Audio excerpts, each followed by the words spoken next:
time to Chase. So he faces his first delivery of the morning, and he's driving, but not really driving, but more of a push straight back up the track.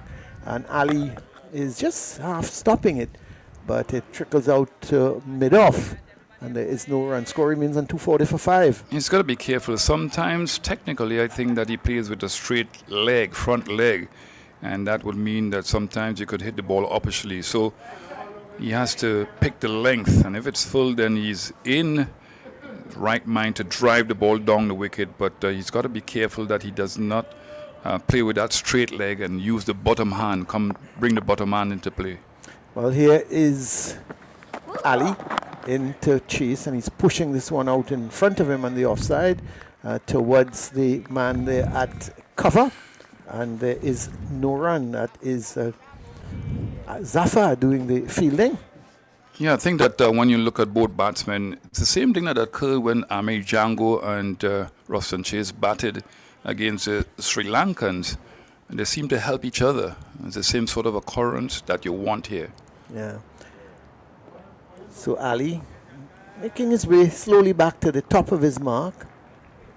Turns, looks up, sees that Chase is ready. So he bounds in to bowl to the right-hander. And this delivery is turning it out towards mid-wicket. And there is no run. So the end of the over, pretty good over from Ali. He'd been just maybe 1 or 2 deliveries on the pad.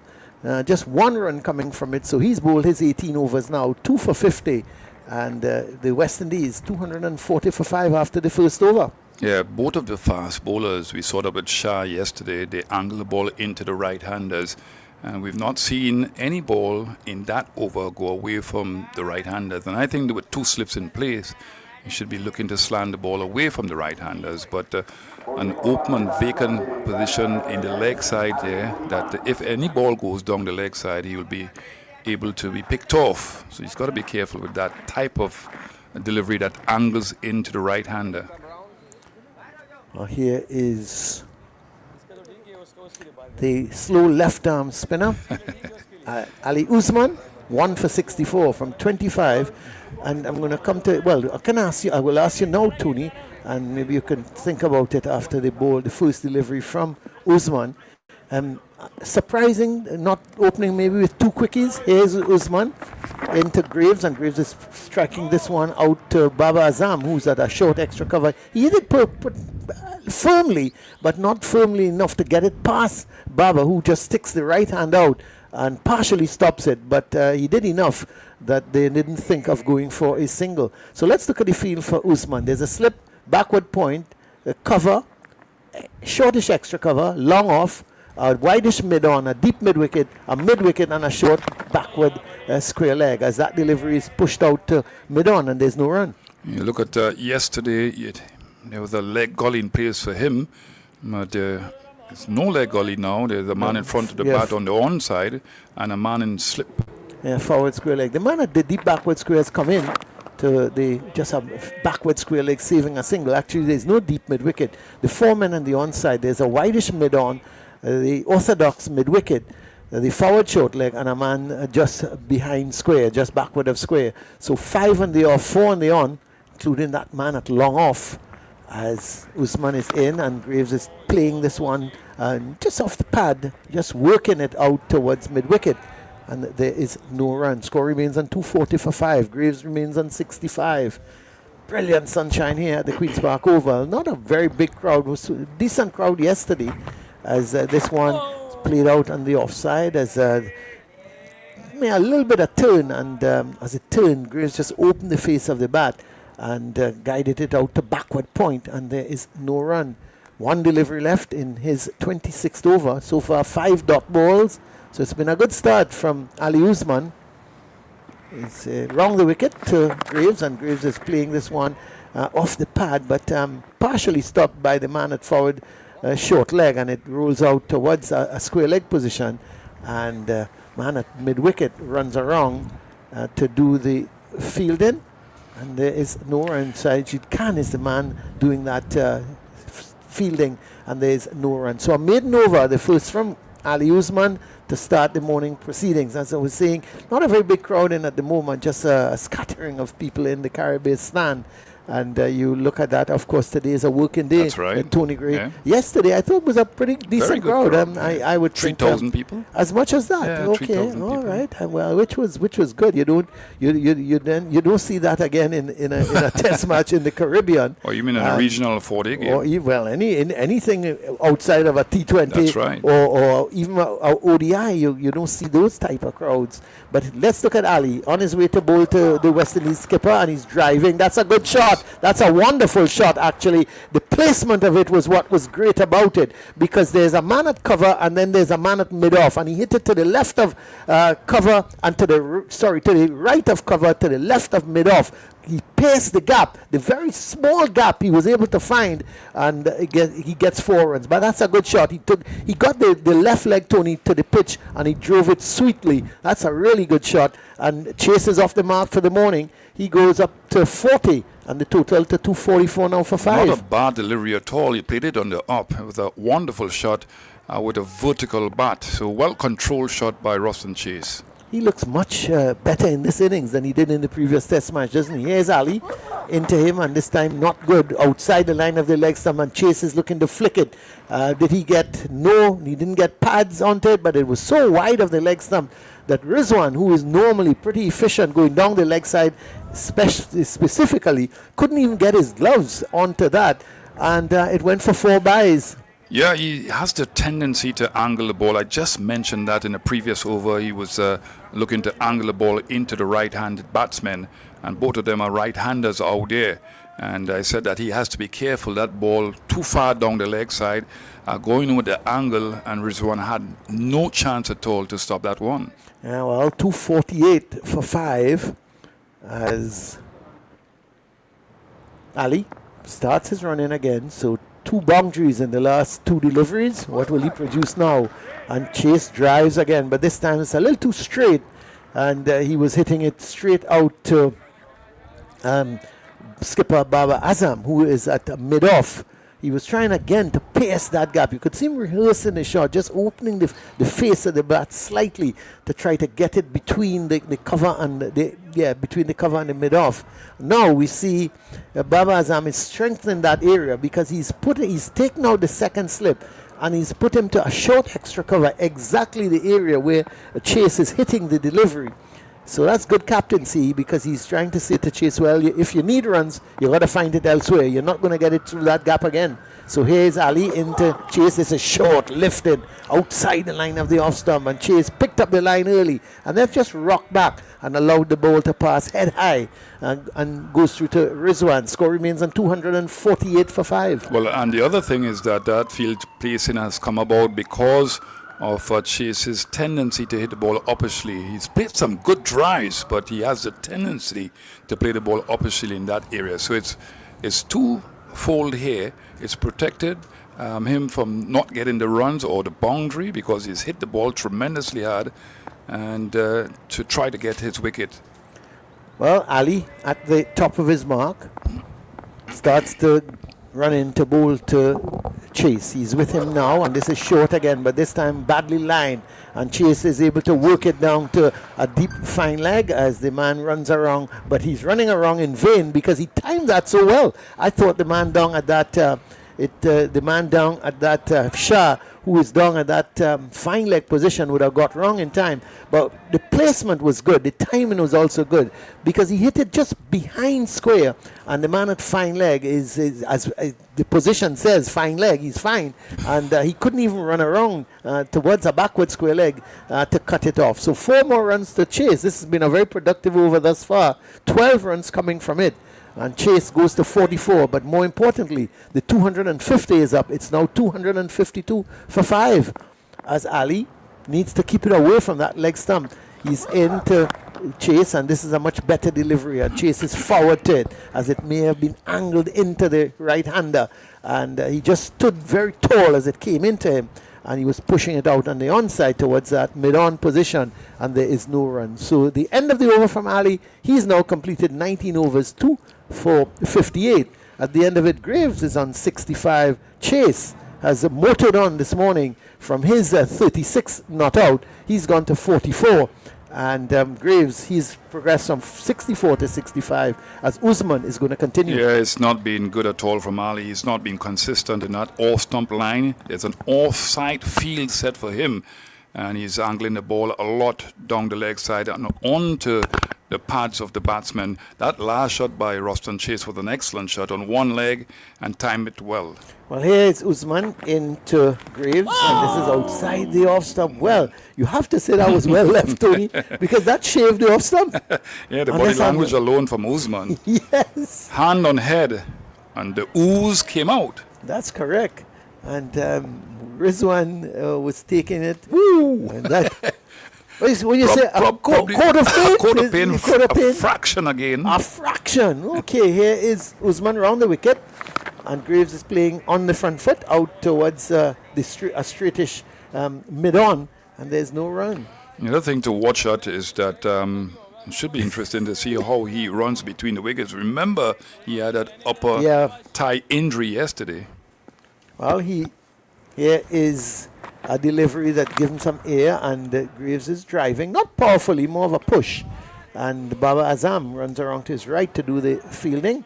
There is no run.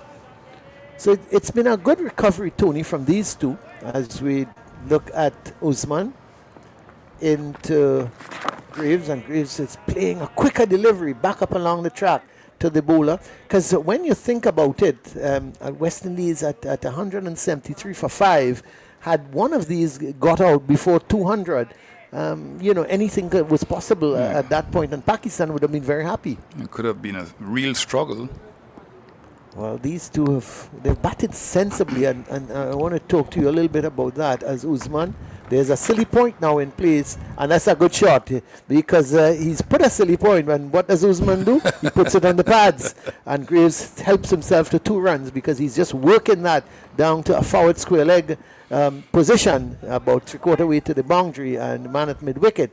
I think that's Khan gave chase, but not before they were able to go for 2 runs. So Greaves on to 67. What I like about this partnership, Tony, it's a sensible partnership. They're using their heads. They're not. They're playing everything on merit, not getting carried away. Here is Usman into Greaves and giving it a little bit of air, and Greaves is playing back down the track. Usman doesn't field it cleanly, but he stops it from going past him. It's the end of the over. At the end of it, it's 254 for 5. Greaves 67. Chase is 44. Usman, he's completed 27 overs. Been a marathon spell, 1 for 66. Yeah, it's been brilliant by him, and it tells you that perhaps the selection of the Pakistan team was not good enough. They depended on perhaps improving the batting. You can't do it that way. You have to get 20 wickets in this particular game to win it, to draw the series. So I think they're lopsided where batting and bowling is concerned. And they're really dependent on 3 bowlers here because Shah has not lived up to expectations. Of course, it's the first game that he's played at this level. And the youthful exuberance came in, and the indiscipline was there in his bowling. He went for a lot of runs. But the first ball in this over is played well by Roston Chase, just working the ball on the onside, fielded by the man in that short mid-wicket position. That's well played by Roston Chase. This is 4 runs, reverse sweep. Excellent shot, and he has improved immensely on this shot. Not just a conventional sweep shot, but the reverse sweep shot. And we've seen it a lot from him in one-day international games and T20 cricket. Oh, yeah, he tends to play that shot. I must admit, Test cricket-wise, I don't really like it. Well, but Colin. It's your era you're talking about. Forget about era. Come out of your era. I am just saying to you, so, okay, if I don't like the shot, are you going to slap me for that? Are you going to hit me a right hand? Well, I don't like the shot. I could. No, I'm just joking. Take care, I floor you. No. You have a long way to go. 259 for 5. 259 no muscle. That's all right. You don't need muscle. You just need tact. Here is delivery. Given a little bit of air, and he's driving. Gets the outside edge. Justin Greaves. He was driving at a wide delivery from Salman. and he got the outside edge. Now there's no second slip, it's just a first slip, and it passed where a comfortable catch for a second slip, and it went quickly. It goes down to the boundary. 71 Greaves is now, and it's 263 for 5. Yeah, not a bad delivery at all. Greaves opting to go at an expansive drive, didn't get to the pitch of the ball, got a thick outside edge, and it would have been a very good catch, but it's very difficult for the man in the slip to take that catch. Well, they've put a man down at a deep third man now, very square. And as Salmon bowls the next delivery, and Greaves is playing it back up along the track, there is no run. 263 for 5. Greaves is on 71. 49 is Chase. As Greaves drives again, and Salmon fields not cleanly, but importantly, it does not go past him. It's the end of Salmon's over. He's bowled his second over, none for 13. So it seems that these two batsmen seem to like his bowling, none for 13 from 2. And it's 263 for 5 at the end of the over. Yeah, he's normally mobile and nimble on his feet, but obviously I think that the upper thigh injury is causing some problems here now, because that ball that he got the thick outside edge, he would have normally get to the pitch of the ball. Yeah. But there are signs that he is in some discomfort here now. But these guys now, Colin Murray, they have the physio staying with them. The staff stays with them in the hotel. So he would have gotten some treatment overnight. Yeah, and I would expect once he gets back into the pavilion, he's going to get some more treatment. Well, Sajid Khan has replaced Usman. Is you surprised about that, Tony, or you think they're going to just switch ends? Maybe they will switch in, because I think that Usman is the best bowler on show. But they will depend on these two to bowl a lot of overs this morning. Well, Sajid is into Chase, and a delivery turning into the right-hander, and he's pushing it up on the onside of the pitch, and Sajid moves across to do the fielding himself. There is no run. So Chase on 49, just one more for his 50, as Chase is driving down to long on, and that's going to be his 50. So Chase is 50 here, and so 12th here, his 12th 50.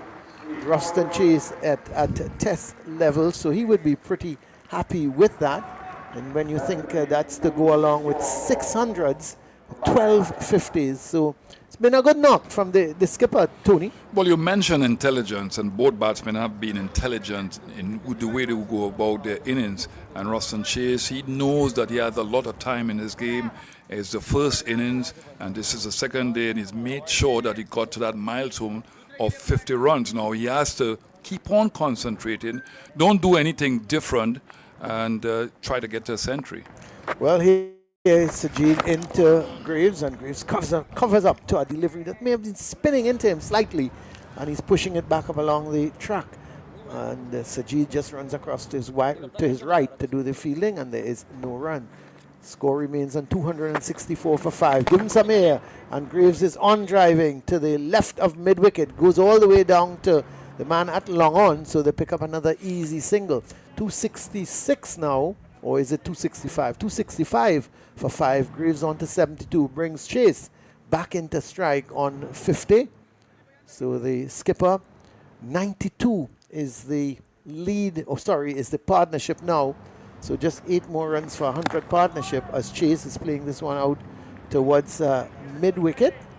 And there is no run.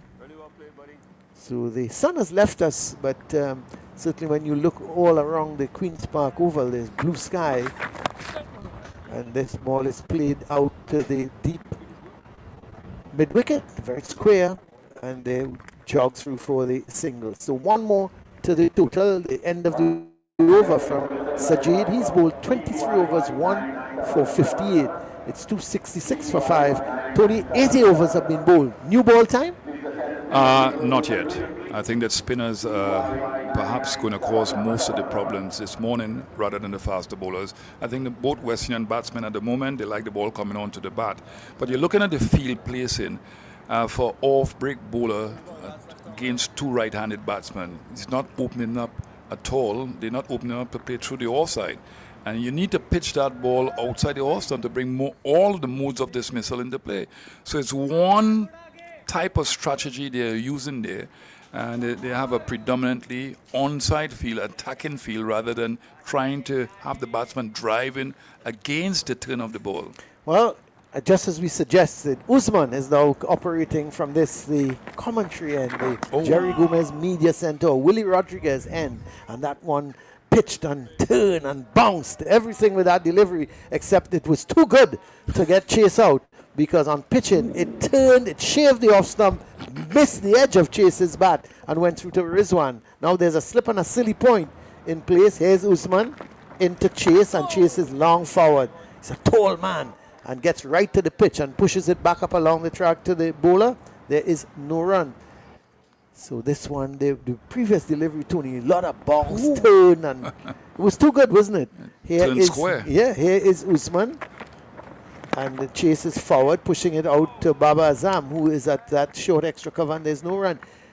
Is that a good sign, though? The kind of bounce and spin that Usman got, and we'll talk about it after this next delivery to Chase, because that could be a little bit worrying for the fielding side, as Usman is into Chase and he's back and then just waited on that delivery. Seemed to have just straightened on him, and he was pushing it back up along the track. Yeah, and I expect the pitch to get a little worse for batting as the game goes on, so it's going to turn a little bit more. So it could be worrying sign, especially the score at this point in time that the West Indies have reached. Here is Usman into Chase, and Chase drives past the bowler, and there's a man at long off. So they're just going to pick up a single. Shafiq is down there at long off, and they pick up 1 run. So the score goes to 267 for 5. Greaves back in strike on 72. So just a few more runs, 5 more runs for the 100 partnership. Here is it 5? No, 6 more runs for the 100 partnership, as Chase is long forward, playing this ball out on the offside. The end of the over. Chase remains on 52. Greaves is going to take strike to the next over. Most likely it will be Shafiq who's coming to bowl the next over. But it's at the end of this one, it's 267 for 5. Yeah, I think he's been brilliant, Usman. 28 overs, 67 runs, 1 wicket.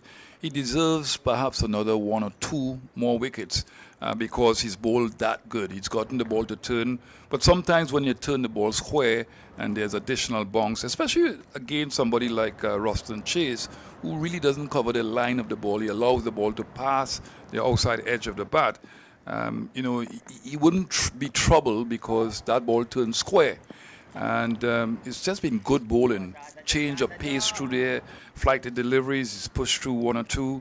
And you've seen 1 or 2 arm balls also. So you've seen the whole array of good deliveries from him. Well, this is just a quick correction. It isn't Shafiq, it's Sajid who's going to continue.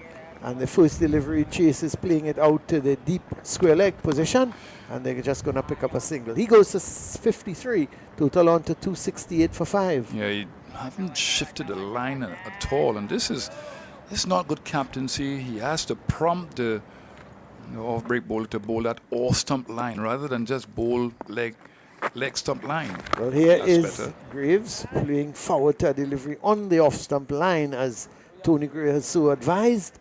And Greaves is on the front foot, pushing it out on the onside, and there is no run. Score remains on 268 for 5. This is Sajid into Greaves again, pushing it out this time towards mid-wicket, and there is no run. Greaves, what I like about the innings so far from Greaves, Tony, he's not getting carried away. This is a man in 72. He's batted for a long, long time, and then this delivery seems to be a little bit quicker. And again, he's forward. Sometimes the little niggling injury sometimes sort of makes you get how should I put it? Makes you be a little bit inhibited in terms of your stroke play, and you're running between the wickets, and you're mindful of it. Here is a delivery that Greaves is playing down to long on, and he's jogging, and you could see him, Tony Gray. He's not 100%. That's our sight for West Indies, because if he cannot bowl, it's going to put some added pressure on the quicker bowlers. Remember, they've only gone in with 3 fast bowlers and a spinner, and they were expecting Greaves to do a lot of the bowling as well. Here is Sajid into Chase, and he's long forward. They're pushing it up on the offside. Sajid runs around to his left to do the fielding. Is no run. The end of the over. Greaves 73. Chase is on 53. It's 269 for 5. Yeah, and without him, it means a lot more work is going to be expected of the faster bowlers. Remember, Kemar Roach is 38 years old. I was just about to say that. And of the 3 bowlers, one man is 38 years old. Yeah, and this is good batting conditions. For faster bowlers, when the ball is coming onto the bat, we've not seen any fluctuation in bounce here now. So batsmen could be, if they don't get out with a new ball in the middle parts of the innings, could have a field day on this surface. Well, the new ball has been taken. So after 82 overs, and I know you're not too much in favor of it, Tony, but they've taken the new ball and they've given it to Ali Usman. Am I seeing things? Tony Gray, stop laughing. No, I mean, all right, these guys have played a lot of one-day cricket and T20 cricket, so giving him the new ball is not a huge deal. It's not a huge surprise. Let me ask you a question. If you were on the field, As a fast bowler? I don't care what you are. If you were on the field and they give the new ball to No, to they're Ali trying Usman, something different. It's different speed. It might come off the ground a little faster. It's worth a while to be creative. As a captain, you have to be creative, Well, I because don't know about you're that not creative. trusting Shah Then at all. you have a new ball, you have 2 Yes. quick bowlers, give them the damn ball, man, Tony Gray. I apologize. I sincerely apologize. Mr. Baba, Sir Baba Azam, Sir Ali Usman, Sir Tony Wow. Gray. I completely apologize. The first delivery with a new ball, would you believe it? Is it Graves? It is Graves. Graves just opened the face of the bat, Tony. It spun, bounced a little more than he expected, and he driven it straight into the hands of the man at point. Ali Usman looks to the heaven, hands raised, looks to his captain and said, Skip, what a move. Only you, me, and Tony Gray could have thought about that. Well, I'm surprised with you, Colin Murray. You don't be surprised. A former under-19 West Indies captain. You need to be creative in these sort of situations. Tony Things Gray. were not working. They're not trusting of the young Shah. In fact, I don't think that he should be picked in the first place, because these are not good fast bowling conditions, as Baba Azam has said in the pre-match presentation. But you look at that situation, Roston Chase is going to be very upset with his batting partner there, because that was a wide, non-type of wicket-taking delivery. And he just played a poor shot. Remember, he reached for 1 or 2 in the early parts of his innings this morning, and he should not have gone for that one. It was too wide, and the new ball did a trick. First ball as well. With a spinner. Tony Gray. Left-arm orthodox bowler. Tony Gray, you're a boss. Go ahead. Repeat that. Colin Murray. I have never, ever thought of you like never. Look at this. What is today? What is the day? You want to frame it. Yeah. No. Actually, I agree with you. Tried something. I would have been skeptical. As I said to you, I've got my quicker bowlers. They've seen what Ali Usman have been bowling. He's bowled long spells. I thought the 2 batsmen were adjusting nicely. But I just think Justin Greaves, you have to think, Tony, he gave his wicket away slightly. Here is Ali Usman. And this one, some bounce and turn as Kemar Roach, the new batsman, is playing long forward. So this new ball is doing the trick at the moment. Well, it's amazing, Colin Murray, because the new ball is also turning prodigiously off the pitch. So he's getting bounce and turn with the new ball. It's amazing. Here is Usman into Roach, and this time he's forward, long forward, and playing it back up along the track. 269 for 6 here. So the new ball taken on the very first delivery. Ali Usman picked up the wicket of Justin Greaves, caught Zafar. A delivery that was wide. She went for the drive, took the thick outer part of the bat, and went straight in the hands of backward point. It's another good delivery here from Usman, and Kemar Roach long forward. His role is obviously now, Tony, just to stay there and support his skipper as Usman. a delivery outside the line of the off stump, turning away from Roach, and he allows it to go through. But it's not really to support his skipper alone. If the ball is there to put bat to Oh, yeah. ball, he has to hit put it, bat to yeah. ball to put some pressure or some degree of pressure on the bowler, because you can't allow this guy to bowl in one area all of the times.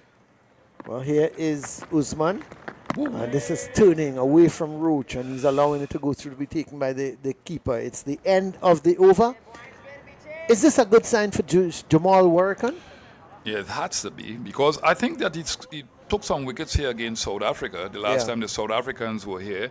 But the ball is turning. Vidya Ramphal will tell you about that. But go ahead. Yeah, but yeah, he's very meticulous and very detailed, Vidya Ramphal, on how much wickets Jamal Warrican got here against South Africa.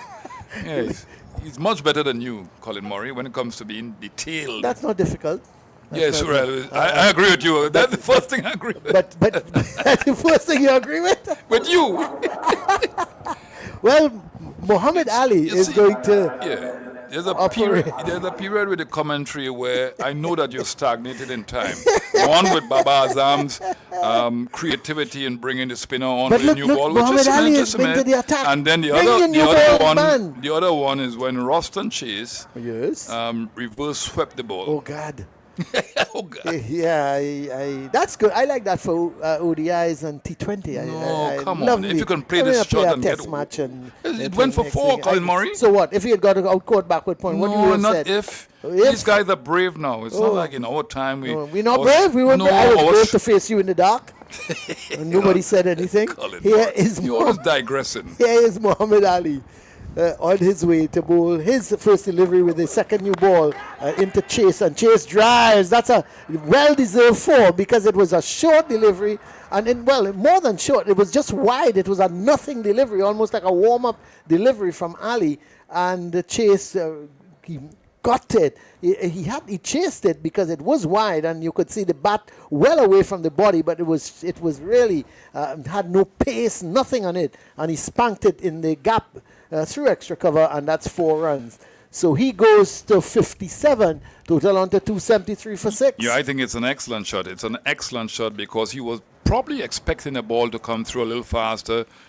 This is a new ball, and you expect the ball to really bounce and come through with some pace. But he waited on that one and timed it wonderfully well. Well, here is a delivery. He's playing forward to it, and it goes out to cover, and there is no run. So Ali, somehow Ali hasn't looked himself this morning, though.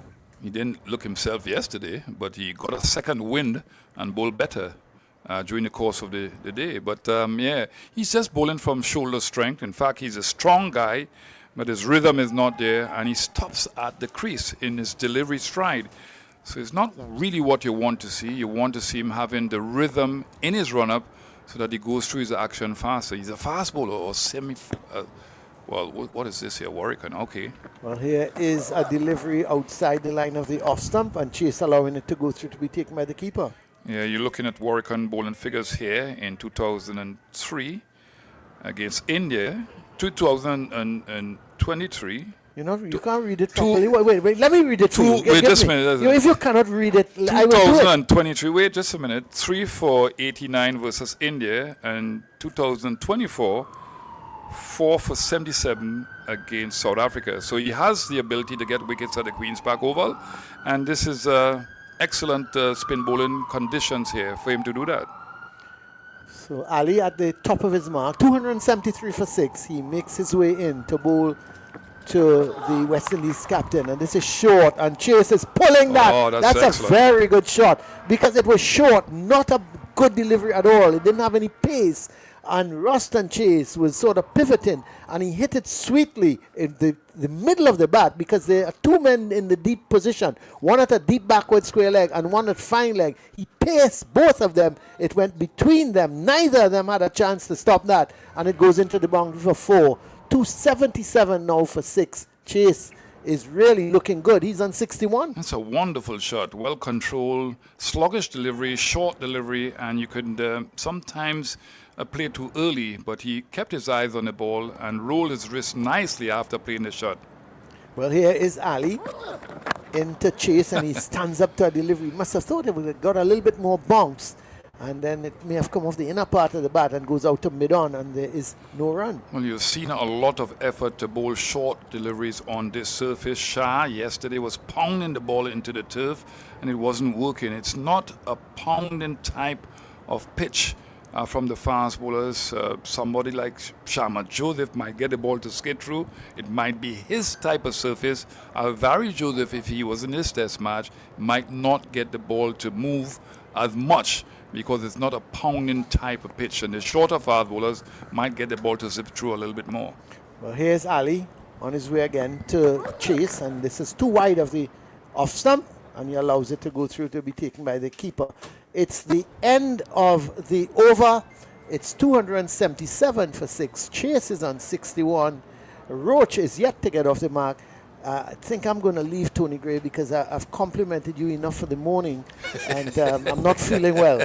So I'm going to pass the baton over to Vidya Ramphal, and for the first time for this test match, because I haven't seen him for a little while, Tony Gray, Jared Basso. Yes, good friend of mine. Is he a good friend of yours? Good friend, yeah. I have to watch him Good friend of mine. I have to think of him differently. Yeah, good friend of mine. And he's a nice guy, well researched too. Talks a lot about women's cricket. It's somebody that is advocate for women's cricket and trying to improve women's cricket in Caribbean. And he sort of compares it to all over the world. Australians are excellent at women's cricket. They have a system in place. As I welcome my good friend, the man with the golden voice, Vidya Ramphal. Hello, Tony. Thanks very much for calling as we watch Ali bowling the first ball of his new over. Successful in the last one. Defended out to the bat pad, and there's no run. 2 slips and that bat pad in place. Backward point. That's where the catch was taken in the last over of the batting of Greaves. And Sajid is at cover point. Short extra cover, mid-on, mid-off, and a fine leg. Next delivery. Full to Roach. Just plays it out in front of him. There's no run. So the left-arm orthodox spinner continuing around the wicket. Some success for him. His second test wicket in the last over. Here he is again. Roach is forward to that one, beats him outside the off stump, and there's no run. A good time to say hello and welcome to Jared Basso, who comes in for the first time. How are you, Jared? Hello, Vidya. Hello, everyone. Day 2 of this second test match. It's good to be here with you, Vidya. Long time I haven't seen you. Yes. Let me come a little closer. It's Usman round the wicket to Roach, forward to it, plays it out on the onside. There's no run. West Indies starting today at 239 for 5. Graves 64 and Chase 36. Graves is gone though, on for 73. What has turned out to be his second test 50. Usman round the wicket again to Roach. Roach forward to it, and the Barbadian is just about 5'8", just plays it out in front of him, and it's picked up by Rizwan. And the West Indies yesterday winning the toss and batting first. Chanderpaul, Khan bowled Ali for 15. King, LBW to Usman for 46. That was Usman's first test wicket yesterday. Here he is in. And Roach is forward to the next one, and there's no run. And that will bring us to the end of the over. And it's been a maiden over once again from Usman. 2 for 67, his figures. Just to remind you, the rest of the West Indies batting card. Hodge Court Rizwan bowled Khan 10. Django Court Rizwan bowled Shah for 26. Hope bowled Ali for 29. And Graves, the man to go this morning, Court Zafar bowled Usman 73. Your impressions of how things have gone so far this morning, Jared? Well, a little bit of what you expected from the West Indies, get their eyes back in yesterday. Of course, a bit of a start and stop day with the bit of rain that we had early in the day. But good going, just the 1 wicket, probably that's the only blemish so far for this first hour. Of course, we're still inside the first hour of play, starting a little bit earlier to catch up on the overs lost yesterday. But good going from them. They've been watchful. I found it interesting yesterday, though, the first day of a test match, and you were seeing the ball spinning.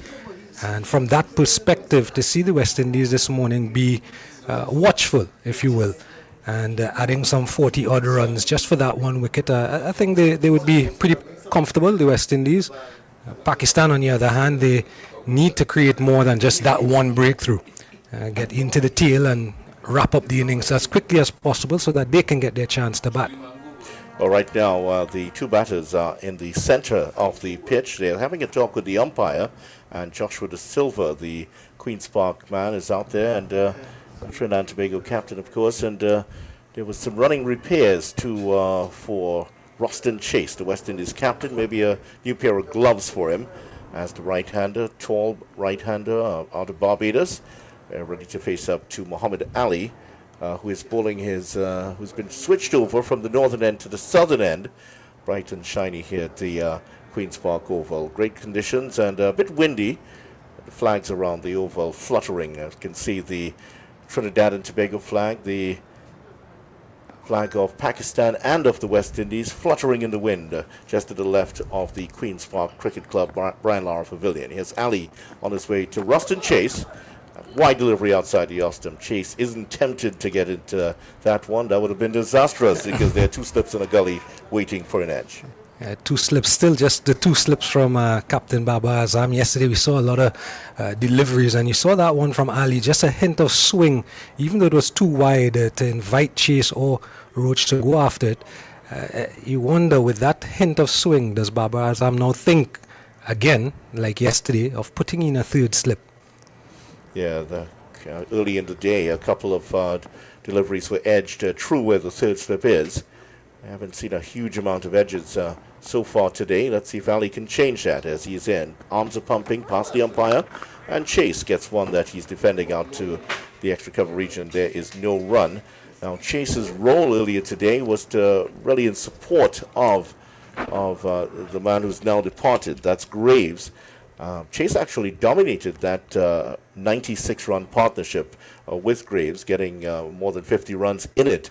And now, so it's under a set situation where he was actually supporting Greaves, and now he has dominated that partnership, and he has to take charge of this one with Roach on with him, and he's at the non-striker's end. Here's Ali now on his way past the umpire.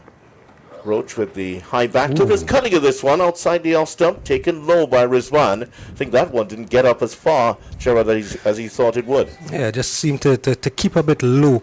You don't expect there are many cracks in the surface on the second day, but just found a spot there, did Ali, that the ball just shot off and probably passed about halfway up shin height, about quarter way, 1/3 way up the stumps.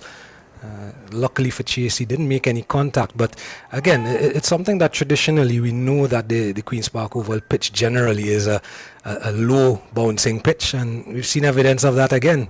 Ali is on his way now past the umpire. He's bowling to Chase, and Chase lets that go through outside the off stump, just about a foot or so outside the off stump, so comfortably left that is.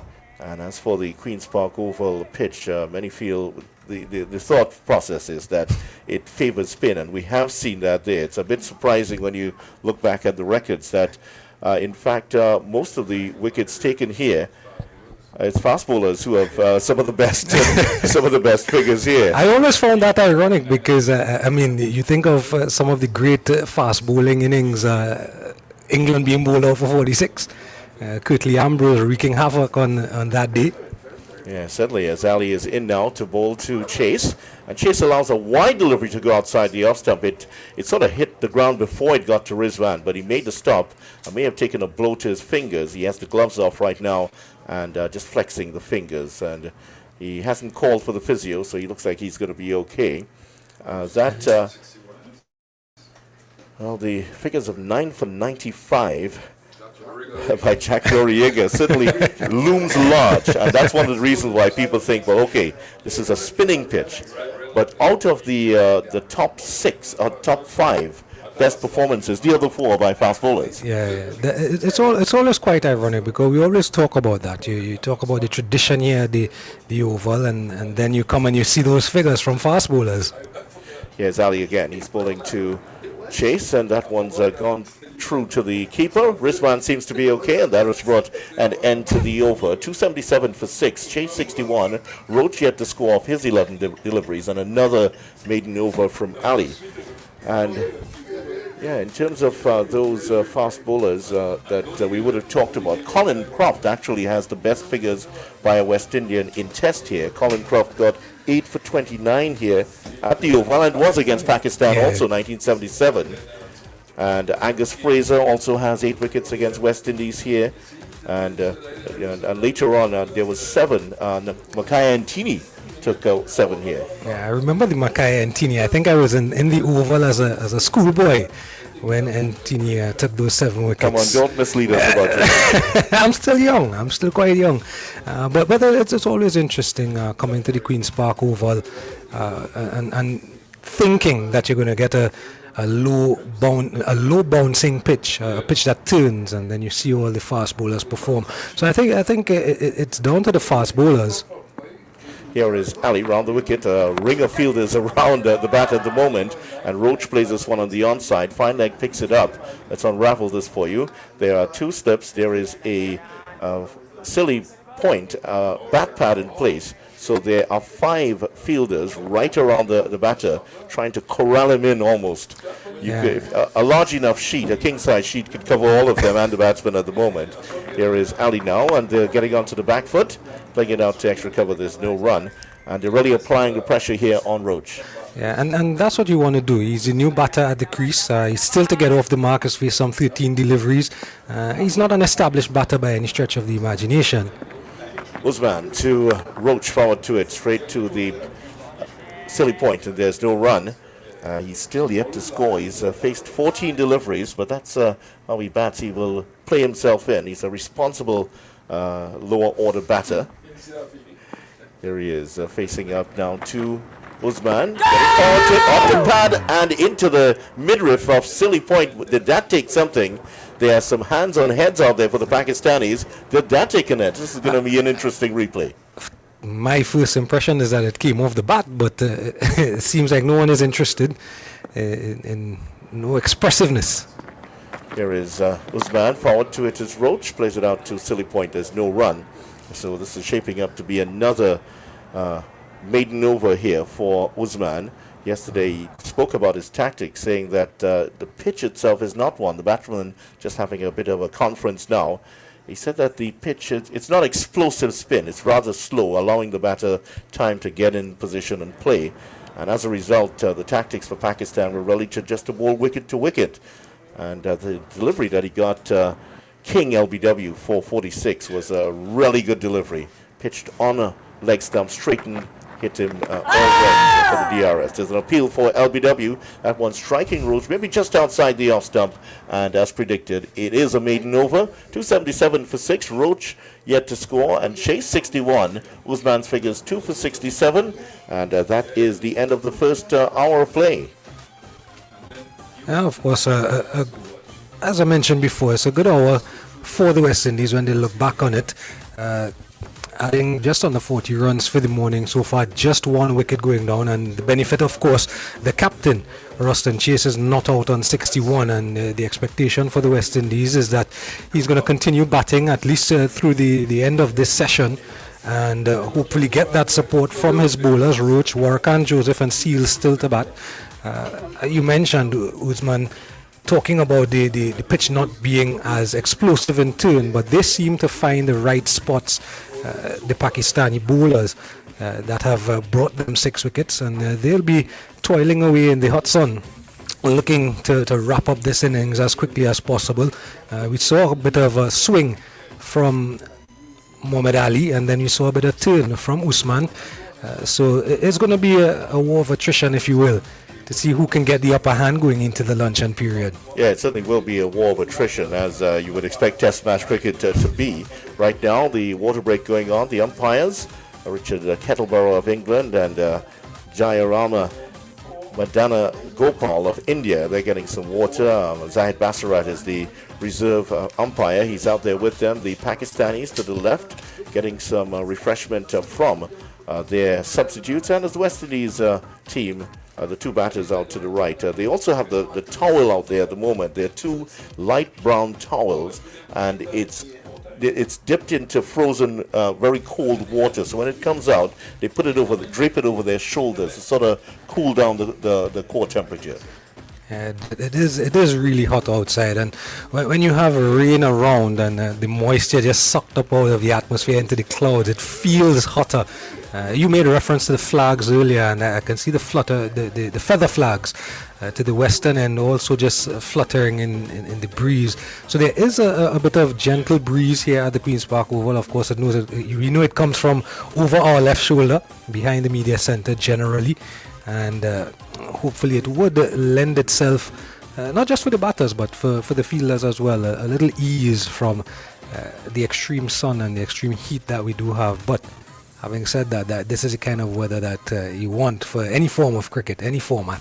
So the 4 groundsmen who are on, clad very nicely in those light blue tops and blue bottoms, they're heading off. Ralphie, the head groundsman, or whatever, I'm not sure what it's supposed, he again has the broom balancing on his finger and he's walking off. It's a little trick, his little parlor trick that he does, walking off the field while balancing a broom on his finger. Oh, it falls off. Just before he gets off the field, it falls off. At least it wasn't the wheelbarrow incident that they were showing on TV. They showed it quite a lot yesterday. Yeah, they did. But he is one of those characters. You think about test match cricket in and around the Caribbean, and each territory always had, or still to a certain extent, have characters that you look forward to. In my younger days, coming here as a schoolboy to the Queen's Park Oval, you always look forward to Jumbo. You know, you would sit. I would sit. The Nutsman, yeah. Yeah, Jumbo, the Nutsman, yeah. and I would usually sit in the Stallmeyer or the Dos Santos stand. The Dos Santos stand that's no longer here, and I would sit and look at Jumbo throw the nuts from the cycling track to the top deck of the stand. And he was very accurate. That's the thing, he was very accurate. You think about Gravy in the old ARG, the Antigua Rec Ground. So every territory, you think about McFingal and all the guys from Barbados. Yes. So Ralphie in himself as a character adds to what makes West Indian cricket so wonderful. Yes, and unique indeed. And he's off the field right now as the man at... Another man who is hoping to show his characters, Muhammad Ali. He's at the bowling from the Brian Lara Pavilion end. The big right-handed fast bowler in, and Chase allows it to go outside of the off stump. There was another character who was very popular at the Oval. He watched a lot of cricket, watched a football, Mikey. And I'm sure that Colin would remember Mikey very well. There's a story attached to him that after, was it Sir Clyde Walcott and 2 of the Barbadian batsmen had put on a very huge partnership against Trinidad and Tobago in a regional game, and his comment as they walked out, it's a good thing that God created night. One of the stories that have come out to us over the years as we watch Ali, who may not be aware of that one, but he had a pretty good rest overnight as he's in now, looking refreshed, looking certainly a lot better than he did yesterday. He's into Roach and Roach to Chase, who's cutting at this one. Not a lot of timing on the shot and picked up an extra cover. And that one as well looked just a fraction like it stayed a bit low. You could see Chase at the end of playing the shot as well, to looking and inspecting the bottom edge of his bat. So a bit of up and down bounce so far from the seamer this morning. Of course, with the spinner seeing a hint of turn from the other end. But it is something that Roston Chase, who's the set batter, will be aware of, is some of the information that he will pass on to his colleagues as they come into bat as well. It is Ali once again past the umpire. Chase is tapping away and he's turning this one to mid-wicket. We'll pick up one, may think about a second, but they decline as they slow down after getting the first run. So just one more to Chase. He's up to 62. Roach, who has not scored of 17 deliveries, is now on strike. And they're looking for, he'll be looking to get his first run. And you mentioned it just a little while ago, Vidya, that, you look at Roach, and Roach, we know of all his accomplishments with the ball. We never look at him as a batter, but he's shown time and time again that he is well capable with the bat, and he has that confidence from his captain as well. I mean, it's just the second ball of the over, and Chase is willing to take a strike and allow him to face the fast bowler in Ali. Here's Ali again, past the umpire. He's bowling to the right-handed Roach, and Roach is playing inside the line. Rather stylishly allows it to go through to Rizwan, who collects, and there's no run. Of course, Ali was pretty good in the last match, picking up 4 wickets and a couple more in the second innings. And it was interesting yesterday. I don't know if you give us your thoughts on that. Mohammed Abbas and Shahzad were left out of the team. Both of them were handed demerit points after the last game for aggressive celebrations during the first test. I'm sure you would have seen that. Shahzad was actually fined 15% of his match fee.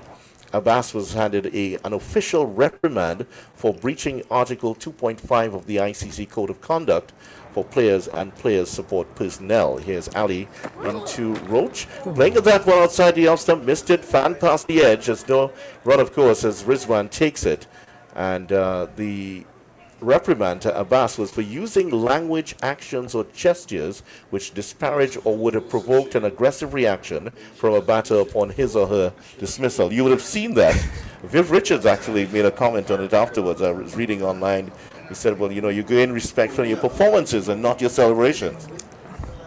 I found it strange, though. I mean, you bring up the demerit point issue.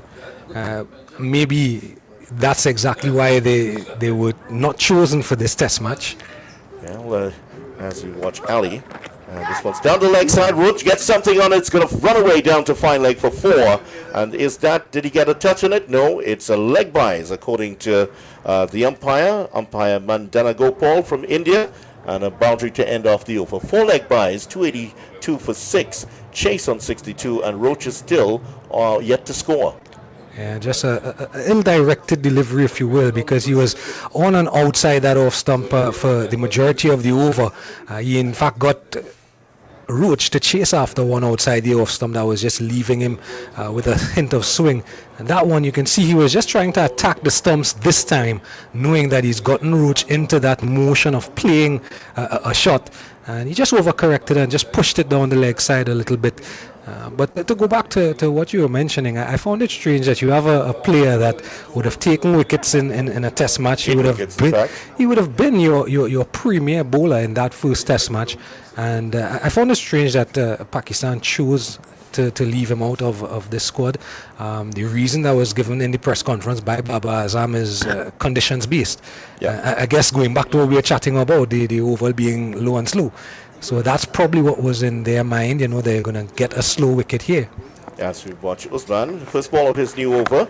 Chase is getting onto the back foot and works that down on the onside. Picks up one down to the mid-on position as the other debutant, Ubaid Shah, comes in to do the work. 3 debutants of Pakistan so far in the series. Just going back to that story, of course, both players would have accepted the sanctions proposed by match referee Jeff Crow. And there was no formal hearing. It's their first offense in the last 24 months.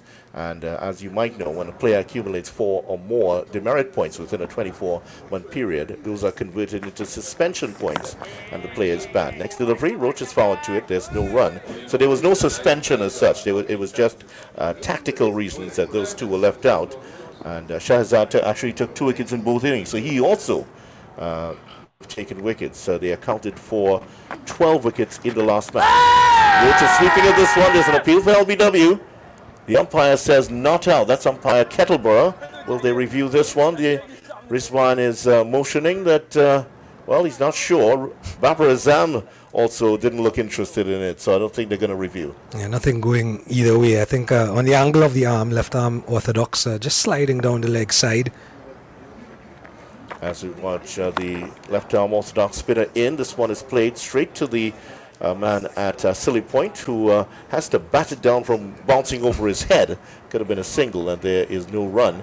Yeah, well, the reason was that one was pitching outside the leg stump, as that's what the keeper was saying. Usman. Oh, that is swatted back past the bowler for 4. It was a very full delivery, and Roach just got all of that, hit it very, very hard. There was a mid-on in place, but it was flashing past his left, and he's off the mark with a boundary. I think this was coming sooner rather than later. Given the previous over as well, we saw Roach just opened up his shoulders a bit. He had a flash at a couple outside the off stump from Ali, and now he's gotten one right in the slot and just closing the face on impact to get it through mid-on rather than straight. Roach is forward to the next one, plays one that's turning away from him well to that silly point position, and the over comes to an end. Just 5 runs in the over, 287 for 6. Roach 4 of 25 deliveries, and Chase 63 of 110. Latest score here at the Queen's Park Oval. We were talking about the 2 players, Abbas and Shahzad, who were removed, were not in the team for this one. The last time actually that a Pakistan bowler was dropped after taking 5 wickets occurred in the 1979-80 series. Itesh Hamuddin was the man who was left out. He was left out after that. Now, what was very interesting about that, as we see Sajid Khan coming back in, is that he only played a couple more. Pakistan did not leave him out due to conditions. It was actually because they wanted to play a promising young all-rounder. As he wants Sajid in, forward to it is Roach, and there's no run. That young all-rounder went on to become Pakistan captain, and in 1992 he led them to glory at the World Cup. And of course you know who that is. Imran Khan was that young all-rounder. Well, with the next delivery is defended on the offside. There's no run. Well, this time it's not because they are promising all-rounder. Two of my favorite fast bowlers of all time were on that team, and Tony Gray is not included, obviously, because I'm talking about Pakistan. Well, I'd be surprised if he was in the Pakistan team. Yes, Khan to Chase, who is on driving. We'll get a couple. Perhaps he's just going to settle for one as it goes out to deep. Just for Tony Gray's edification, I'm talking about Waka Yunus and Wasim Akram. But yeah, I do remember that 92 team and Imran Khan and the exploits of that team, doing it for the first time and bringing glory to their country. Pakistan always seems to have these type of players that are standout players. They just, over time, they tend to be an inconsistent team. Sajid bowling now to Roach. 3 fielders close in, hits him on the pad, and taking a first slip on the bounce. So that didn't touch it anyway. There's a bad pad, there's a fine leg in place, and there's also the third man. So 4 men close in on the bat. There's also a very short mid-on for Sajid. Roach is again hit on the pad, not negotiating the spin of Sajid well so far. Yeah, and something that's impressive of Sajid, in the couple deliveries he's bowled this morning, he's bowling at a little bit of a quicker pace than some of the other spinners, and he's getting and extracting just a bit of turn out of the surface. Sajid at the top of his mark. You might be hearing it's not a siren going past us. It's not Tony trying to sing, by the way. It is an ambulance that's passing past us. Here's the next delivery. Roach is getting just shuffling across and playing it in front of him. There's no run. The overs are ticking by very quickly. Just 1 run in the over. Roach stays on 4. Chases 64 to 88 for 6. The West Indies. 90 overs are gone in the innings so far. So there's now officially that we've batted a day. And when you think about the West Indies over the years, batting 90 overs, that's definitely a positive that the West Indies can check that box. Probably would have wanted to be a little further on runs, but considering that 6 wickets have gone down for the 288 after 90 overs, you'll probably take that. Pakistan probably would have hoped that they would have bowled out the West Indies by now. Yeah, certainly, as Chase is getting ready to face up to the left-arm orthodox spinner, Usman Ali, and he has proven to be a good addition. Didn't have a remarkable time in the first test, but now it is Ahmed. This one is hit high over extra cover, and that's gone to the boundary in a flash. Babar Azam is at that extra cover position, but that was high and to his left. He had absolutely no chance at a boundary for Chase, who's up to 68, 292 for 6, the West Indies. And I think the boundary from Roach in the previous over just gave the captain enough confidence to know that he can open his shoulders a bit as well and play shots, even with a bit of risk involved. He knows that he can trust the guy on the other end. Ali now to Chase. This time he is playing more in a more circumspect fashion, out to Babar Azam at that extra cover position, and there's no run. The total the West Indies might be looking at Well, according to Amir Jangu, who was interviewed after the match, he says 350 is the magic number for the West Indies team. As here's Usman again, playing off the back foot is Chase, just working that one from outside the off stump down to long on, takes one. Jangu says that West Indies should be targeting that 350. Total of 350 would certainly give the West Indies a significant psychological advantage, particularly on this pitch, which is going to get slower and more difficult later in the match. I think 350 is a good target to have. Of course, they're already at 293 and still have 4 wickets in hand, so I think they should be thinking more. And by all stretch of the imagination, if you can bat once, bat once. Yeah, that's right. Usman into ball to Roach, playing it forward to the silly point. There's no run. Just 2 balls remaining in the over, 4 to start off. So Roach attacking early, then picking up the single and allowing Roach a couple of deliveries to face. As he watches now from the non-strikers end, Usman to Roach. Faster one outside the off stump, just fizzing past the edge. Roach played inside the line of it, and there's no run. So 350, of course you'd love to get more than that. I think that there should be, of course you'll have it in increments obviously, and it's going to be situation based. Ali again to Roach. The stands hitting him on the pad. There's a stifled appeal, may have been going down leg side, may have been a touch on it. Be an interesting replay, but Roach didn't look certain at all where that was going. The over has come to an end though, and Roach continues to stay on there with his captain. One of his great strengths is that he keeps his eye on the ball all the way, and even when he's playing back, he tends to play it right under his eye line, Kemar Roach, and this confidence that is growing in him. And the confidence from his captain at the other end as well to continue batting. 350, as we're talking about, might be a good starting target, but let's say they get to lunch without any further loss. They're probably going to be 300 and something. It should be close to that 350. So now you can adjust what you're looking for and probably say 400, 450. Yes, the first ball of the new over from Sajid, and Chase playing it back down the track. To the bowler. There's no run. It was 111 runs they would have to get in the morning session to get to that 350, and they're looking good for that at the moment. Driven the next delivery just pushed out towards that extra cover region, and there's no run. Chase continuing to shoulder on. He very much is in very good in a crisis situation. Certainly not that at the moment. Flicks the next one out towards that mid-wicket region, just stumbles over for 1. May have been a possibility of pushing for 2 that time, but with 3 balls remaining, Roach will take over from here. You mentioned him being for a crisis situation, and I was just thinking back of some of the scores that Roston Chase has had batting in test matches, and even outside of the test match format, we've seen him come to the fore with a bat for the West Indies on numerous occasions. 4 around the bat again for Roach, who's looking to play the sweep shot, and he plays it quite well. Goes through the hands of the fielder. Ali Usman was there stationed at the 45 just for that, and goes through his hands, through his legs, and down to the boundary for 4. I don't think that he wants to look at Sajid at the moment, who does not look very impressed with the fielding. On the other hand, skipper, get me up the order. Chase might be thinking now that Roach might be able to go up the order. Well executed sweep shot nonetheless. He got that front foot well forward, got the hands out in front of him, and he rolled the wrist, so he was able to pull it backward or square rather than directly to the fielder in that instance.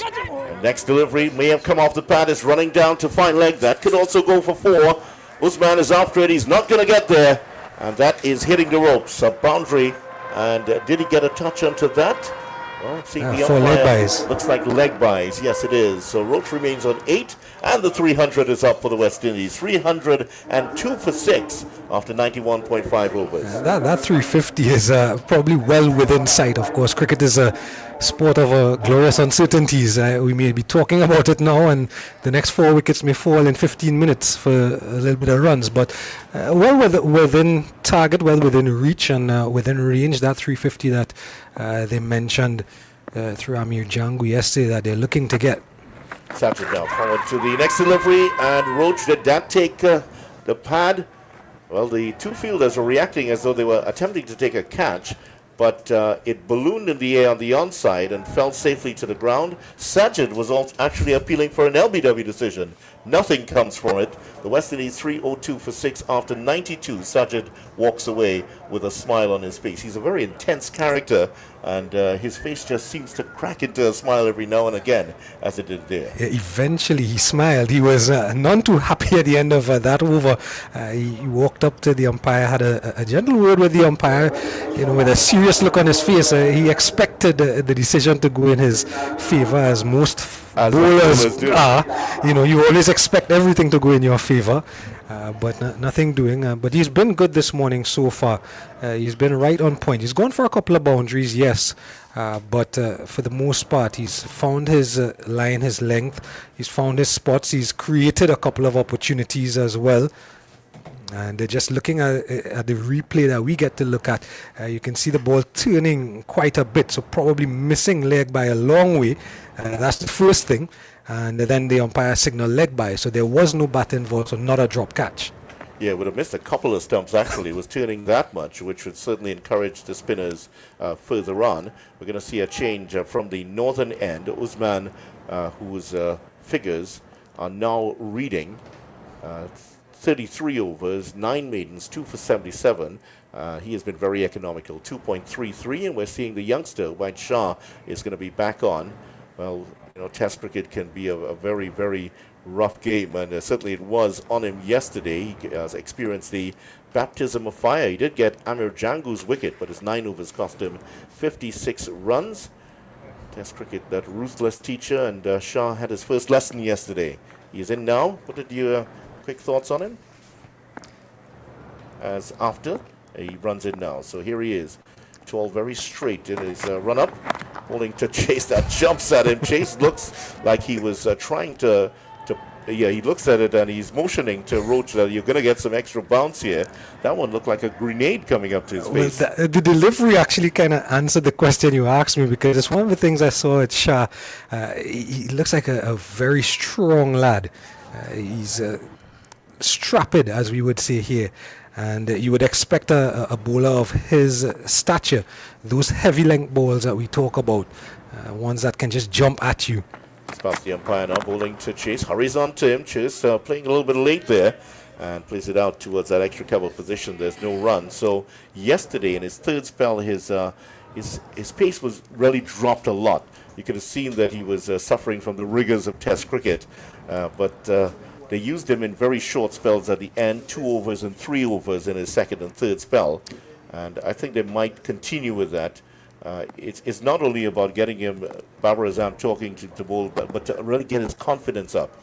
Here he is in now, bowling to Roston Chase. 2 slips and a gully wait. And that's...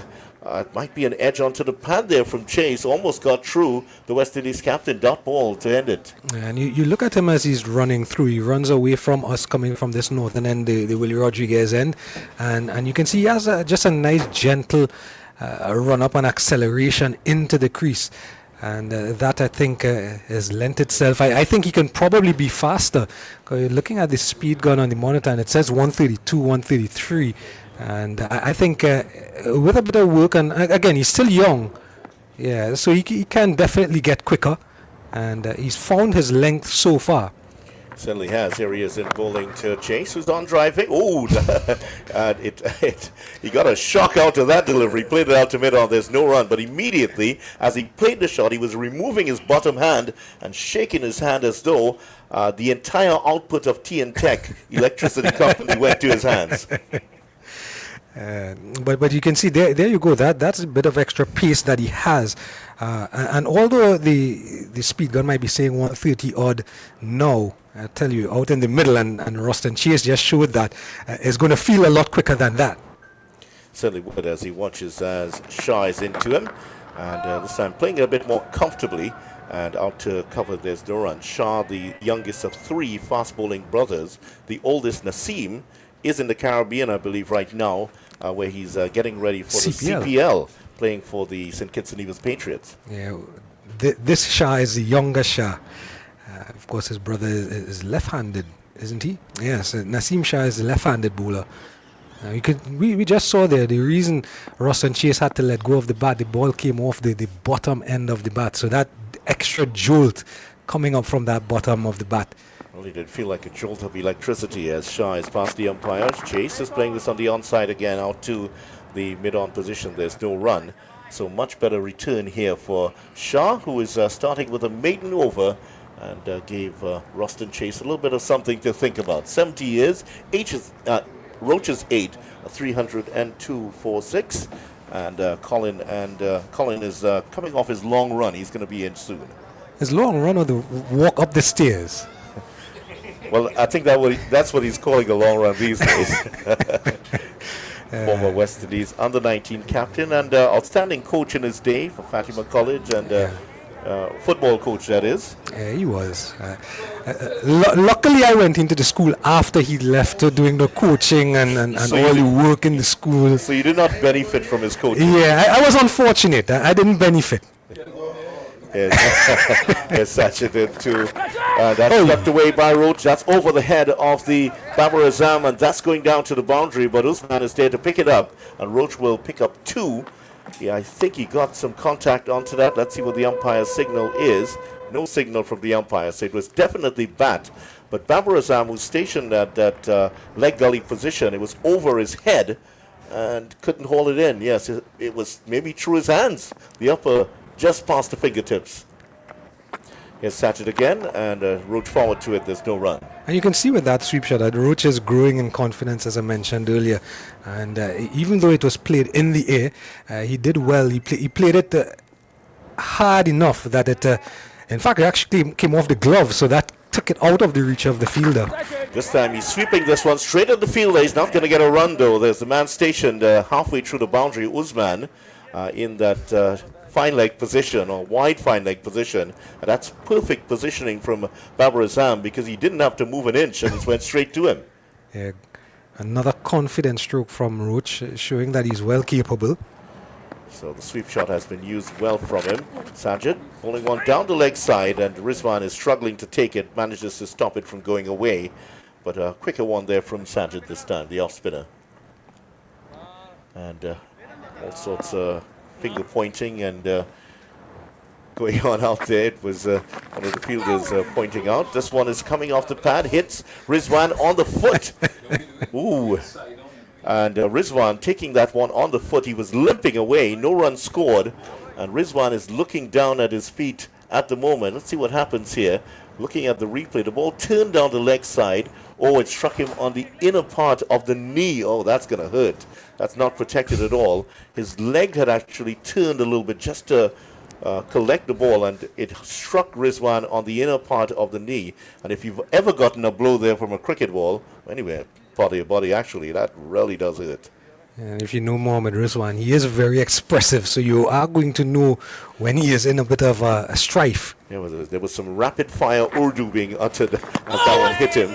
And forward to the next delivery taken by Rizwan, who is recovered, and that's the end of the over. Sajid's over, just the 2 runs in it, 304 for 6, Chase 70, Roach 10, and that is the latest score here at the Queen's Park Oval. And after some more comments from Gerard Basso, it's going to be Colin Murray and Tony Gray to join. Of course, carrying on from their overnight at 239 for 5, the West Indies progressing past 300. Vidya mentioned that Amir Jangu last evening, after the day's play, had mentioned that they were looking for somewhere in the region of at least 350. I'm of the opinion that they should be looking for more, given that they still have 4 wickets in hand, and they're not tail enders by any stretch of the imagination. Kemar Roach is showing that he can bat. Shama Joseph, we know, going to give some fireworks. Jaden Seals and Warakana, no mugs with the bat either, as young Shah continues from the Willie Rodriguez end. And I say good morning officially on the air to Mr. Colin Murray. Good morning to you, Jared, as we look at Shah with the first delivery. Bowled him, is it? Yes, it seems to have gone straight through. He must have left a little bit of a gap, and Chase was just pushing forward, and he's picked up his second wicket, Shah, but that ball must have went between the, yes, there was a little bit of a gate. He left it open between the bat and pad. It struck the top of the right pad and went on to hit the stump, the off stump. So Chase goes back to the pavilion. He must be a little bit disappointed. Seen again, he wasn't covering everything, but give Shah a lot of credit. It was a very good ball. It came back slightly at the West Indies captain, and he left that little bit of a gap between the bat and pad. It passed through there, hit the top of the pad, and went on to hit the off stump, and Chase goes back to the pavilion, bowled by Shah for 70. It's now 304 for 7. Yeah, I think that's brilliant bowling by the young man. Obviously, he didn't have such a good time yesterday. He was very inconsistent. This morning, he has shown excellent control. He's hitting those lengths quite well. That ball was pitched up a little bit, exactly what you want on this surface. And Roston Chase, as I mentioned, plays with a straight leg. He didn't get out to the ball to defend the ball. It was an excellent delivery that passed between bat and pad and was bowled. So this is exactly what I've said about Chase. The thing with him is that he bats well, he concentrates for a long period, and there's sometimes a lapse in concentration, and technique there was found wanting. Well, Shamar Roach is making his way to the crease, and that should be very interesting. Every time Shamar Roach comes to bat, Tony, you never know what to expect. Well, you know what to expect, whether it's his day or not, because he tends to try to go over the top a lot. And if things are going well with him and he connects, the ball tends to go beyond the boundary. Yeah, I was looking at some stats the other day. I think it was ICC stats, and they're looking at all-rounders, and he was seriously, he was stated as a all-rounder at about, I think it was about 10th or 11th position, just behind, guess who?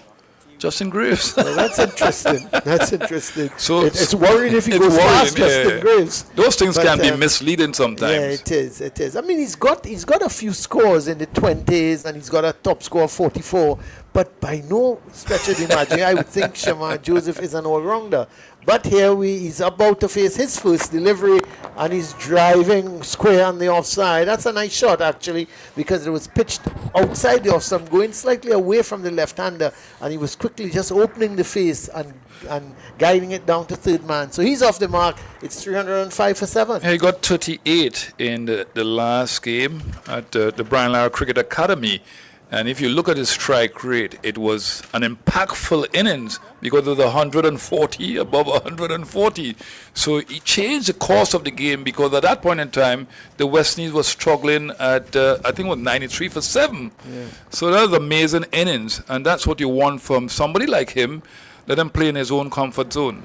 Well, he's at the non-strikers end. As Shamar Roach faces Shah, and this time another good delivery, seemed to angle into the right hand, and he's pushing it out to mid wicket, and there is no, even in the first innings, Tony, he got to 23 in no time at all. And the thing with that 23, he put on a 30 in a partnership with Warwickon.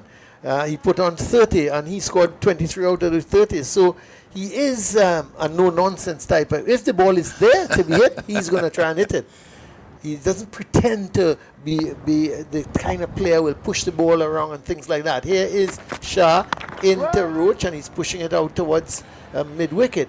And there is no run. Score remains 305 for 7. Yeah, and a lot of times Darren Sammy has reiterated that you want players play in their roles, and he's picked players specifically for specific roles.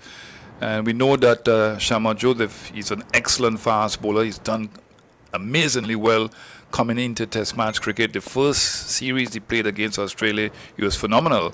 But he can also hit the ball around, and you need that balance. And you have that balance right here now with Shamar Roach and Shamar Joseph. Well, here's Shah into Roach, and Roach behind this next delivery may have just angled into him. Roach, you could see him bat and bat. He's still concentrating. He's on 10, but the important thing, Tony, he's faced 43 deliveries. Yeah, I think, and I've said it time and time again, he has the best defensive technique among all the West Indian batsmen. Come on, Colin, dispute that. Well, I have to think of what you're saying, because you're talking of all the West Indies, all 11?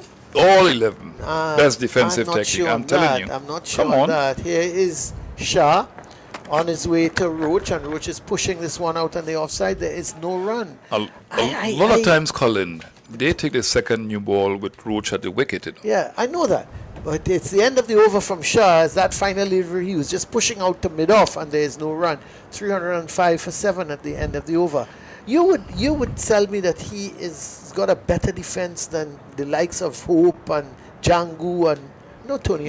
Best I defensive can't. technique. The problem with him is when he tries to attack the ball, takes him completely out of his comfort zone. But he swept one or two very good shots here. He's played some very good shots. Yeah, well. But to me, I think his temperament and everything, the combination. Temperament. Yes, I'll go along you with see, that. people don't His think like that temperament is because good. he's batting at the lower. number 8, Yeah, right. Number 8. So people don't think like that. But I think that he has the best defensive technique among all the West Indian batsmen. I think his temperament is good, and that's to me, that's years of experience is shining through now with Kemar Roach. I mean, you know, he's the elder statesman of the team. He's cool, he's calm, his demeanor is good.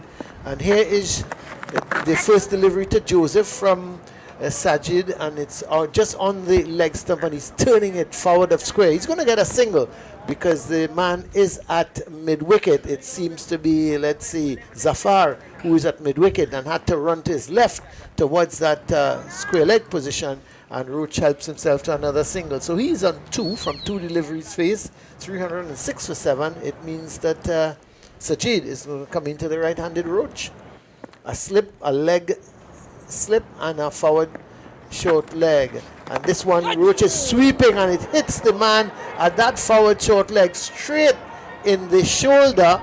And even Roach has gone along to make sure he's okay, but he's surrounded by skipper Baba Azam, Mohammed Rizwan. Seem to have got it on the shoulder, Tony, which is the fleshy part of this body, and luckily it didn't go on to the helmet or anything like that.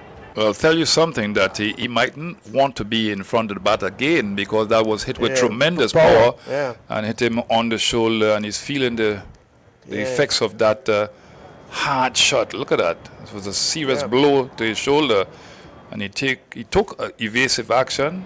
Good position for a man at that bat position to be in, taking evasive action, but oh boy, and Kemar Roach going across right away, to make sure that he's all right. Yeah, probably saying to him, hey, don't stand there now. It's not a good idea. You know, quietly in his ear. He's moved away now because he's surrounded by all the Pakistan players, and Roach is going to have a word with Shamar Joseph. Yeah, the best I've ever seen in those positions. I said those positions because, you know, it's either seal mid off or seal mid on. Clayton Lambert was excellent. Yeah, he was good. And then Gus Logie. Oh, man, these guys were fearless. And they had good techniques in those positions. You know, you think of things, Tony, as you go along. And I remember playing a club game here. I don't think you played in that game, but I was bowling from the second team game? Sorry, got it caught. Because I didn't play, so, you know. Well, you probably were sick. You were ill somewhere. You had a migraine or something. Anyway, I remember bowling to a guy called Remy Manbu from Presal. Queenswag was playing Presal, and I was bowling. And he was batting like Kemar Roach. He was just blocking, and I just got frustrated with Central Trinidad. Yeah, I was getting frustrated, and I remember, you would know this gentleman. He's a character, Anthony Glenn Dawson. Oh, man. Yeah. A left-hander. He was a pretty good player. He played for Trinidad, I think, a couple of games. Yeah, against Barbados, Milton Small. He was one of the victims. Yes. Anyway, he was in the gully, and I said to him, Tony, go forward short leg for me. And it really and truly, I just wanted to put Mambo off from just not, going forward. And he shouted to me, Skip, I need a helmet. I said, what do you need a helmet for? See, you don't need no helmet. Anyway, I running up the bowl, and all of a sudden I decided to bowl a slower one. When I say, I already slow medium, but I went even slower. So the ball slipped out of my hand, Tony, and one full toss. He absolutely hammered it, and Tony took evasive action, hit him straight on top of the helmet. And he just keeled over and said to me, he said, "You see what I tell this kid? And he did that helmet." But that was really a funny. I mean, thank God nothing happened to him. But you haven't been missing any cricket because it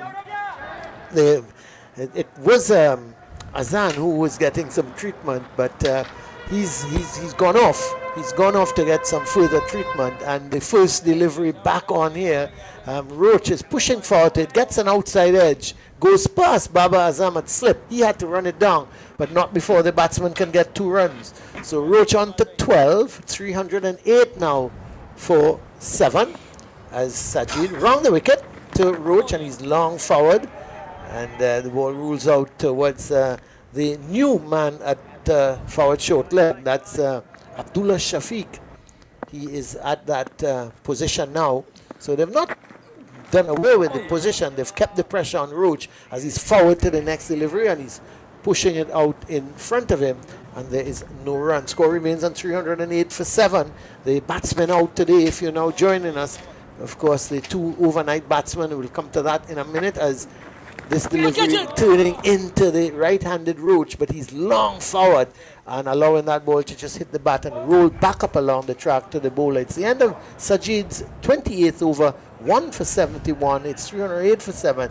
Roach on 12. Joseph on 7. And if you now join us, remember the West Indies started this morning 239 for 5. Graves was 64. Chase was on 36. Well, Graves went caught by Zafar off the bowling of Usman for 73. As a matter of fact, the new ball was taken. He was given the new ball. Usman, the left arm orthodox spinner, and the very first ball, he got Graves out for 73. And then Roston Chase was out a couple overs ago when he was bowled by Shah for 70. Yes, Sajid has not been impressive at all. This pitch offers some turn for the spin bowlers, but he's been flat. You cannot bowl flat on this sort of surface. You've got to throw up the ball, especially against a tail-ended batsman. So he's not been impressive at all. Yeah, I was about to come to that and ask you what should he do, or what is he doing wrong, and how should he correct it. Here is Shah into Joseph, and Joseph looking to pull a delivery that seemed to have come off the bottom of the bat, and they get a single. Joseph has 3 from 3 deliveries, so it just shows his mentality. He's trying to get the ball away, but it's 309 for 7, and Roach back on strike. He's now on 12. Yeah, and we've seen some good shots from him in that first test match. Some conventional drives on the up, so he's got the ability to make some runs at this level. What I like about him, Tony, he's fearless. He comes out there and with a right mindset to say, well, hey, listen, no bowler here is going to dominate me. And I think that's his forte. He goes after the bowling. And on his day, he can embarrass a couple bowlers. Here is Shah into Roach, and this is going down the leg side. He ducks, and the wicketkeeper Rizwan can't get across. He's had a rough time, Rizwan, because he was, especially to the fast bowlers, because he was diving and couldn't stop it, and it goes down to the boundary for 4. So it's 313 now for 7, and 4 byes signaled by the umpire. So the byes now, Tony, the extras go up to 29 and 12 byes. Yeah, but bad delivery from the young man Shah. This is the worst delivery that I've seen from him in this particular spell. 313 for 7. Shah into Roach, and Roach is forward, pushing it out towards mid-off, and there's no run. Nice sunny conditions here at the Queen's Park Oval, and still not a great crowd. It's the Caribbean standards. There are a few more spectators have come in, but if you're anywhere close to the Queen's Park Oval, it's an absorbing morning so far of Test cricket. Yeah, I'm very disappointed. Children are allowed free to come into the Oval to watch this Test match. It's just $35 for adults, and I'm very disappointed. This is the highest level of the game, and obviously West Indies is playing, so hugely disappointed with that. Shah into Roach. This is wide of the off stump, and he has a slash at it. He was trying to hit it square on the offside. Doesn't make contact and goes to be taken by the keeper. I think that when you look at Kemar Roach, what he does do well, besides his defensive ability with the bat, he does play in his box. By that I mean that he doesn't go wide of those deliveries to try to hit it square of the wicket. So he allows the bowlers to come to him. But that one was not in his character to go that wide of a delivery that was a wide, very wide delivery. Well, here he is again on his way to bowl to Roach, and this time Roach is playing a delivery. It's on the front foot, and just you could see him just trying to work that through the mid-wicket region. It goes straight to the man there at mid-wicket, and there's no run. Score remains 13 for 7. I'll tell you something. I've seen, in a general sense, the West Indian batsmen in this particular innings work the ball through the onside. So it means to say that they're getting in line at the ball and they have the ability to use their wrist nicely. We saw that with Captain Roston Chase, and we saw that with Justin Greaves. So they've seen that ability to work the ball through the onside, to open up the onside, and it's very difficult if batsmen can play through the offside, through the onside, behind the wicket. Very difficult to contain them. This one is edging just short of the man at first slip, and he was pushing forward to delivery, made a little bit more, thought he got a little bit more bounce. He got the outside edge, and it was dropping just in front of the Pakistan skipper at first slip. I don't think he even got his hand to it. When I said he stopped it, but in terms of being a catch, I don't think he was able to get his hand to it, and it goes through, and no run resulted from that because he stopped it in front of him. And the end of the over, 313 for 7, 97 overs have been bowled, Tony Gray. Yeah, you look at Kemar Roach again, good defense. Although he got the outside edge, he played with soft hands. And that was not a bad delivery from the young man Shah. I've been impressed with him. He's not gone up to 140, 142 as yet because he can get to those levels. But he has been very, very on spot, good line and length.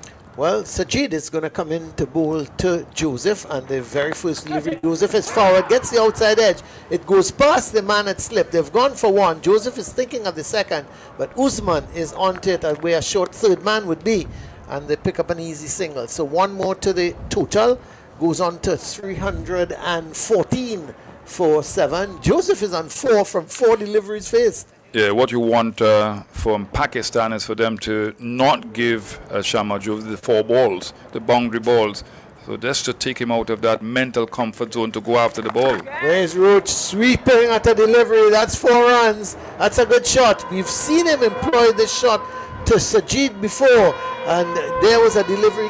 Maybe give him a little bit more air, but the line was not good from Sajid, so it gave Roach the opportunity to go for the sweep. He seems to like that shot, and he's connected well. This time the man at forward short leg was not in the way, and it went backward of square. There is a man at short, almost a short fine leg, and he couldn't stop it, went into the boundary for 4. This time he's forward, it comes off the inner part of the bat, and right where the man at forward, a backward square leg would have been, but he's gone right back at the boundary rope, so they were able to go through for a comfortable single. So he goes to 17, 319 for 7. This is a very interesting field for Sharma Roach, because when you look on the leg side where he favors, the man at mid-on is about 3/4 way back. There's a mid-wicket, there's a forward short leg, and there's a man at deep backward square. As this time, Joseph, that's a nice shot. It was wide of the off stump, and Roach just helped it on its way. I would like to say it was a late cut, but I was thinking it was more of a late dab.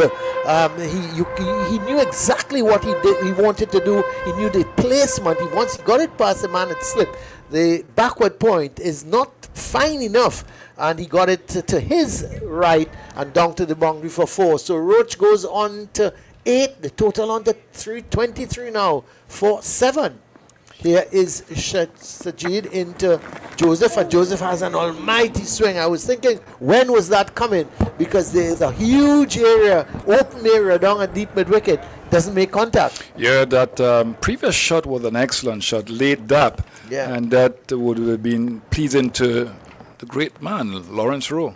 Well, so here is Joseph coming down the track, and just really a very soft dismissal, because he came down the track and he played a nothing shot, Tony. He just pushed at it, and what happened was, because he pushed at it, it went straight back into the hands of Sajid. He's picked up his 2nd wicket. Roach goes for 8 from 7 deliveries. The West Indies, they lose the 8th wicket now. It's now 323 for 8, but Tony, a really soft as he came down the track. He realized he wasn't to the pitch, and I should have just put a dead bat on it, but I still think he was trying to work the ball somewhere on the onside, but it went straight into the hands of Sajid, and Joseph makes his way back to the pavilion. Caught and bowl for 8, 323 for 7. Yeah, Oli played that wonderful shot down to third man for 4 runs, that late dab shot. I think that they've taken him out of his comfort zone, not giving him the 4 balls. And that ball was a slow delivery, flighted delivery. Of course, Sajid is coming round the wicket. So he didn't get to the pitch of the ball. He moved out of his crease. And obviously, with that mindset that he has to go hard at the ball, he still pushed at the ball and presented a very easy return catch for the bowler. So excellent bowling, slow up that one. And that's what he needs to do on this surface. So Sharma Joseph not repeating his feat that we witnessed at the Brian Lara Cricket Academy. Well, Jamal Warrican has come out, but in the meantime, there's a hydration break. So the players, it's very sunny and very hot, Tony, the conditions, and I would think the Pakistan players in particular will welcome this little break, refresh themselves, get some water down their throats, and just talk a little bit of tactics. Now, with just 2 wickets left, you would think West Indies would be trying desperately, Tony, maybe add another 27 runs, get it to the psychological figure of 350, which would be very, not daunting, but you have to say it wouldn't be a bad score winning the toss. You always said winning the toss and batting first, you need to get 350 and up. Yeah, if you decide to bat first. Now, you got to look at the opposition. Pakistan has not been scoring above, I would think, 250, 270 frequently. All right, so you talk about the psychological edge. I agree with that, that statement.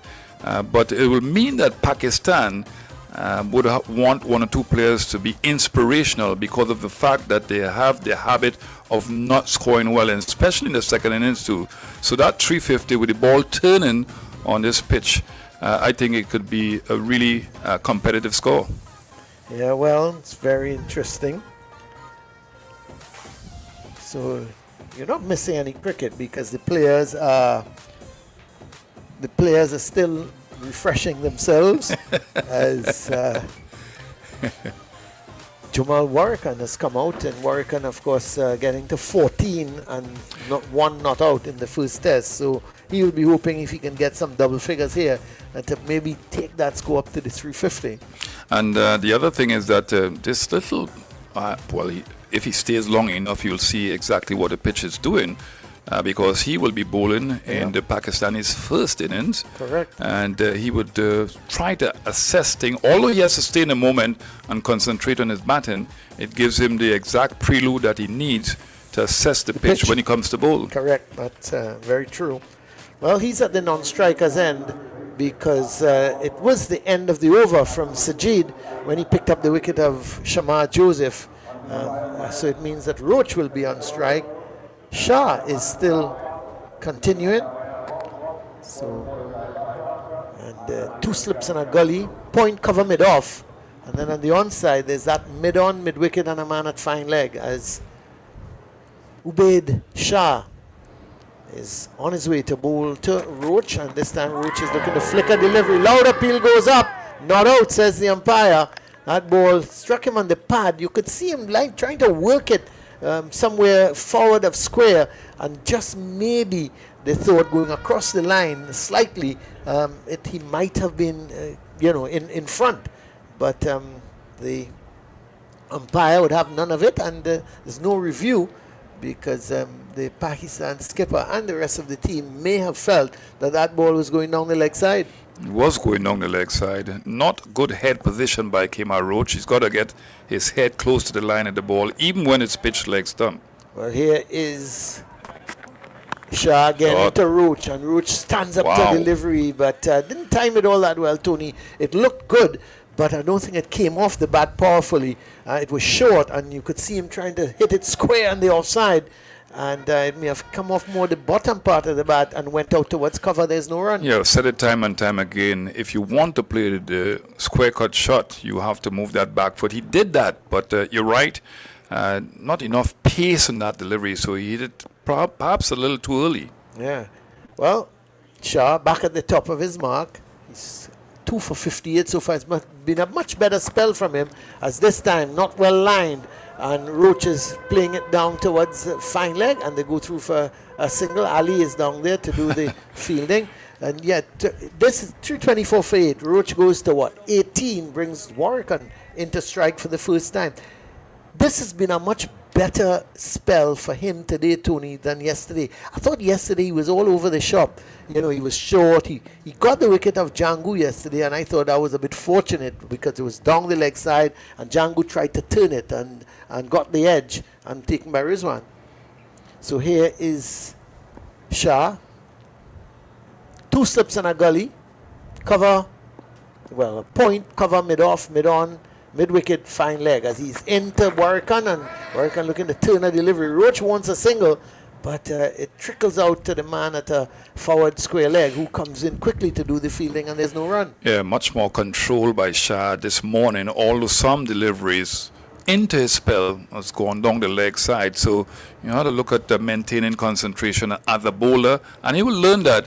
And obviously, team meetings last night, they would have said to him that he has to be a little bit more control, but you don't want him to cut down on pace because he's the fastest bowler they have. Yeah, well, he settles again as he's about to come in to the right-handed Warwican, and Warwican is playing this one out. He's thinking of the single, but they realized that that ball, in fact, was going too close to the man at mid-on, and they decided against it.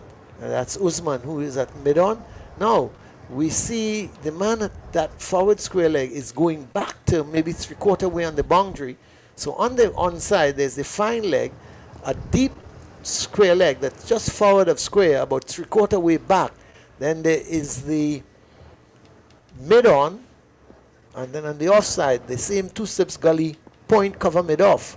So interestingly, they've put that man back at square leg as the short ball comes, and Warwican just getting under it. So they're hoping that he might have gone into the hook shot. He did not, and he just went under it, and it's the end of the over. So it's going to be Sajid is going to continue, and he's going to be bowling to the right-handed Roach. Well, of course, both batsmen right-handers. Yeah, it's unfortunate that he bowled a short ball, because if he should bluff the batsman and bowl that Yorker. Yeah, bowl a Yorker. But still an improvement that we've seen from Shah. And they need to attack Roach a little bit more. Let him play shots through the offside rather than through the onside. He's been very efficient at playing those sweep shots so far. Yeah.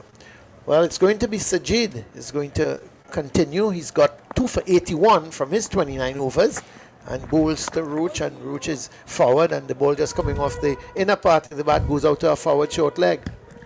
It's such a pleasing thing to see a batsman who can stay out there and bat for long, change the momentum of the game, tire the bowlers and the fielders. Well, here is Sajid into Roach, and this ball is going past the man at a leg slip, and Usman comes in from that deep backward square position and does the fielding, but the batsman jogs through for a single. 325 for 8. Roach goes up to 18. Warwican on strike for the first time against Sajid.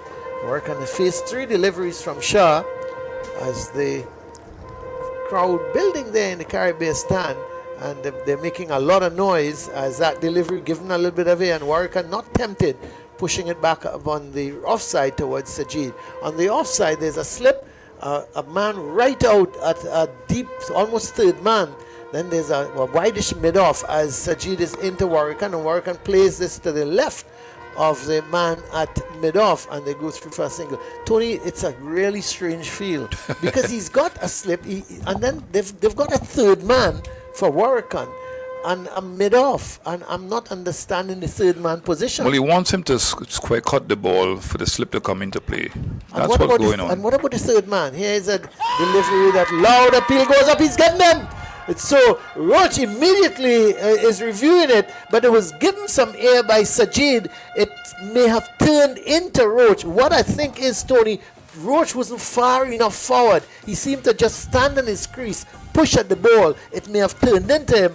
It struck the pad, the appeal went up, and immediately the umpire has given him out, and Roach is LBW for 19. He's reviewed it right away, and we'll have to wait and see the decision. Well, you're looking at these types of deliveries, exactly what he's supposed to be doing. He's flighting the delivery, and it could be very close there. And I think that Kemar Roach has every right to review it, and he did it very quickly. But it looks like a hit and leg stump, in my opinion. Yeah, I think so. But would you think he was long forward, or did he get an inside edge? No, he didn't. Right. So, Tony, could he been a little bit more forward? Could he have been stride? No, not really. But it was a good delivery, a flighted delivery, a slow delivery. He's bowling at and lacking in pace now, and that's exactly how you're supposed to bowl on this wicket. So we had to be careful here. But I could perhaps that's a good shout. Excellent shout. Hitting. Yeah. So that's the end of Roach. He goes LBW Sajid, and he's picked up his third wicket now. And it means that the West Indies, they've lost their ninth wicket with a total on 326. Roach goes back to the pavilion. LBW Sajid for 19. And at 326 for 9, Tony, they would be, well, we've just got about, I would say, about 35 minutes to lunch. So it could very well mean that Pakistan could be batting before lunch. I'm going to take my leave, and Vidya Ramphal is going to come in after some comments from you. He will be on with Jared Basu. Well, I'll say the game is in the balance with the West Indies team slightly in front at this point in time. It's just the second day, the Queen's Park Oval. The record books will show that the second day and the third day are normally the better batting days of a test match. So we'll have to wait and see how Pakistan responds. But I think they've played the extra batsmen, and as before, because they were not confident in their batting in a previous test match. But we'll have to wait and see. But excellent effort by Shadid now. He has taken 3 wickets for 83 runs, and I was saying that he needed to flight the ball, Vidya Ramphal, and he has done that. He's obviously heard you, Tony. Thank you so much, and thanks very much to Colin. Jared Basu and I will take you up to the luncheon period. Sajid, just one ball remaining in the over. He's coming round the wicket. He's bowling to the left-handed Jaden Seales. Seales forward to it, and Sajid runs away almost in celebration as Seales just played it out to the bat pad. There's no run. 2 slips in a gully, 2 slips in place for him. End of the over, 326 for 9. A successful over for Sajid Khan. Got the wicket of Roach LBW for 19. West Indies 326 for 9. And 100 overs exactly completed now. Hello and welcome back to Jared Basu. And the last time we were around, we were talking about 350 for the West Indies, and the West Indies look good for it. Now that's less certain. Hello, Vidya. Hello, everyone listening wherever you are around the world. We talked about 350, but what we got was 3 wickets since the last time we were here. In fact, as we left the commentary booth, the first delivery, Shah bowled the skipper Roston Chase without adding to his score. Well played 70 from the captain nonetheless. It is Shah who is bowling the next delivery down the leg side, off the pad, running down to a fine leg. Just going to be 1. And let's see the signal from the umpire. No signal, so that one was runs, just coming off the bat, maybe pad. But he's been guilty. He's been a lot better today, Ubaid Shah, than he has been in on the previous day. It's the first day of Test cricket is always going to be difficult. And he's 20 years old, he's young, there's the adrenaline to deal with. Playing in a historic venue like this, he must have been under the gun, but today looking a lot more settled. Yeah, the nerves are now gone, you would think. I mentioned when we were chatting about him in our last stint, he's young, so he has a lot of growing to do. He's over the wicket, bowling to the left-handed Seales, who's flicking that one away to pick up 1. Seales off the mark with his second ball, 328 for 9, correction. And having said that, the 350, I think, is still very much within reach. If you throw your mind back to the two-match test series in Pakistan, Jomel Warrican on numerous occasions saving the West Indies batting effort. Jaden Seals, you throw your mind back, he was the one, the last time Pakistan were in the Caribbean, he was the one with Kemar Roach who stood up and won the test match by 1 wicket for us. I think it was in Jamaica, in Sabina Park. So these two can bat, and you would think that they would probably find a way to get to lunch. Shot to Warrican, who is getting this one that's coming off the pad, I believe, going down to that wide fine leg position, more like a backward square leg. In fact, it runs again. The umpire has not signaled, so one more to the total. Shah is from the northern part of Pakistan, and in fact, his home area of Upper Deer is actually very close to the border with Afghanistan. So he's actually closer to Kabul, the capital of Afghanistan, where he lives, than the capital of than Islamabad. So he's in that area. And what a family. 3 fast bowlers coming out of the family, and 3 very good ones indeed. Yeah, indeed. You think about it, he's just 18, 19 years of age, and it always makes me wonder, what was I doing around that age? And now, in his instance, he's representing his country on the biggest stage. And here I was thinking you were still that age. Here's Shaw now bowling to the left-handed Jaden Seals, who plays it back to the bowler with a nice little flourish a la Steve Smith. I take that as a I take that as a compliment. But you can see there, even in defense, forward in defense, and very confident Jaden Seals. He's one of we know what he's going to do with the ball. We know the energy he's going to give. He gives the exact same energy with the bat. Jaden Seals, he works on his batting. He isn't to say night and day, but he takes pride, at least, in knowing that, hey, I'm going to have a job to do with the bat, and I'm going to go out there and do it. Yeah, he might be number 11, but he's not a number 11, in the sense that he does bat a bit better than you would suggest where he is. This one's flying off the thigh pad and away for 4. That's leg buys. That one took a firm, meaty blow onto that thigh pad, and despite the despairing dive by Mohammad Rizwan, it flies away for 4. So the West Indies 333 for 9. Warrican 3, Seals is 1. Are you a superstitious man? It's the triple Nelson. Well, actually, every time I see 333, I think of one person. Yes, I think of Christopher I Henry Gale. So we could say Chris Gale is on the board. But no chance there for Rizwan, a real wayward delivery. And as great a wicketkeeper as Rizwan is, he would have had to probably been the height of Tony Gray to probably even get fingertips on that one. If not his flexibility. Here's Shah now. This is a better delivery on the line of the off stump. It's pitched up and driven away beautifully by Jaden Seals for 4 runs. Those practice sessions are coming to bear here. That one was pitched up and played it very well. Well, and that boundary will end off the over. A couple of boundaries to end off the over. Seals on 5, Warrican is 3, and West Indies 337 for 9. And the horns go up, the voices, the cheers go up. Local lad, Jaden Seals, he's from here in Trinidad and Tobago, and well appreciated by the crowd that has made their way into the bottom deck of the Caribbean stand to the southeastern side of the ground. But as I said earlier, with Kemar Roach, he might be telling Roston Chase, get me up the order with some of those confident sweep shots he played. Jaden Seals, this extra cover drive all along the carpet would probably make the openers in Brandon King, John Campbell, and the like stage around Chandapur make them blush.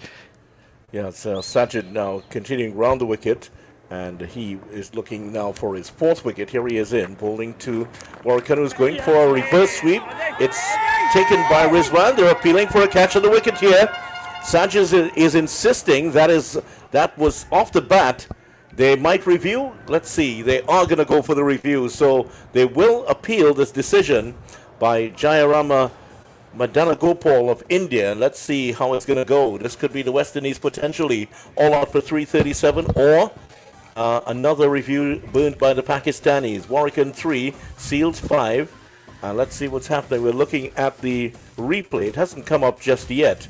The umpires and everyone looking away at the big screen away to our right. Here's the review, and we're looking at it. Warrican goes for the reverse sweep. Does it hit the bat? Does it hit the glove? May have hit the forearm. Now, it was very close to the glove also, but did it hit the forearm? It certainly did hit the forearm, but did it glance off the glove before forearm? and into the gloves of Rizwan. The Pakistanis don't look as confident now. I think it'll have to come down to listening for the sound. Let's see. I don't know what you thought about that, Jared. First impact, I thought probably the glove and it popped up. But now that we've been able to see the first replay and see that it did come off the upper forearm closer to the elbow, it's just for the Ultra Edge to tell us if it did clip the top of the glove on the way through. But based on that first replay that we've seen on the big screens here at the Queen's Park Oval and our monitor in the studio, it seemed not to touch the glove and just that forearm taking the ball, looping it up into the air, an easy catch for Rizwan. Well, Sajid is on the screen now, and as he was on the screen, he took the opportunity to put up his finger, and he's now encouraging Muhammad Ali to do the same. So it's a bit relaxed here. When the reviews were brought in first, many felt that it would slow down the game, but it's become part of the theater of the game. The fans enjoy it, and obviously the players are enjoying it. And Sajid is making another signal. Somebody's bumping him on the head, actually, as he's signaling for another review. Well, they usually play with the top of his ball-headed, and they usually play with the top of his head and just rub his head, hoping for, I don't know, some superstitious response to come alight. The replay still hasn't come up, by the way, and Warwican, in fact, is indicating in the replay, as soon as the appeal went up, he was indicating that it came off his forearm. But let's see where it goes. Now, the ball's coming through. There's a spike there as the ball is passing the bat and gloves. And then another spike appears at the forearm. I'd love to see that again. It sort of took it back. So we're calling on the director to just pull it back a little bit. So let's see. Now, there's a spike with the ball perhaps hitting the back of the bat, is it? Or was that something else? Was that ball hitting the ground? To my eye, the split screen that we see on our monitor, the one to the left, it looked like there is a gap between the bat and the ball. Yeah, there is. At the point of the spike. Now, where the spike actually did, the ball is passing close to the bottom of the bat. So, yeah, one of them, it looks like there's nothing. The other one looks like, I think it might be inconclusive. Maybe, I think Sajid himself has decided that's going to be out. He's asking for the ball and he's walking back to the top of his mark. That's a tricky one. Very, very tricky one to say. And I think there's enough doubt to give the benefit of the doubt to the batter. But umpire Alex Worf of England, he's the man who has to make that decision. He is in the hot seat at the moment here. So your decision, Jared? Based on what I have seen from the replay, I would say not out. To my eye, yes, there is a spike, but there is a gap between the bat and the ball on the left-hand side of the split screen with Ultra Edge. Of course, thankfully, I'm not being paid to do what Alex Worf does. That's why he gets the dollars. Well, Sajid is putting his the camera's back on him, and he's putting up his fingers again, indicating that he feels it is out. So, Warwican, it's taking a very long time. I think we've been maybe about 4 minutes or so. We're still trying to decide. And if there is this much doubt, there is a spike as the ball passes close to the, is it the back of the bat? Yeah, it was an interesting choice of execution to play the reverse sweep and then try to play it with the back of the bat as well. So that also adds another dimension to the consideration here for the umpire. Well, Sajid is having a torturous time here, hoping that the West Indies have lost their 10th wicket. That would mean 4 for him. And Sajid still looking on. He has his arm draped around one of his colleagues and looking on. He's smiling at the camera. And you're gonna, if you haven't seen what he looks like, we can tell you he's bald-headed. He has that big beard, and there's an upturned handlebar mustache. That's what I've been told it is, a handlebar mustache. It's not LBW, by the way. It was hit outside. Now it has been officially turned down. So one review lost for the Pakistani team. West Indies continue 3:37 for 9. Fair decision, I think, at the end. Yeah, and as I said, to me, seeing the replay, I looked, I saw the spike, but the left-hand side of the split screen with Ultra Edge indicated to my eyesight that there was a gap between the bat and the ball. So the spike came from something else. Maybe the pad dragging on the ground, something else. But what that does mean is that the West Indies can carry on. should it have gone in the favor of Pakistan, they would have had about 15 minutes to bat.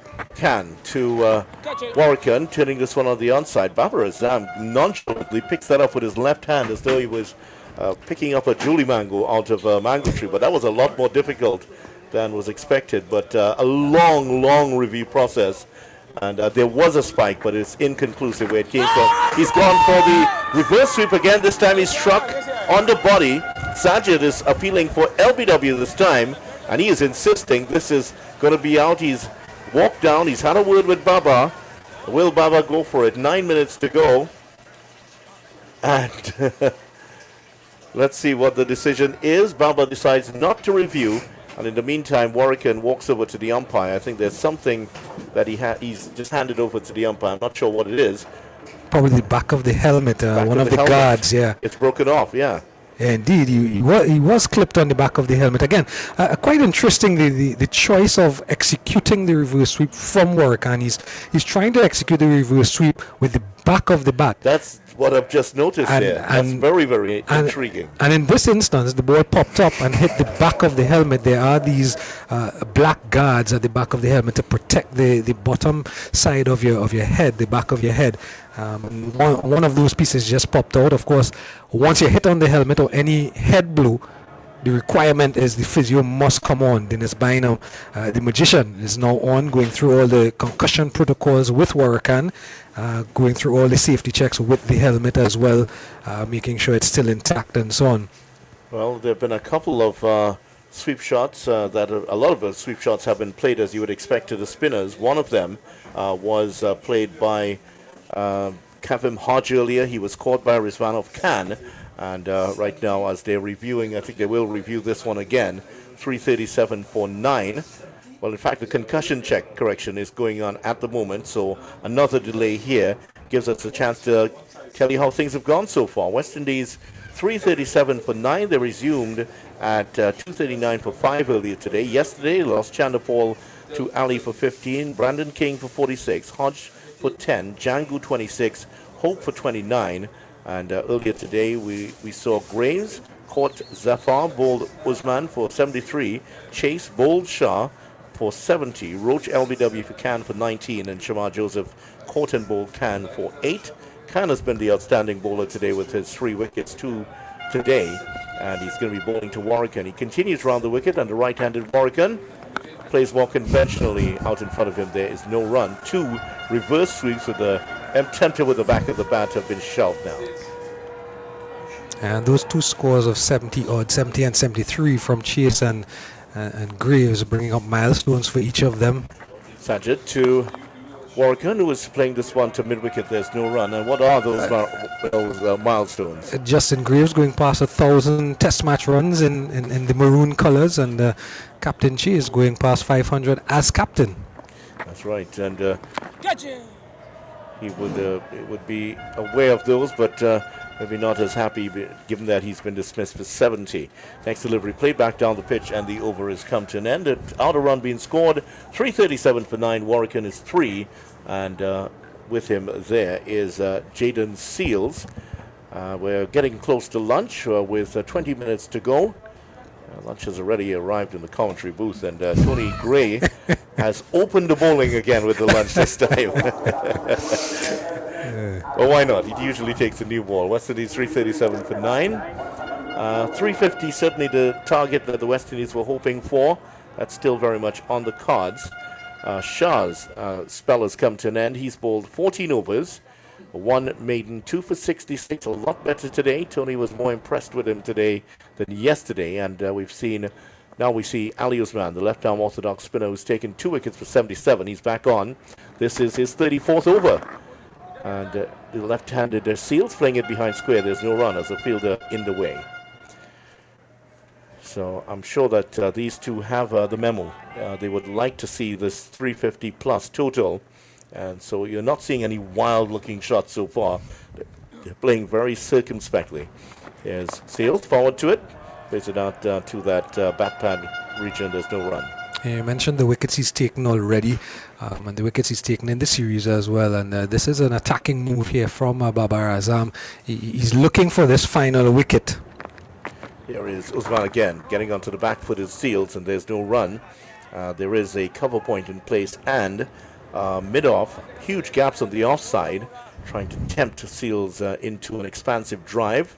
We did see one earlier from him, a very good drive actually, off the bowling of Shah. Would he chance his arm here against the... Well, he goes straight, and he hasn't hit that very well. It's through the hands of the fielder. Shah drops it. It was a catch that was... He just dollied one up, and Shah had to move smartly toward his left. And I tell you what, he couldn't get across to it through the hands and hits the ground. Yeah, I don't think he picked up the ball initially. And by the time he picked up the ball, of course, he's looking directly into the midday sun, if you will. And in the end, not even really any fingertips on it, but a mis-execution. And you talked about Jaden Seals opening up and playing an expansive shot, and there was that expansive shot. He was aiming for the side screen and probably just came through the shot a little bit too quickly, ended up scooping it into the air. Thankfully for him, it was not caught. Usman switching over to round the wicket, 2 slips and bat pad in place for Warrican, who's not tempted into a big shot, just plays it defensively back to the bowler, and there is no run. Ali Usman certainly didn't have a great time in Taruba, but I tell you what, there's a big smile on his face now, really enjoying the conditions here at the Queen's Park Oval. Into Warwick again, playing it on the onside. There's no run. The spinners have bowled, well, this is the 34th over for Ali Usman, which is now complete. So that is 65 overs of the 103 that have been bowled by those 2 spinners, and then you tack on Salman Agha. So that's another 2. So the majority bowled by the spinners in this innings. And that's so starkly in contrast to the Brian Lara Cricket Academy, where the majority of wickets, all the wickets went to seamers. And now you see this heavy diet of spin here at the Queen's Park Oval. And we've mentioned it, traditionally that type of surface. So the West Indies have done well to navigate. I mentioned bringing in Usman at that time is an attacking move. He's looking for the wickets as Babar Azam. Sajid bowling to the left-handed Jaden Seals, plays it square of the wicket. There's no run. Sajid has been in the past seen as more of a match winner for the Pakistan team. There's very subtle variations that he uses. He changes pace, trajectory, and angle very well. He doesn't fool Seals this time. He plays defensively out behind point, and there's no run. At best, he's taken a 7-wicket ball against England. That was in Multan in 2024, match that Pakistan went on to do very well. Next delivery is hurrying on to Seals, plays it defensively back to the bowler. There's no run. You talk about his bowling figures. He took 8 wickets on debut against Bangladesh a few years back. In now to Seals, who's gone for the big hit and misses it completely. Taken by Rizwan. That's turning away from Seals. Seals was trying to hit it straight, and the ball turning away from him, missed it completely. I think he was trying to hit it back home in South Trinidad. He put all effort into that one, the Jaden Seals. Yeah, it's a huge waft of air that came out of his bat, maybe responsible for the flags moving abruptly just behind the pavilion. He really tried to hit that really hard. And this time he's cutting, but there's a fielder out there straight to the cover point, and there's no run. But you have seen his batting. He does look like an improved batter, as you mentioned, that he does practice hard on his batting. Number 33 on his back, Jaden Seals. There he is now facing up to Sajid. Now this time he's cutting away in the air. One bounce to Usman, not far away from surrendering his wicket.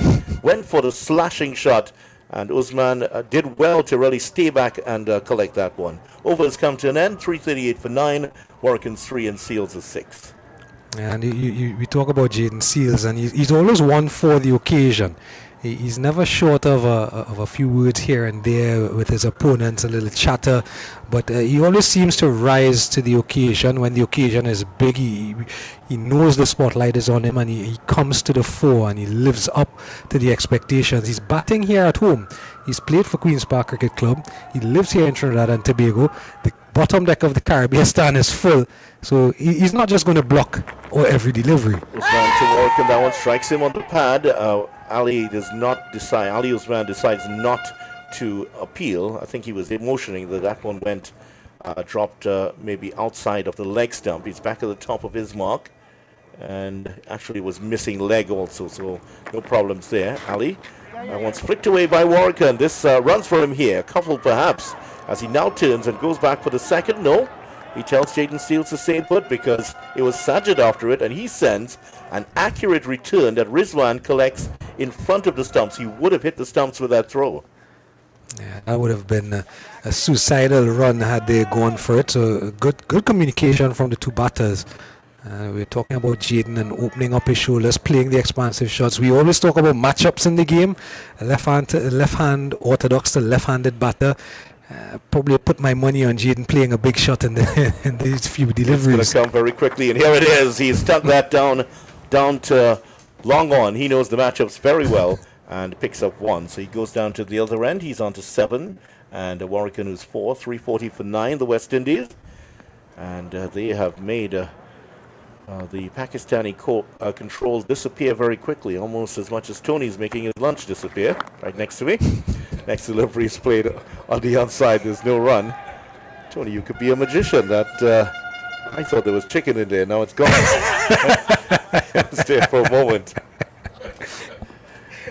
Well, he's a big unit, so he has to feed himself quite regularly. 340 for 9. Warwick allows that to go through. He's not playing a shot. It hits him on the pads. The Pakistanis are down, are appealing. Are they going to review? Babar Azam is still asking for the bowler, but I think they won't review this one.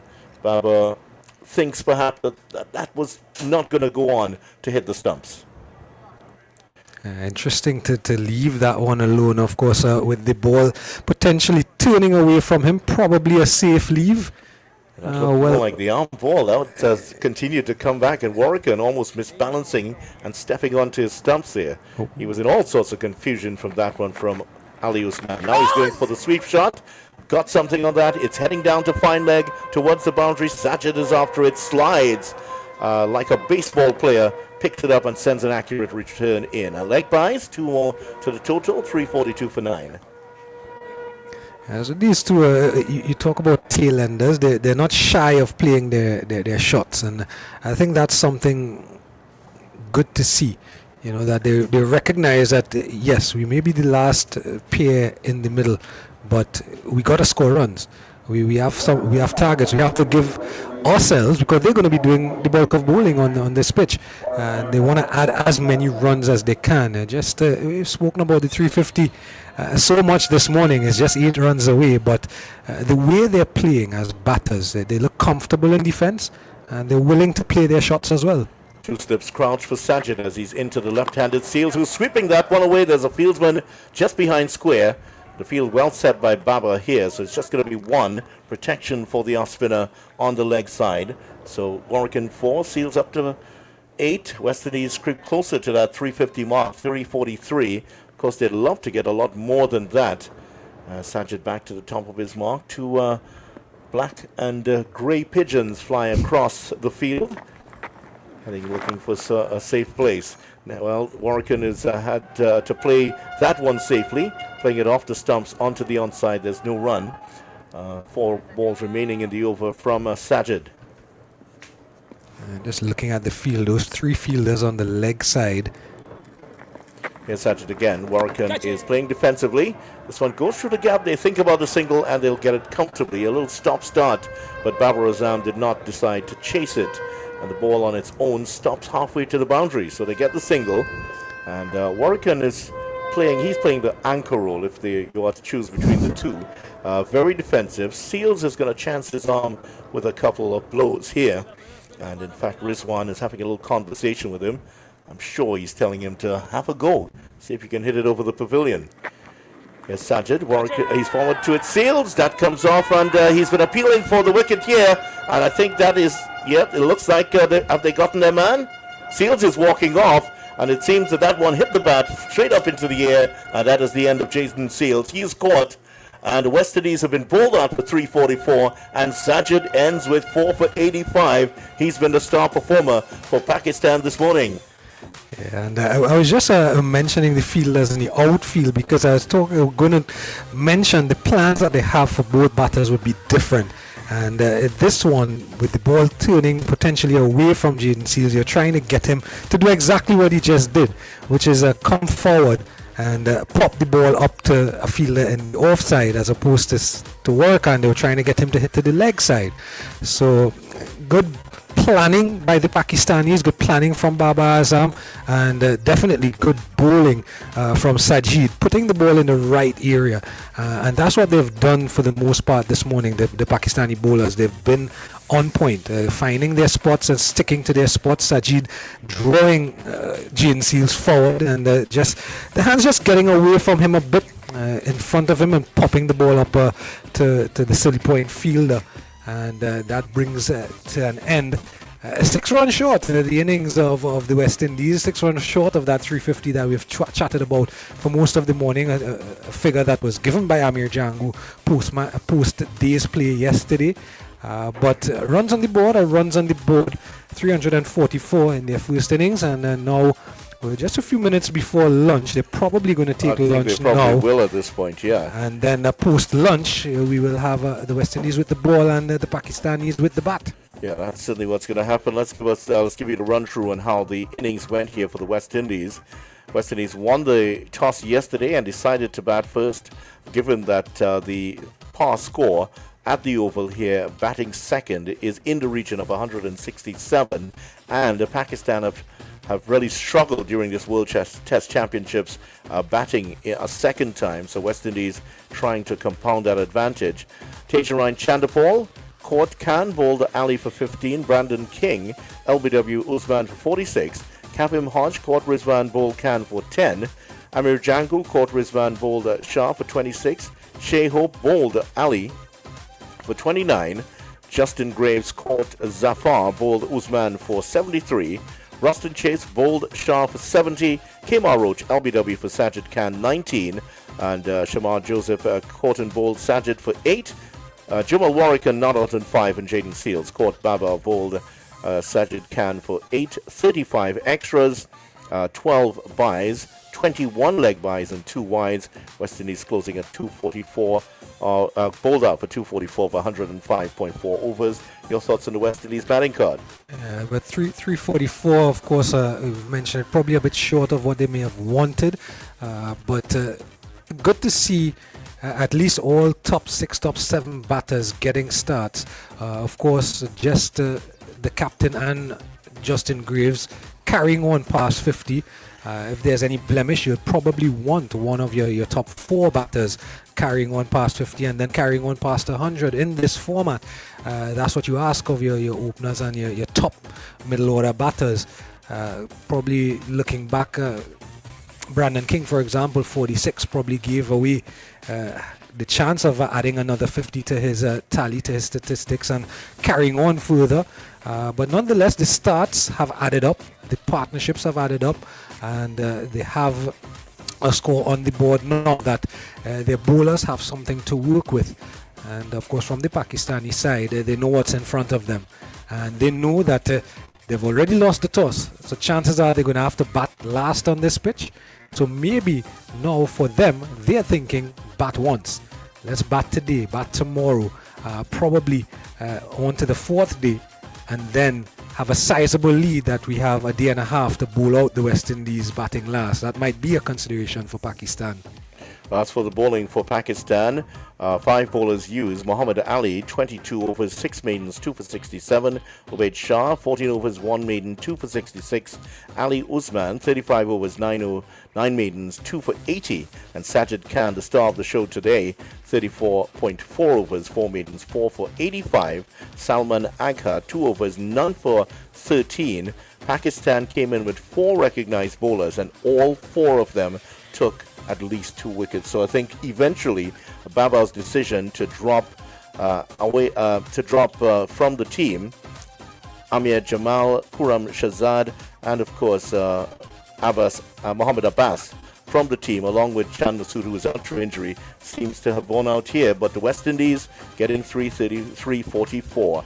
Well, join us after lunch in just about 35 minutes' time for continued coverage here of this match, West Indies versus Pakistan, the second test at the Queen's Park Oval. On behalf of Jared Basso, Colin Murray, and of course Tony Gray, and our technical operator Joel Thompson, we will join you in just about 35 minutes' time. Bye for now.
Good afternoon once again from the Queen's Park Oval.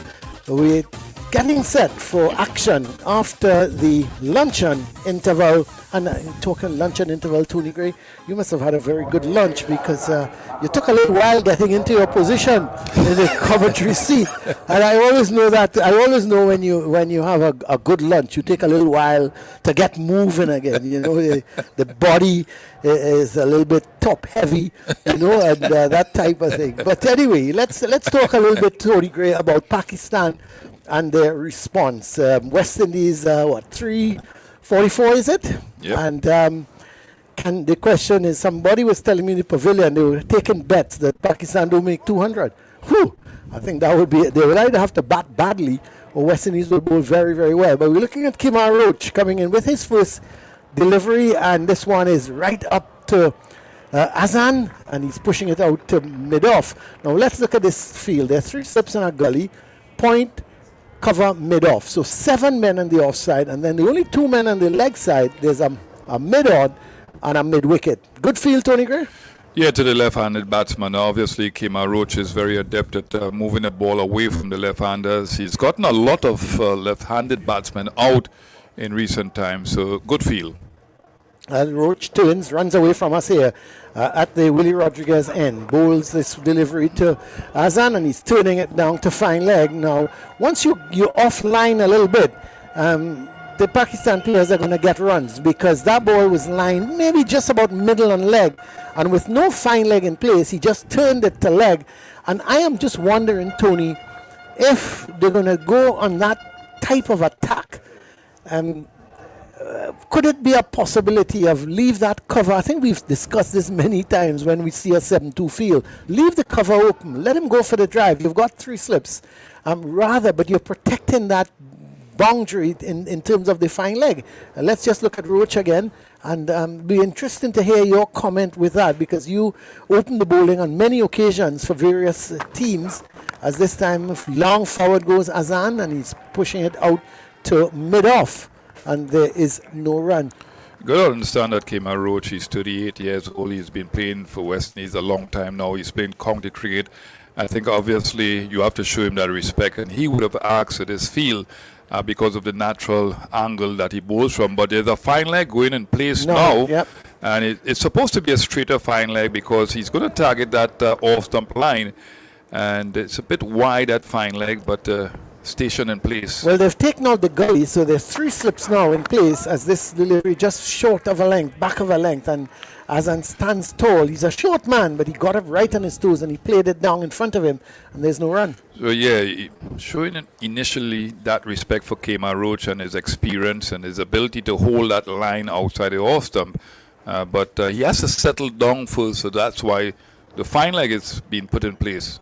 Well, I agree with that. I would have probably left the gully and taken out the cover, but they've decided to just have 3 slips instead, as Roach is into Azan and he's playing it out towards skipper Chase at mid-on. I suppose they're going to cater for no short deliveries from Roach. So if they're going to take the ball, if he's going to take the ball up to Azan, and then 3 slips most likely with the outside edge. Yeah, I remember the late Ranjit Anand, captain 1985, when we won Shell Shield. He used to leave the cover open for my bowling because of outswing against the right-handed batsman. Used to swing it, Tony? Yeah. Outswing? What about the in-swing? Well, later on with the with the old ball? With the old ball, yeah, sometimes. Oh, that's interesting. Here is Roach, a delivery that is to Azan, just not full length, but just shortish. But he had to come on the front foot, and it had a little bit more bounce as well, and some movement. And he was just on the front foot, pushing it out in front of him. At the end of the first over, Pakistan are 4 without loss in response to 344 by the West Indies. Yeah, I'm slightly surprised that Kemar Roach is playing in this test match. Just 4 days of rest in between. It really was supposed to be 3 days. But the West Indies team had a brilliant win by 90 runs in that first test match at the Brian Lara Cricket Academy. But normally you would have Kemar Roach playing the first test match and then resting for the second and allowing the younger fast bowlers to take up the mantle. But it's good to see him. It shows that he's still improving on his fitness. and it is managed properly, even at 38. Well, it's going to be Jaden Seals who's going to come into the attack. Jaden Seals, of course, with 5 for 20 and 1 for 73. 1 for 73 as we're looking at Seals into Imam. And this is outside the line of the leg stump. Not a good delivery. He gets away with it because Imam was looking to flick it. Now, this is the field I'm talking about. He's got 3 slips in a gully, a shortish point, then not a mid-off, but I would say more of an extra cover. Or if you want to dispute that, you could say a wide mid-off, but I think he's more extra cover. Then there's a mid-on, a mid-wicket, and a man at fine leg. So it gives Seals, to me, the opportunity, Tony, to attack the stumps as he's on his way to bowl to the left-handed Imam. Of course, both batsmen are left-handers, as this one he's playing probably on middle and leg, and he's playing it out on the onside towards the mid-wicket position where Django is doing the fielding, and there's no run. Scoring means 4 without loss. Yeah, what happens in these sort of situations, Colin Murray, because he had, 5 for 20, which was the best performance by a bowler at the Brian Lara Cricket Academy in that first test match. What happens is if you beat the bat a couple of times, it sets the mindset to go back to those sort of deliveries. So he wants to beat the bat a couple of times just to make sure the batsman goes back to that period. Remember that period when he got 5 for 20. And that was a good delivery from him.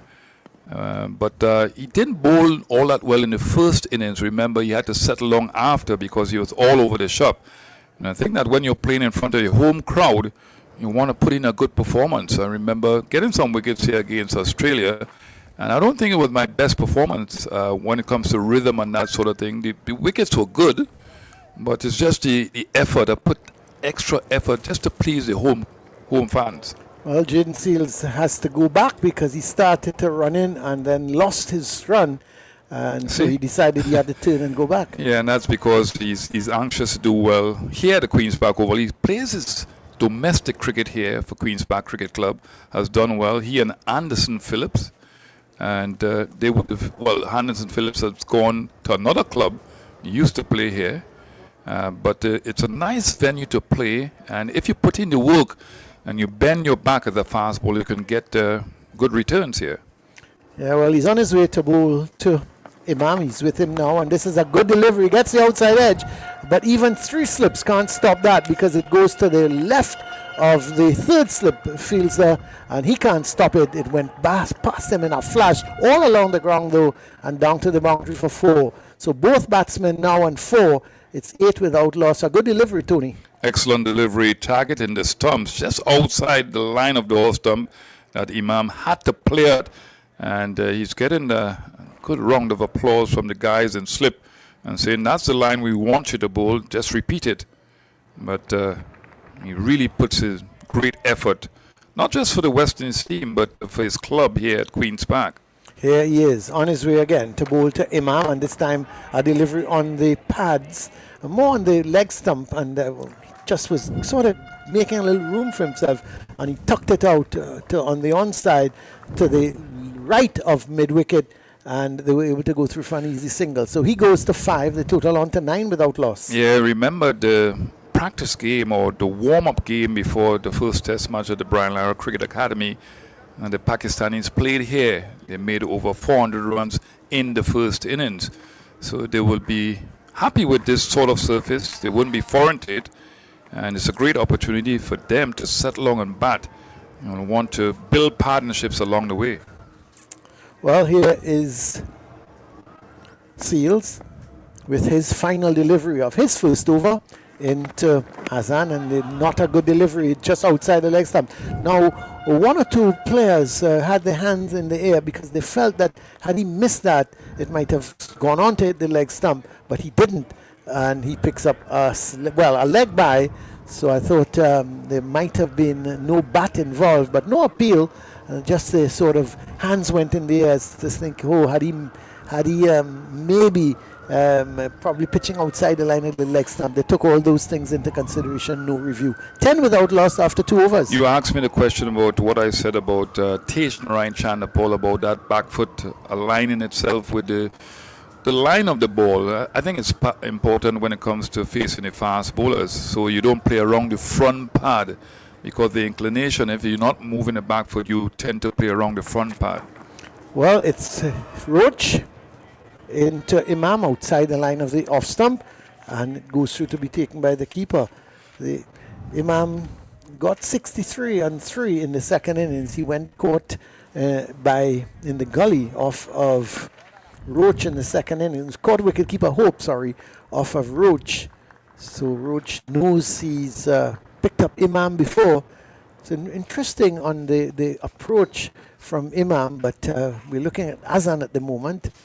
Imam is at the non-striker's end. It's going to be interesting on his approach. He's very, very attack-minded as Roach is into Azan, and this one goes to the right of the man at point. He's given chase. He's not going to catch that. It hits the boundary ropes just about now. A good delivery from Roach. Pitched left the left-hander. He had to play at it, and in so doing, it took the outer part of the bat and went to the right of the man at point, down to the boundary for 4. He didn't know very much about that, more the bottom part of the bat, but he didn't know much about it. But he gets 4 runs. Yeah, it's well played by the batsman, the left-handed batsman. In fact, both of them are left-handed batsmen. It wasn't a bad delivery. It should be slightly closer to the line of the off stump. They played it with soft hands, with an open-face bat. It didn't matter, it hit the bottom part of the bat. It still went into the boundary for 4. So this will give him some confidence. Well, here is Roach round the wicket to Azan, and that's a much better shot. He's looking much better here. He looked really at sea at Taruba. Here, Tony, he got a big score here in the warm-up game. This one was short outside the off stump. He stroked it beautifully, found the gap between point and cover, and it really raced to the boundary. He just stood there. It was wide enough for him to play the shot, and he hit it well. So he goes on to 12 now, and the total on to 18 without loss. That's a wonderful shot. It's a great shot. In fact, because Kemar Roach is not known to bowl that short outside the off stump, he pitches it up because the ball normally swings. That one was off the wicket. He played it really well with an open face bat. This one he drives, but that's runs again. I thought it was going straight to Chandapol at cover.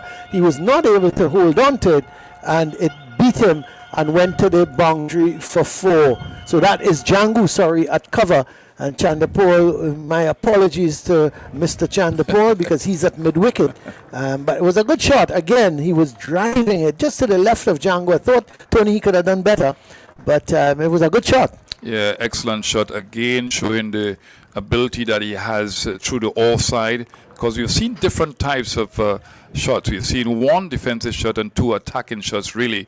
But Django really in that cover position should have been stopping that ball. Well, here's Roach into Azan again, and this time he's pushing it out on the offside.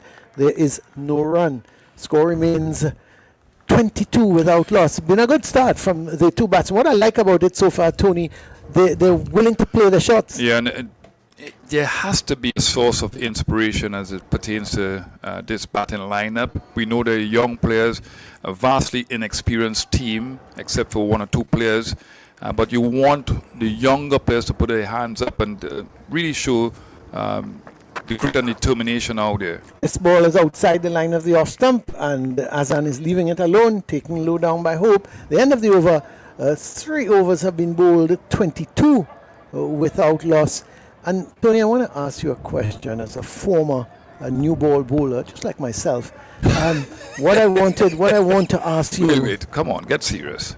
No, well, go ahead. You make me laugh. Why is that? Well, if you asking a serious question. I am asking a serious question. Yeah, but you don't include yourself, Colin Murray. So let me concentrate on the question so I could really analyze properly. Sometimes I just find you so insulting. Huh? No, it's not like yourself. You're bowling in nets. And that's. I mean, you don't have to be like that. No, I'm not insulting. I'm being realistic. You're trying to hurt my feelings or something? Are you hurt? Yeah, very much sorry, so. I'm very emotional. You've said that so many times. Here's Seals into Imam, and he's playing this back along the track, and there is no run. I am looking at the new ball, both with Seals and with Roach, and with the Pakistan opening bowlers. the new ball doesn't seem to be that effective, at the moment. I mean, you're looking at Seals. I know it's only the fourth over, but it seems that as the ball get a little bit older, it does a little bit more. Surprisingly. Well, you have to don't know look what at your you have to thoughts. look at reverse swing, but this pitch is not abrasive as yet. So obviously, it's still a new ball. Here's a delivery outside the line of the off stump. That's a good delivery from Seals. It pitched, it came back, but it came back at the batsman after it passed the stumps and taken by Hope. And just think that the fast bowlers, you've seen that from the Pakistanis, especially Ali. He had to make the adjustment from pitch to pitch. And obviously, at the Brian Lara Cricket Academy, the pitch helped the fast bowlers a lot more with seam movement, not really swing. Obviously, the environment there was mostly sunny, so the seam movement was exaggerated, and it helped the fast bowlers. Well, here's Seals from the Brian Lara Pavilion and into Imam, just too wide of the off stump, and he's allowing it to go through. And I don't think they will get the type of movement of the pitch here, the Queen's Park Oval. It's more suited for the spinners. The spinners, even with the new ball, we saw that with Usman. He got the ball to turn Yes. and bounce. Yes, I remember that well. And I see your boy picked up 4 in the end, Tony. Sajid, 4 for 85. Seriously? Yeah, 4 for 85 from 32.4 And I overs. criticized the guy. Yeah, you were very harsh on him. Anyway, here is Seals into Imam, and Imam is playing this down to mid-on. He's thinking of the single, but it's not on, and there is no run. Yeah, well, but mind you, he got 8. Let me see the wickets. 8, 9, and 11. 3 of the 4. 8, 9, It doesn't 11. matter. Not 9, 10, John.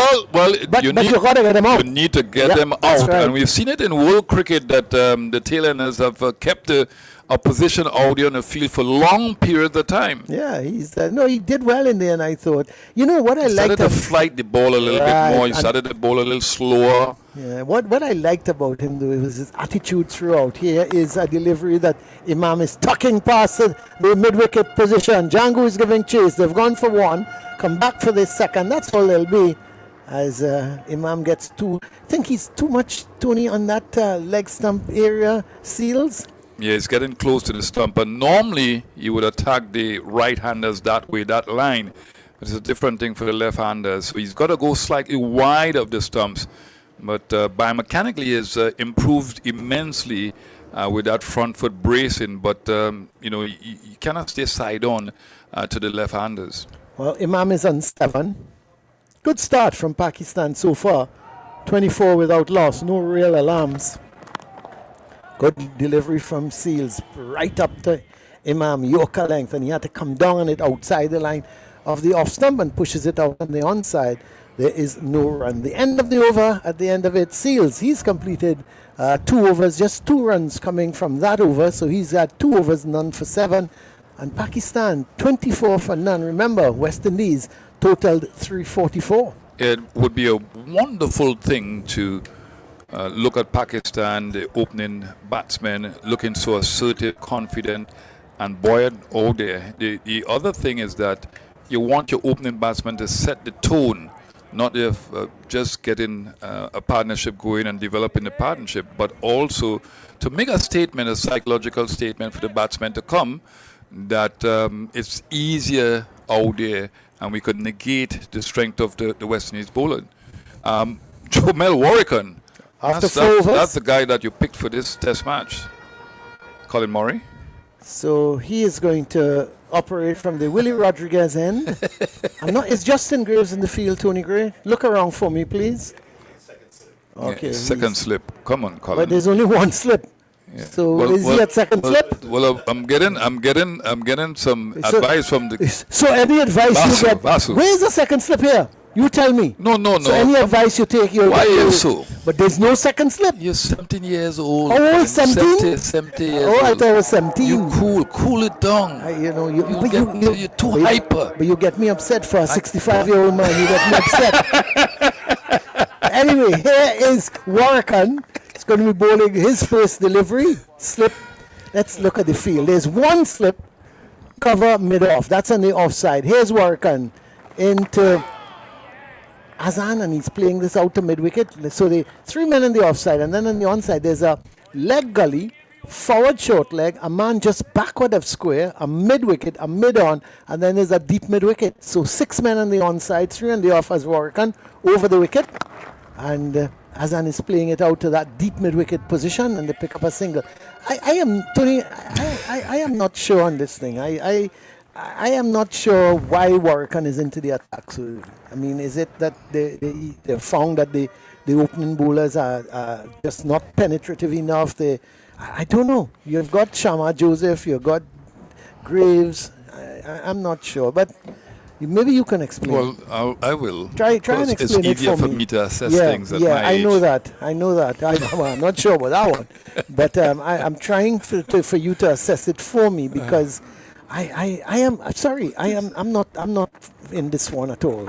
But here is Imam coming down the track using his feet to work and is playing it out to deep mid wicket. One more to the total, 26 for none. Imam on to 8, bring Azan. He is on 17 back in strike. Well, it's only logical to surmise that what they saw when Pakistan bowl, they're trying the same thing, this same strategy to bowl the left-arm spin.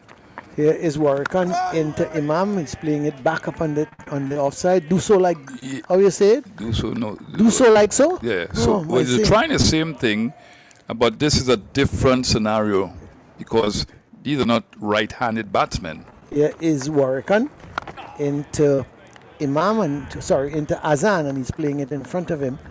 Yeah, well, that's the other point. Your two left-handers, they would much prefer the ball coming into them than just leaving them, as Warrican into Imam, and this one pitching just outside the line of the leg stump, and Azan was thinking of just working it to the leg side, allowed it to go through to be taken down the leg side. The end of the over for Warrican, 2 runs coming from that first over, 26 for none. Yeah, the other thing is that obviously they're trying something just to see what Warrican can do with those deliveries if he will get the ball to turn and they put in pressure on the batsman with field placing.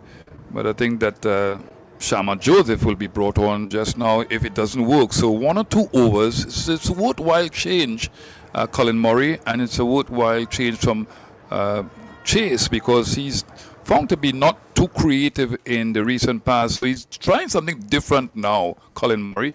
And you criticize Baba Assam.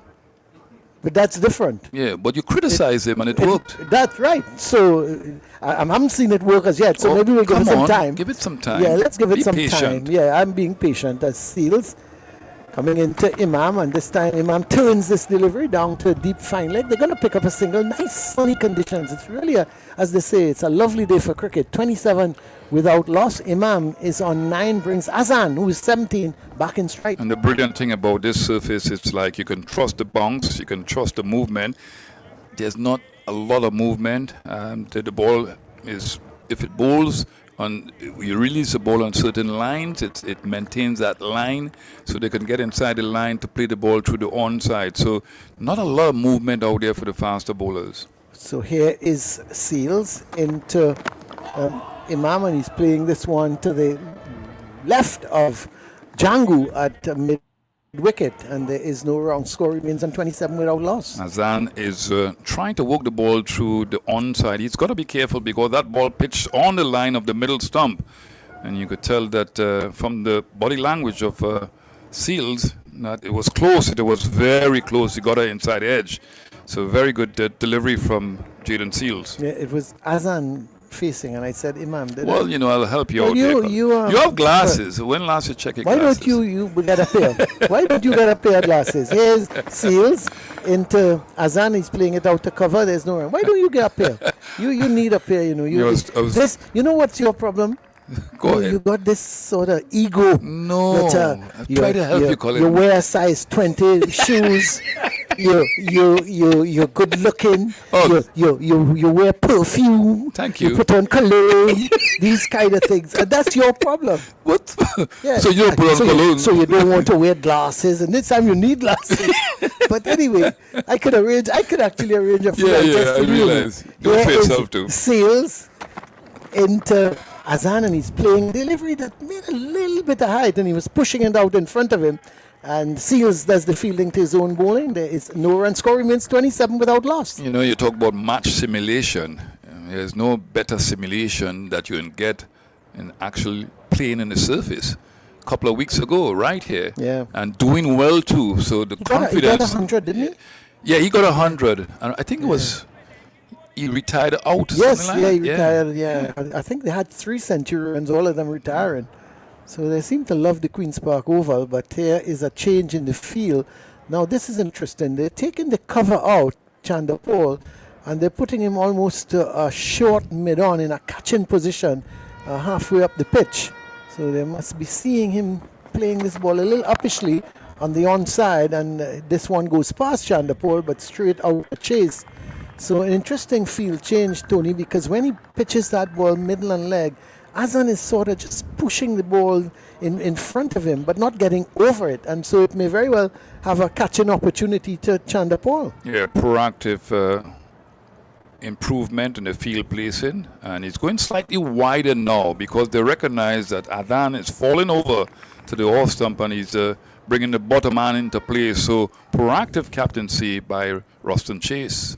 Well, here is Seals at the top of his mark, starts to run into bowl to Azan, and this time shortish, lifting, and he plays that nicely. He's looking so confident as he pushes that ball into the vacant cover region. They've gone for one, they come back for the second, that's all they'll be, as that ball was overhauled just inside the boundary. Seems like Shama Joseph was the one giving chase, and they pick up 2 runs. So 29 without loss now. Seals has completed 3 overs, none for 10. Yeah, the other thing, Colin Murray, is that the younger batsmen in this era, they play on flatter surfaces.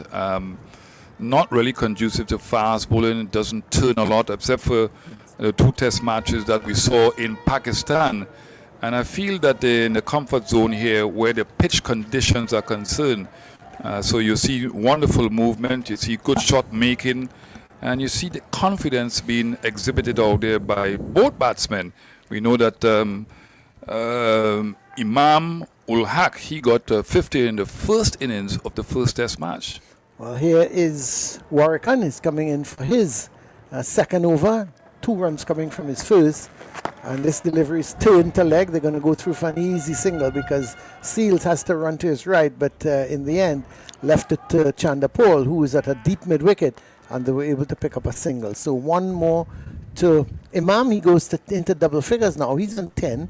Brings Azan back in strike on 19, 30 for none. Yeah, Jomel Warrican, he's got to ring the ball a little bit more. Sometimes he bowls a lot of arm balls and he doesn't get his body into it. And I've constructively criticized him in the first test match because I don't think that he's worked hard on the ball to get the ball to turn enough. And he's talking to Roston Chase here. Obviously, and he just had a word which they hope. Yeah. So they're going to replan things here. Well, let's see what he's going to do. He's bowling over the wicket. And this delivery long forward is Azan. Give him this one, not give him all that much here, but still it brought Azan on that front foot and pushing it out on the offside. There's no run. Azan waits on Warrican, who's with him. This Better. one. That's a good delivery because the pitching maybe middle and leg a little bit of turn and not a huge degree of turn, but that one brought Azan on the front foot and playing it out towards mid-wicket. No run as Warrican continues here. And this is a quicker delivery. Yeah. Again, angled in from maybe middle and leg. And he's turning it out to Jangu, who is at that forward short leg position. And there is no run. Not a bad over so far from Warrican. He's been a good line, good length as he's into Azan again, and this time he's forward, pushing it out to mid-wicket. So that's what I think they need to do as well, Tony. They've got to increase the little pressure, make runs hard to come by. And if they so far 4 dot balls in this over as Warrican into Azan again, and again he plays it forward, getting it down to mid-wicket. And I think that's imperative. It's the end of the over from Warrican. And I think if he can continue to bowl that good line, that good length, Tony, make runs a little hard to come by, I think, you're going to see the Pakistan batsman maybe taking a chance or 2. I think that there was some consciousness there of the release points by Jomel Warrican. He was bringing the bowling arm, which is his left hand, closer to the air. So he's trying to hit the seam with a new ball. and he's not taking that bowling arm away from his head. Sometimes he undercuts the ball, and if you're undercutting the ball, you're not going to get the ball to bounce and turn. So he's bowling from a higher trajectory here, and that was a very good over. Just one run coming off of that over. Well, it's going to be Shamar Joseph. He has been brought into the attack. Shamar Joseph in the first test had 1 for 44 and 2 for 58. So he picked up 3 wickets, and he's in with his first delivery. And this is outside the off stump, and that's a very good shot from Imam. It just stood up there, and he just worked it, opened the face of the bat, and hit it square, beating the man at point down to the boundary for 4. You cannot bowl that short, Tony, on this pitch because you're asking for trouble. Yeah, and he has pace. He can get up to 140, 145. Against Pakistanis in the first test match, he got up to 147.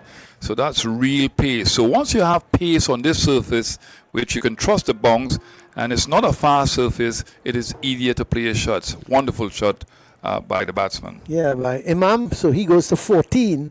It's 34 without loss. Joseph, as I said, in his first over, just 2 slips and a gully, point, cover, mid-off, a mid-on, a squarish mid-wicket, and a man at fine leg, a 6-3 field as Joseph opts to go round the wicket now.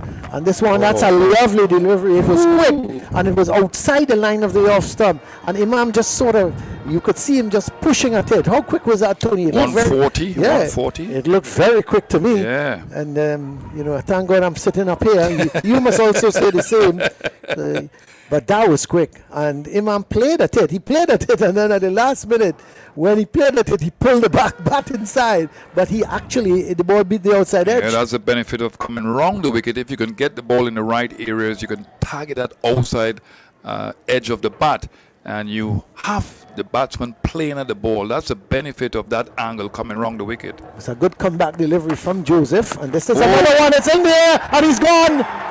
Well, Shamar Joseph has done the trick, because there was another quick delivery. It was short. It lifted at the last moment on Imam. He fended it off, and in so doing, it was in the air for a while. And the man at that point position, and he came in. Was it Brandon? No, it wasn't Brandon King. Dwarakan at that point position. I thought it was Dwaraka. But at that point position, he ran in to take the catch, a really good catch in the end, because he was alert. But what a very good delivery from Joseph. Yeah, aggressive type delivery. Not expected from Joseph, a guy who is, 5'7". You expect those sort of deliveries at that length to skid through a little bit lower. But that was a disconcerting bounce. Could not be handled by Imam ul Haq. And what a great delivery from Joseph. But he brings so much life, so much enthusiasm, so much impetus for the West Indies team. And we've seen it happen here again. So excellent delivery. Hard to play that delivery, and subsequently got out. Imam. Well, I'm going to take my leave now, because I'm going to bring Vidya into the commentary together with Gerard. You know, keep the fast bowling momentum going. Colin Murray. But this is what we want to see from our fast bowlers. Of course, we have a great legacy, and the great man who is very detailed and very profound in his analysis will come and tell us about the history of the great fast bowlers on this surface here at the Queen's Park Oval. People like Colin Clough, obviously great Sir Curtly Ambrose, got 8 wickets, about 28 runs against England here. Yeah. Yeah, he had a great performance. Well, Gerard will be in shortly to talk about that. So the Pakistan team lost their first wicket, and that is now Abdullah Shafiq is now in. First delivery is on the line of the body. The right-hander just fending it onto the onside, picked up by Chandapal, and there's no run. Here is the field for Abdullah Shafiq, and he has 2 slips, gully in place, backward point, that short extra cover, mid-on, mid-off at a mid-wicket, and of course down at fine leg is Shamar Joseph, who's, actually that's Kemal Rocha who's down there. Shamar Joseph continuing the over correction, and what a good breakthrough here for the West Indies. Gerard settling in beside me, and he watches that Shamar Joseph running through from the Brian Lara Pavilion end. And another one that's pretty quick that's played on the onside. Off the mark is Abdullah Shafiq, and he will get a couple of runs here. The right-hander back at the top. Hello there, Gerard. A good start for the West Indies. I was nowhere, as a bowler, I was nowhere in the caliber of Anthony Gray. But someone who's loved the fast bowling ever since I saw the great Sir Curtly Ambrose and take apart the England batting here way back in the 90s and bowling them out for 46. It is heartwarming to see Shamar Joseph in rhythm, running in hard and hitting his straps, hitting his lines, hitting his lengths, and that delivery to dismiss the batter, reminiscent of those old fast bowlers, having them fending off. Here he is now. He's past the umpire, bowling to Shafiq, getting in behind it nicely, playing out to mid-on. 6 runs and a wicket in the over. Joseph successful. West Indies on their way here. Pakistan 36 for 1 at the end of the over. Azan on 19 and Abdullah Shafiq on 2. So the interesting move here, West Indies have already used 4 bowlers, and we are only 8 overs into the innings here. Jomel Warrican, 2 overs for 3 runs. Were you a bit surprised by that move? I thought initially when Warrican came in, I thought probably that Captain Roston Chase was using him just to swing the bowlers around and probably give Kemar Roach the pavilion end as opposed to the commentary booth end. But in fact, he's continued with Warrican, and I can't fault him for it because we did see some perches on the surface this morning in the first period. The pitch is starting to dry out a little more. Warrican now at the bowling from the northern end. Forward to it is Azan. Will get a single down to the mid-on position where Roach is. In case you're just joining us, the West Indies bowled out for 344 in 105.1 overs. Graves 73, Chase 70, and Sajid Khan taking the 4 for 85 for Pakistan. That's after the West Indies resumed earlier today at 239 for 5. The last 5 wickets falling this morning. Pakistan in now. They've already lost 1. Imam ul Haq caught Warrican, bowled Joseph for 14. Warrican round the wicket, and Shafiq just lets that go through outside the off stump, taken by the keeper. The field for him includes a slip, backward point, cover point, short extra cover, mid-on, mid-off, mid-wicket, and a backward square leg in place. So up to the stumps, of course. Shea Hope has a quick word with his first slip, and now watches as Warrican is in. And Shafiq is driving that one. That one jumped at Brandon King, who made a stop. That one just bounced in front of him and just leapt up towards his neck like a trained Doberman, but he was able to fend it off. Yeah, I think you mentioned the bowling figures of the Pakistani spinners, and I think that has also instructed Captain Chase to stick with Warrican here. Warrican, and this one's turning away, but very slowly from Shafiq, who plays it out in front of him, and there's no run. Shafiq, his career pretty much in at the crossroads here. He's appearing for the first time in a test match for Pakistan since October 2025. Next one, he's cutting at that. There's a fielder, and it is Seals to make the stop. And his first 8 test matches, he scored 856 runs and averaged over 65. However, after that, Gerard, the bottom fell out of his career as we watch him play off the back foot into straight to Chandapal, and there's no run. Over comes to an end. At the end of it, West Indies have taken 1 wicket. Pakistan 37 for 1 after 9 overs. And just to finish off with Shafiq, his next 9 test matches, Gerard, 136 runs, averaging 25.13. So certainly you'd have felt that this was a superstar in the making for Pakistan, but he sort of lost momentum, lost confidence after that. Yeah, well, he has the opportunity now, knowing that you have a 344 run deficit in your first innings, and now it's down to just about 300. He has chance. This is just the second day. He has the opportunity to bat for the long haul, as we say, and show that he still has what we would have seen in that embryonic and early part of his career, all that ability. Here's the man from Guyana, the Barakara Express, in round the wicket, bowling 2. Oh, that is fizzing past the edge of Awais. Well, he played at that one, just seemed to be some movement off the pitch and away from the bat. And he's pretty lucky to still be there, taken by Hope. Yeah, this is how you know Shamar Joseph is in good rhythm. You tend to see the speed gun itching up and up towards that 90 mile an hour mark, and that 145 Ks, which is just about 90 miles an hour. So not just a good line and length delivery, but bowled at good pace and sheer pace. It was past the batter before you recognized it. Azan would have faced up to some pretty fast bowlers in Pakistan, a country that has produced some outstanding fast bowlers in the past. Wonder if he's seen anything like Shamar Joseph before. Here's Joseph into him, and this one he's playing. Oh, that's going to bounce past the fielder at point, and that's going to run away for 4. Warwick, not known as one of the better fielders around, but that was a difficult one to be fair to him. It was just bouncing to his right, but at this level you expected to at least get something on it. It's 4 runs.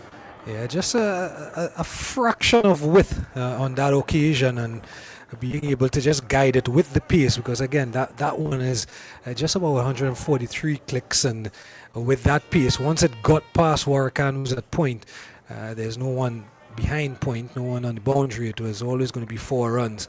So continuing to score at a good click here, at good pace here, Pakistan. There is Joseph continuing round the wicket to Awais. Oh, that's inside, just past the inside edge and into the gloves of Hope. Another quick delivery that he was very, very late to play. Joseph 147.4. It's climbing up. And this time a better delivery because it's closer to the batter. So he's thinking about cutting or guiding down into that third region again.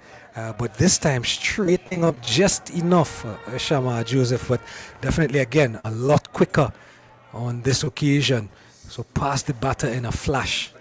Well, the 21-year-old out of Sialkot in Pakistan facing up here, and he saw a little bit of Shamar Joseph in the first test. Now we're seeing him fully in the flash. This one's on the line of the leg stump, works it away to the left of Chase. At that mid-on position, he picks it up just 1. But so far, he's had the better of the Pakistan batsman, beating him twice, fizzing past either the inside and the outside edge. And he's found that length that he likes. Just short. It's in the short length area, and at his pace.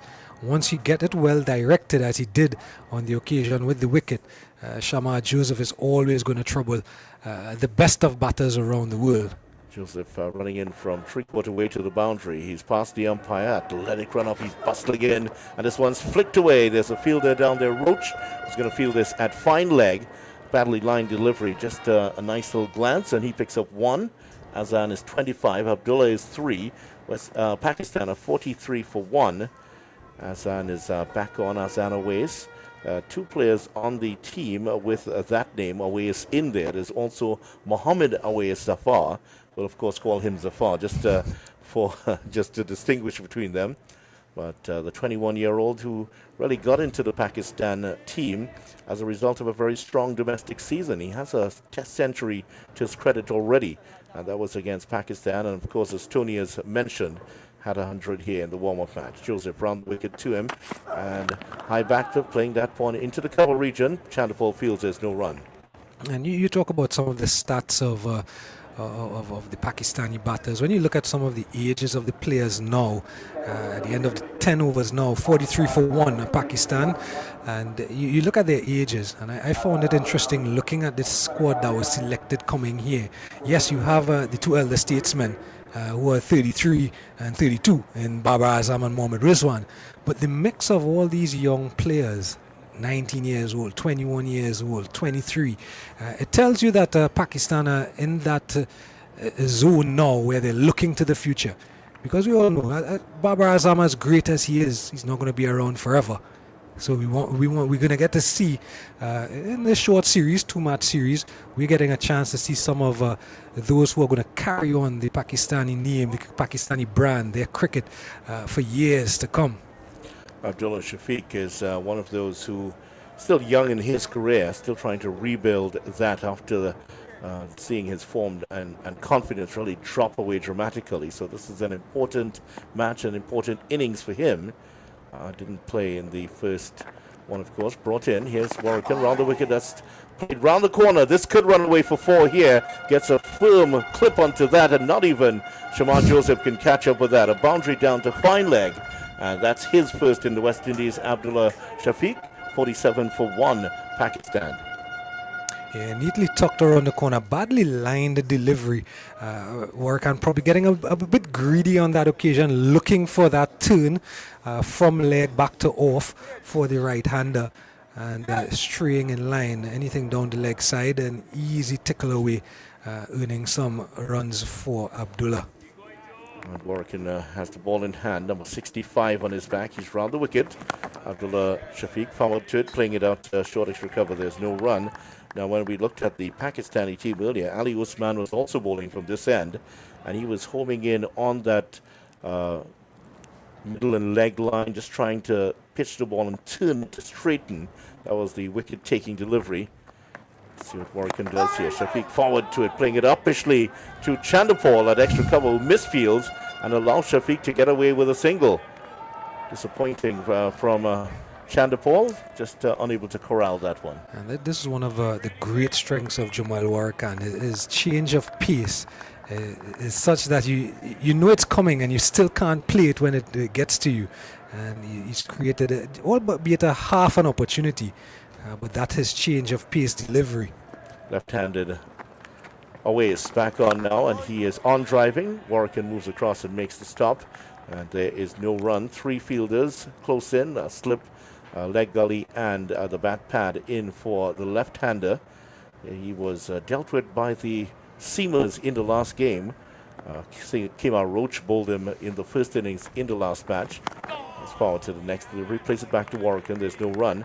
And then Seals had him playing away from his body, and he was caught behind in the second innings. So he had a horrible match at Taruba. He's hoping to redeem himself here. 25 of 36. Facing up to Warwickton, and this one is working into the gap on the onside. We'll pick up 1 down to Roach on the onside. So that'll bring an end to the over. Warwickton's over has cost the West Indies 6 runs, and Pakistan are 49 for 1 at the end of it. Yeah, good comeback from Warwickton in that over. You remember the first delivery was badly lined down the leg side and tickled away for 4. And subsequent to that, Warwickton was able to find his line, find his length, and he dropped his pace a lot slower in that over as well. You tend to see, I guess the heavy diet of white ball cricket tends to play into that. A lot of times when spinners get hit for boundaries, you find them trying to bowl quicker. And flatter. When they should be giving air and bowling slower, allow the ball time to get the revolutions in, get down to the batter, and then grip off the surface. And Warwickton is good at doing that, and he good comeback in that over from him. Spin from one end, pace from the other, and a lot of pace with that. It's Jamal Joseph, who just walks in and then starts to speed up. Now he's into Awais, who is turning this one on the leg side, and that's going to run away for 4. Kemar Roach was down on the boundary, but it was tickled just fine, and Roach didn't even run after that because it was hit so well that he picks up a nice boundary. He's on to 30, and Pakistan move on by 4. That is the 50 up for Pakistan, 53 for 1. And I quite don't mind that boundary, given that you can see that Shamar Joseph, bowling as fast as he is, at 147 clicks, he's aiming at the stumps. He's trying to attack the stumps. And Azan getting just inside the line and tickling it down. At that pace, it's always going to run away and beat the fine leg fielder once you get it fine enough.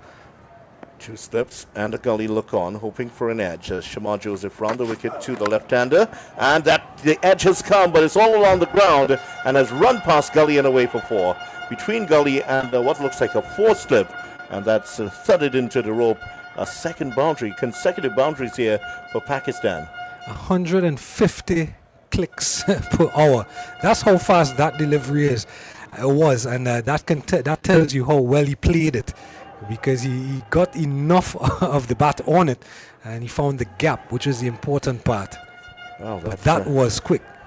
The speed gun was, he was at 140 just in the last over, and he has worked that up to 150 so far in this over. The speed gun reads 147, 150. He's getting faster and faster. 93. That's 93 miles per hour. Here he is, and now Awais is playing this one square of the wicket, and the backward point fields, and there's no run. So he's really starting to crank it up. That one was a slower ball at 141. That eight Ks makes a difference when you're facing someone like a Shamar Joseph. But he's really fun to watch. He's always played with a smile on his face. I mean, even I had the opportunity to cover him playing for Guyana Harp Eagles in regional cricket as well. And he's always, every time, even when he's around the Guyana team, he's always had that smile on his face. He's a bundle of energy, if we can say it that way. Yeah, he certainly is. And he's at the top of his mark. Starts off a bit slow and then picks up pace. And he's bowling to Awais, the left-hander, just getting inside the line, allowing a shorter delivery to go through to Shea Hope, and there's no run. And certainly his introduction to the West Indies team has really breathed a whole lot of life into the... he's created a lot of excitement in West Indies cricket. And his speed during this short spell has been climbing constantly. And this over, that last delivery was 144. I know that's going to be a bit of an interest for fans. It's climbing. At 150 is his fastest so far, Jared. And it's wonderful to see it live. When you get to see it live, it adds another dimension. Here he is, round the wicket, past the umpire. The left-hander taps away, and this one is driving into the gap for four. That was pitched up by Joseph, and Awais was aware and alive to the situation and just got the bat firmly behind it and through the extra cover region for four. Yeah, and I don't mind the full delivery, because he's been in a length and short before, and he wants to encourage the batter to drive, bring those slips and gully into play. But I think just on this occasion, just offering a little bit too much width, allowing Azan to bring the hands through, get the front foot forward first of all and bring the hands through. Had that been probably off stump, off and middle, may have been a different kettle of fish. Similar start to the Pakistan innings as to the West Indies, as we watch Joseph now past the umpire round the wicket, and this is clipped away. That's going to run away for another boundary. We've had 4 boundaries in the over, and that was badly lined by Joseph and nicely played away by Azan, who's screamed down to 42 or 43 deliveries. End of the over, 12 overs gone, and Pakistan are 65 for 1. Making hay while the sun shines, as they say. And a little bit erratic in that over from Shamar Joseph, but you can see what he was trying to do. You can see what the plan was. Bowl as fast as possible and try to get it as straight as possible. I think sometimes that's his one downfall. When he's generating that much pace, sometimes he tends to lose his direction a bit, does Shamar Joseph.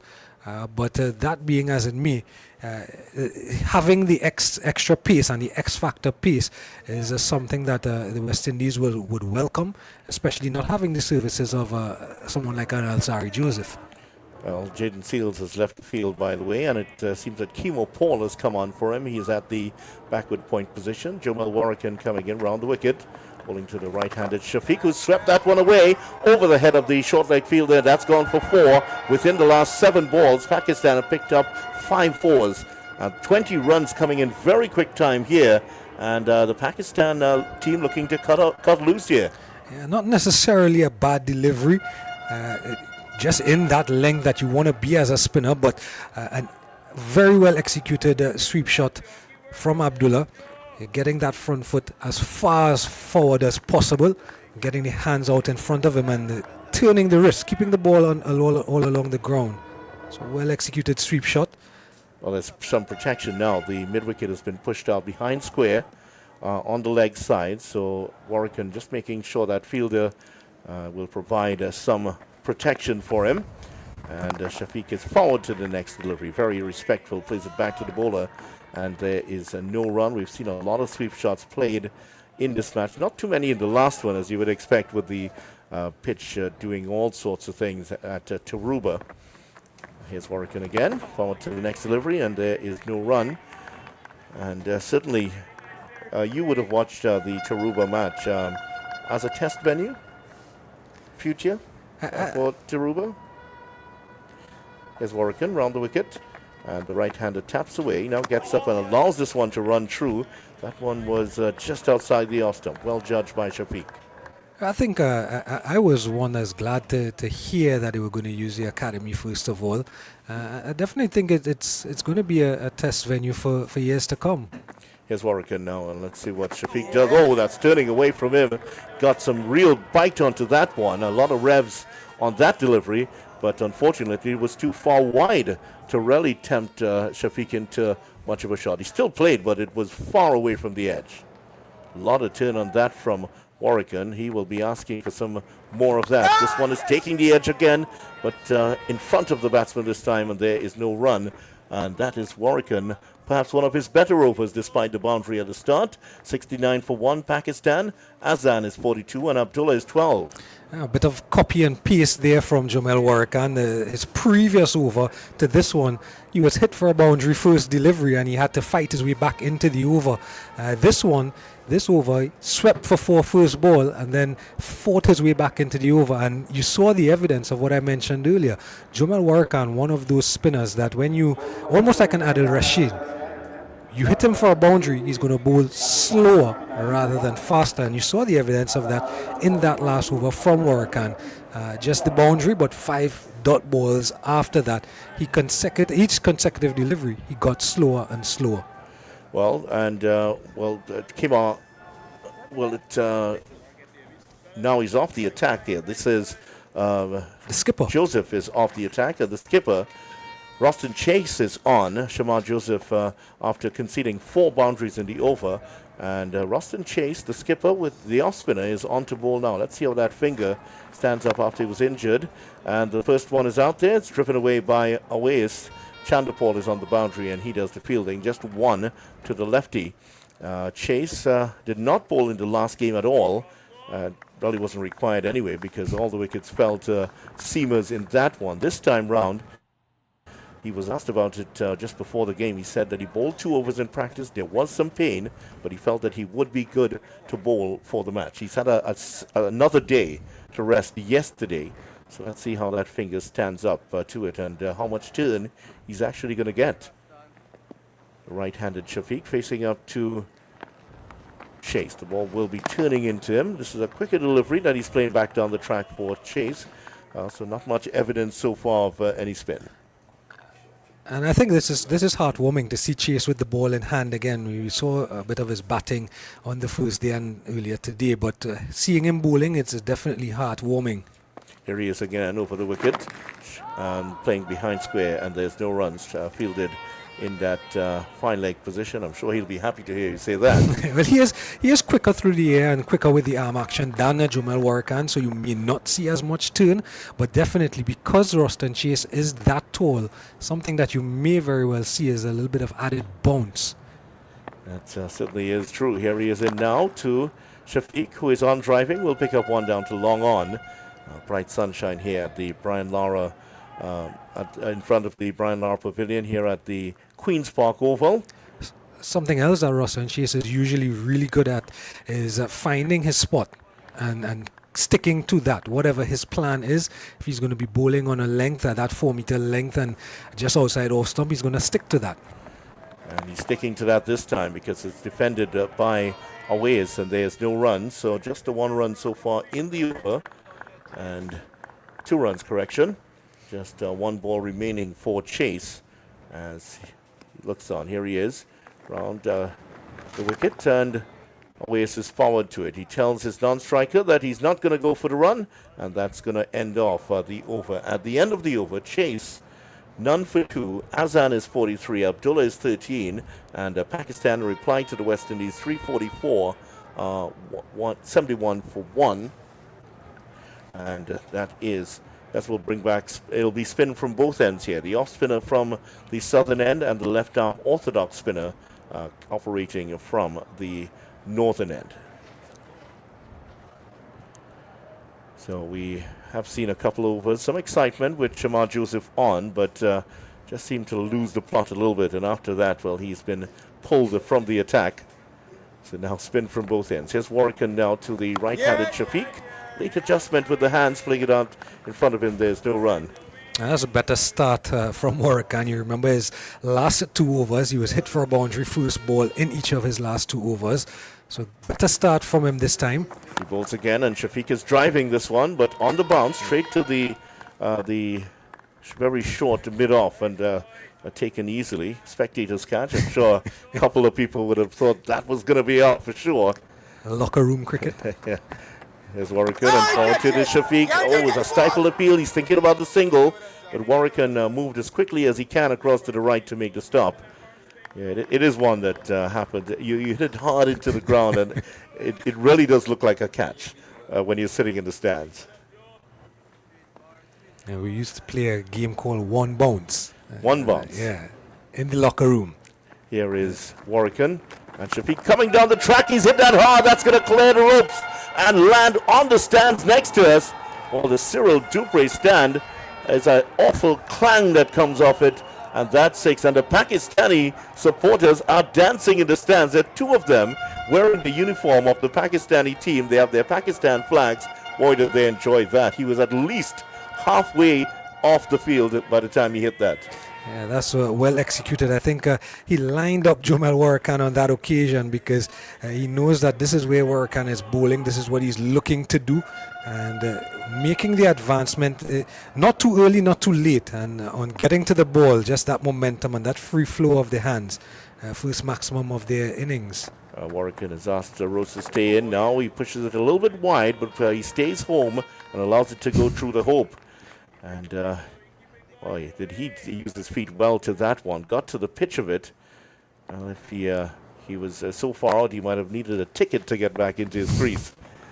Next delivery is forward to it, plays it back down the track, and there is no run. Now, huge 6 to report off that over, and Abdullah has moved on to 19, Azan 43, Pakistan is 77 for 1, 15 overs gone, and after some more comments from Gerard, it's going to be Colin Murray and Tony Gray to join you.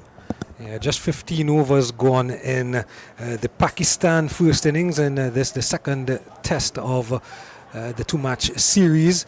And replying to 344 by the West Indies, bowled out earlier in the day. Pakistan getting off to a bit of a flyer, if you will. 77 in just 15 overs in a test match. It's, I guess, the modern era of cricket. You find more and more batters being aggressive as Roston Chase, the captain, continues from the pavilion end. Thank you, Jared, and thank you, Vidya, as that delivery just outside the line of the off stump as Chase starts a new over. And his second over. And ball was just played out towards cover as he's round the wicket to Azan, and Azan awaits. And he's pushing it out again towards the cover position, and there is no run. So here is Chase,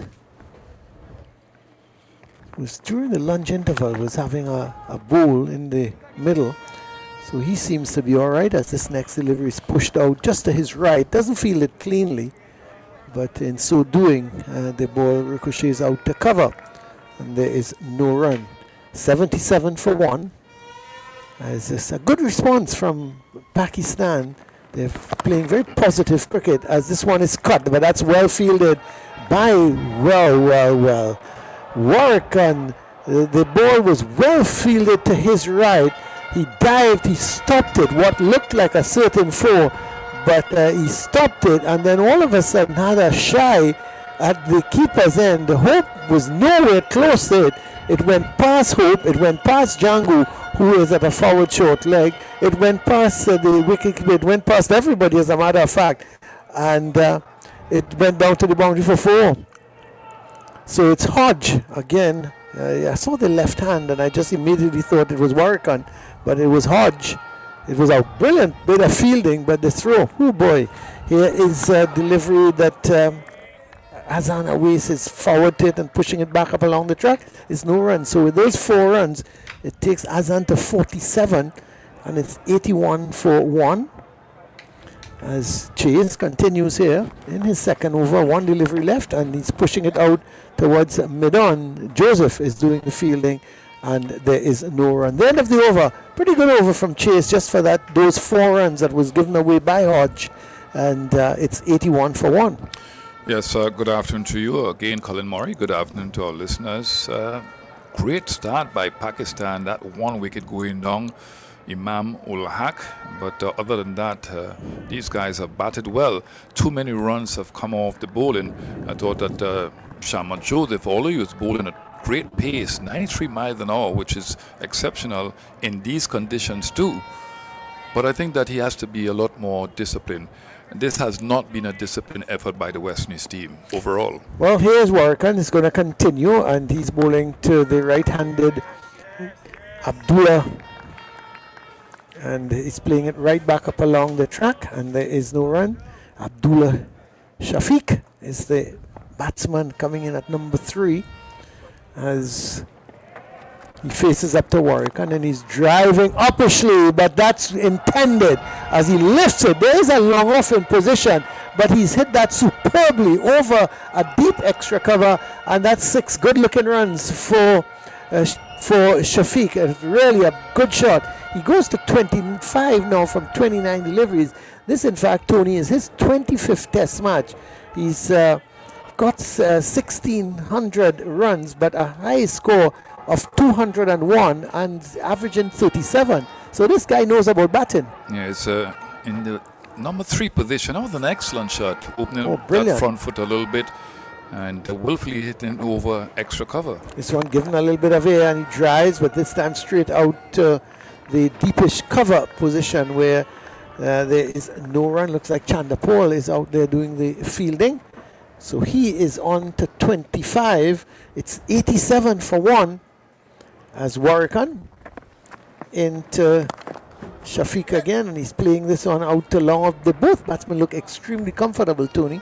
I think the perception by the West Indian bowlers is that they can bowl wicket-taking deliveries with every 2 balls, and that's not good at all. There must be a period where you adjust your mindset and look to bowl a little tighter, a little bit more consistently to create some pressure, but there's no pressure, absolutely no pressure on these 2 batsmen. Well, here's Warrican into Azan, and he's tucking this one off the pads, but it just hits Django at that forward short leg and rolls out towards the leg slip or leg gully, and there is no run. 1 delivery left in Warrican's 7th over, and I want to come back to you on the bowling of the West Indies, Tony, as Warrican is into Azan, and he's playing this a little uppishly, but to the right of Warrican, and it goes out to mid-off, no run. It's the end of the over. Pakistan 88 for 1. Azan is 47, and Shafiq is on 26. So it's 88 for 1. There's an hydration break at the moment as the players are heading towards the drinks that are coming on. So it's a good time, Tony, for me to just get back to you on your comment about you don't think the West Indies have bowled well in this innings. They've bowled 17 overs, 88 runs on the board. By my calculations, 5 sevens are 35, 5 ones are 5, and 3 is 8. Means they're going at 5 runs and over. This is a test match. And so it is either the Pakistan batsmen batting extremely well, or the West Indies are bowling up to scratch. Yeah, I remember in the first test match there was a partnership of 155 runs between Shane Masood and Imam ul Haq. And it's the same sort of approach the West Indian bowlers are doing now at present. They're going all over the place. On these sort of surfaces, you cannot blast people out. You have to have those periods of discipline and a war of attrition rather than just looking for wickets every 2 balls. And I think that they went out there with the mindset that this is not a strong batting lineup that the Pakistanis have. Shafiq has come in at the number 3 position, and he has brought a little bit more experience, as you mentioned just now, a little bit more productivity. He seems a strong batsman. So this is a vastly different scenario, and that rehydration break that you talk about, Colin Murray, is necessary for the West Indies team at this point in time to reorganize their minds first of all and to re-strategize. Tony, going back to Shafiq, I mean, I talked about 201 as his highest score in Test cricket, but this is a man who's got 500s and 650s.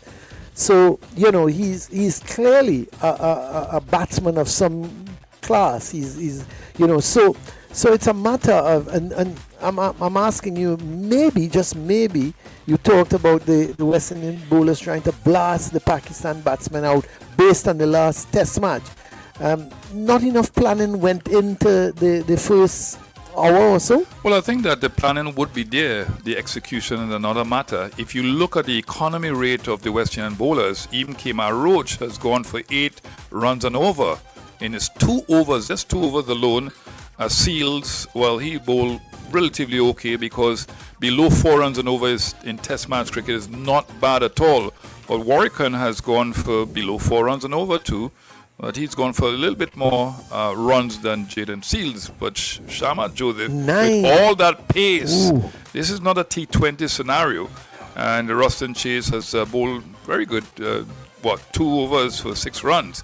But overall, you want a little bit more pressure to be exerted on the Pakistani batsmen. Of course, just letting our listeners know, you're not missing any cricket because the players are still just about starting to get back into their respective fielding positions. But, you know, Roach bowled 2 overs for 16 runs. Was it that he was bowling that badly that you took him out of the attack, or you wanted to get Warrican into the attack earlier than anticipated? Yeah, I think that they looked at what happened with the Pakistani bowlers, and they knew that the spinners were creating some problems, especially the left-arm spinner. And they tried that with Jomel Warrican, but Jomel Warrican is a different bowler. He doesn't put enough revs on the ball, doesn't ring the ball.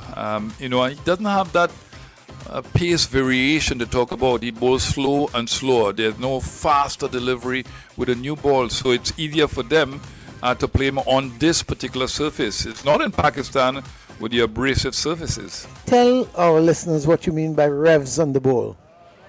Because you don't forget, keep it in your mind. As we're looking at Roston Chase, it's going to be bowling to the right-handed Shafiq, and this one he's turning to leg. It's Jangua that just brushed him to maybe on his leg and went back out in front of him at that forward short leg as Chase back at the top of his mark. Abdullah Shafiq faces up to Chase, and this time he's forward, pushing it out to the mid-wicket position.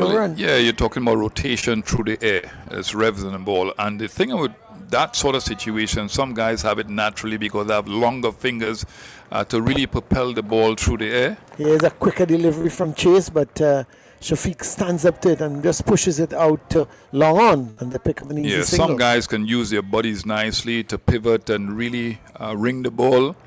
Some guys undercut the ball, and you don't have the revs that you're supposed to have. Like Jomel Warrican has done that, but some guys too can use the wrist and fingers really nicely. This delivery is cut by Azan, but can't beat Hodge. But he's doing well at that backward point. Once he doesn't throw the ball, he's doing well, because that was cut hard to his left. And he was falling over and stopped it from going past him, which was important. No run. This time it's just wide of the off stump, and Azan is allowing it to go through to be taken by the keeper. Just one delivery left in Chase's over, his third over, none for 7. He's been his control has been good, and his line, Tony, has been good. He's into Azan, and Azan this time, as soon as I say his line is good, he puts it on the leg stump. And Azan turns it down to, it was down to a deep mid-wicket, but Roach gave chase from a deep backward square, retrieves the ball, and the batsman get a couple. So Azan goes to 49, the total now 91 for 1 at the end of the over. Well, first of all, it's really good to see Roston Chase bowling, and you look at what happened in the first Test match. He didn't bowl at all. He got ample rest in between. Remember, 4 days rest in between. And the thing with him is that you have two left-handers now, so it's important that you have somebody that goes the other way, especially on this surface, that would afford the spinners a little bit more turn. Well, it's going to be Warrican to continue. So in that warm-up game, Tony, Pakistan 455 for 4 declared and 219 for 4. So they really had in terms of batting-wise, they had a very, very good game here at the Queen's Park Oval. As Warrican is into Shafiq and he's just pushing this delivery, using his feet slightly, trying to get to the pitch, and then has pushed it out on the onside. Warrican does the fielding, and there is no run. Here's Warrican again. As a delivery, given a little bit of air, they go through for a quick single. That's a good run because I thought Chase was a little bit late in going forward to retrieve the ball, and I think Shafiq saw that as he pushed it out to him at mid-on, and immediately he called for the single. 92 for 1, and Shafiq on to 28, but the important thing, it's brought Azan back onto strike, and he's on 49. His partnership going very, very well at the moment. 58 runs they've added, as this time Azan is playing it out towards straightish mid-on. King, who is at that mid-wicket position, a straightish mid-wicket, had to move to his right, and no run keeps Azan on 49. As this delivery, he's turning it, trying to get it into that vacant square leg position. The ball hits Django at forward short leg and bounces out in front of him. No run. Score remains 92 for 1. Azan trying to get to his half century. Will he get it now? No, he will not, because he turns this delivery forward of square. And man there, Kimo Paul is on as a substitute, and he had to move swiftly to his right to do the fielding, and there's no run. So one delivery left. Can Azan do it in this over, or does he have to wait? As this time he's playing it out to mid-on. That says to long on, because there is a man out there and he was reaching for that delivery outside the line of the off stump, and he just worked it down to long on, and he gets an easy single. 93 for 1 at the end of the over. Warrican has bowled 8 overs, none for 29, and what a turn around for Azan Awais. Tony, in the first innings he was bowled by Roach without scoring. In the second innings he went Court Hope bowled Seals for 3. What a turnaround. Yeah, that was in the first test match. Yeah. He struggled a lot with some movement there on that surface at the Brian Lara Cricket Academy. Now he's not only gotten to a half century, but he's done it in quick time. 81.97 strike rate he has. So both batsmen have been going well, and it's more aligned with one-day cricket, the way they've batted, but they've been exceptional. And you know, both sides of the pitch they've been able to score, and it's been brilliant. So well, no trouble at all. Hodge is on. Yeah, they're trying different things with the spinners. He's replaced Chase. We haven't seen Justin Greaves. Interestingly enough, here's Hodge giving it some air, and Azan was looking to whip that ball through the onside towards that long on, and the ball seemed to have just come off more of the face of the bat, or the outer part of the bat, and goes out to cover. So the Azan Awais on 50 at the moment, as Hodge is into him, and he's long forward, pushing that back up along the track to Kavim Hodge. So 50 in 63 deliveries. It's been good going. As he settles again, waits on Hodge. Hodge giving it a little bit of air, and he's pushing it out towards King at that mid-wicket region. Would you think something might be really wrong with Justin Greaves, Tony, that he isn't even got a look in as yet? Let's come back to that as Hodge into Azan, and he's playing back along the track. Yeah, I'm concerned not just with Justin Greaves, but I'm concerned with his skipper and Roston Chase, because he has bowled a couple of overs and he came off the bowling. Here's Hodge into Azan, and he's playing it down to long on. And they pick up an easy single, but it seems everything seems to be happening, Tony, in slow motion. So one more to the total, so it goes to 94 for 1, Azan on to 51.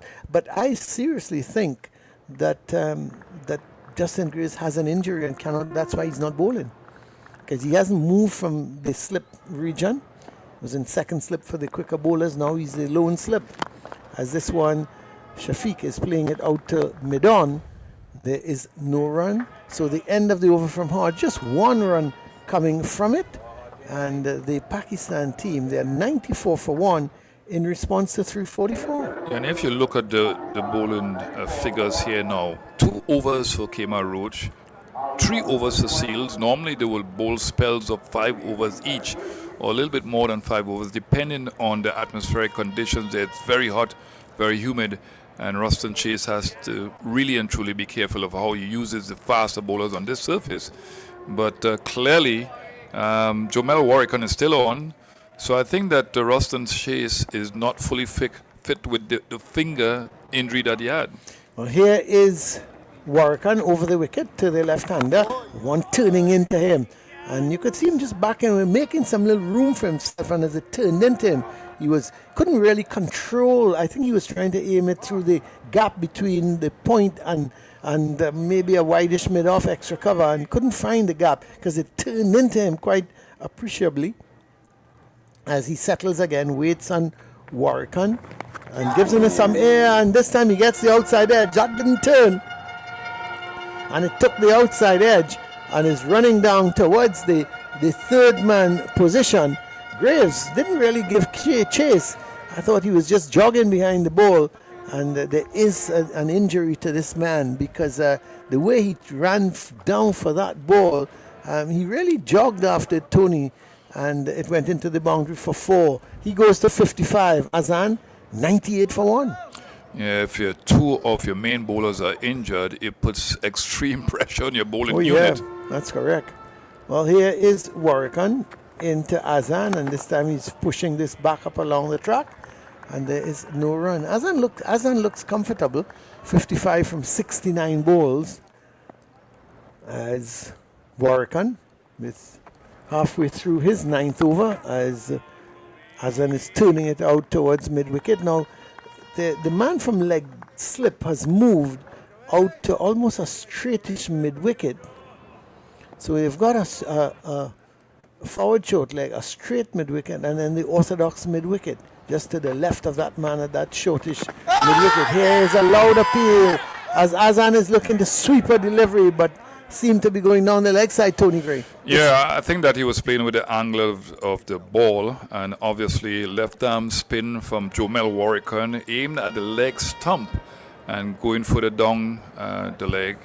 And I think it was a good try or good effort to play the sweep shot, but not they well reviewed executed. It, Tony. They reviewed it. Yeah, they reviewed it. I think it's going down the leg side. Yeah, I didn't realize And that. it's umpire's call it. too, so Yeah. even if it hits the leg stump, it would be not out. Yeah, well, what do you make of it? Because he was sweeping that delivery, and yeah, it's a hard decision to make, but clearly, hard call. Yeah, the angle, and there was some turn there too, so it might be missing leg stump or clipping leg stump.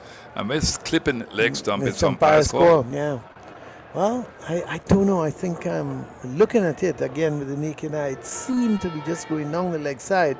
He's just hoping it would have straightened to hit the leg stump, but I'm a little surprised. Hope would have been seeing what was happening, and honestly I'm a little surprised they took the review, and I'll be even more surprised if the review is successful.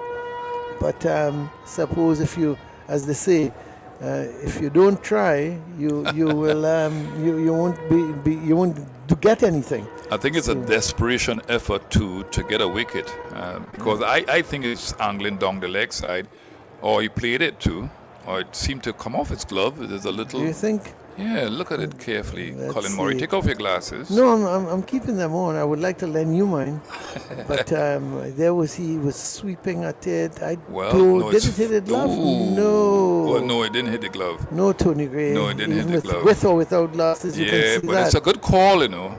It's a good call, but it has a way to travel. Remember, he's playing off the front leg, and it has some distance to travel. So we have to wait and see. Use of technology coming into play in a big way now. Yeah, it's missing. Right, it's hitting. Whoa! It's hitting. What a decision! Wow. What a review! Unbelievable! I thought that ball would have had enough turn to beat the leg stump or maybe just clipping the leg stump, but it was crashing into that leg stump. And what a good review, extremely good review from the West Indies taken there by Roston Chase, and by, I think Hope was also very instrumental in that. And I have a lot of confidence in Hope. I think he's a good judge of where the ball is heading or where the ball is going to hit. And he also agreed to take the review. He told Chase, he went up to Chase and said, hey, I think that's a good call. And you could see, I think somebody is just have the hand now around Hope as if to say, well done, congratulations. So Chase went a lot with that decision with Hope. So it's the end of Azan. He goes LBW to Warrican. Warrican picks up a wicket here for the West Indies as Azan Awais goes LBW for 55. It's now 98 for 2. Yeah, funnily enough, because of the lack of turn from that delivery, it to hit the leg stump. Because of the lack of turn, they got a wicket here, but Joel Warrican would welcome that wicket. It's not bowled that well in this spell. He didn't get a wicket in the first test match, and it's great to see him getting a wicket now. It would boost his confidence. And things were going quite well for the Pakistanis. They were really motoring along, and the West Indians needed this wicket at this point in time. Would you say that a bit of poor judgment on the part of Azan? He was batting so well? No, I mean, when he has momentum like that, scoring very quickly, hitting the ball to the boundary, he sees the opportunity, missed it completely. I think that he misjudged the length of the ball, not the line of the ball, really. It was worth a try, missed it. Well, here is the skipper. Baba Azam has come in, and he's going to be facing the first delivery, his first delivery from Warrican. And there's a slip, a backward point, cover, short extra cover, mid-off, mid-on, mid-wicket, and a forward short leg. Here is Warrican into Baba Azam, and he's long forward. Yeah. Good delivery, good line, good length. And Baba Azam was long forward and pushing it back up along the track.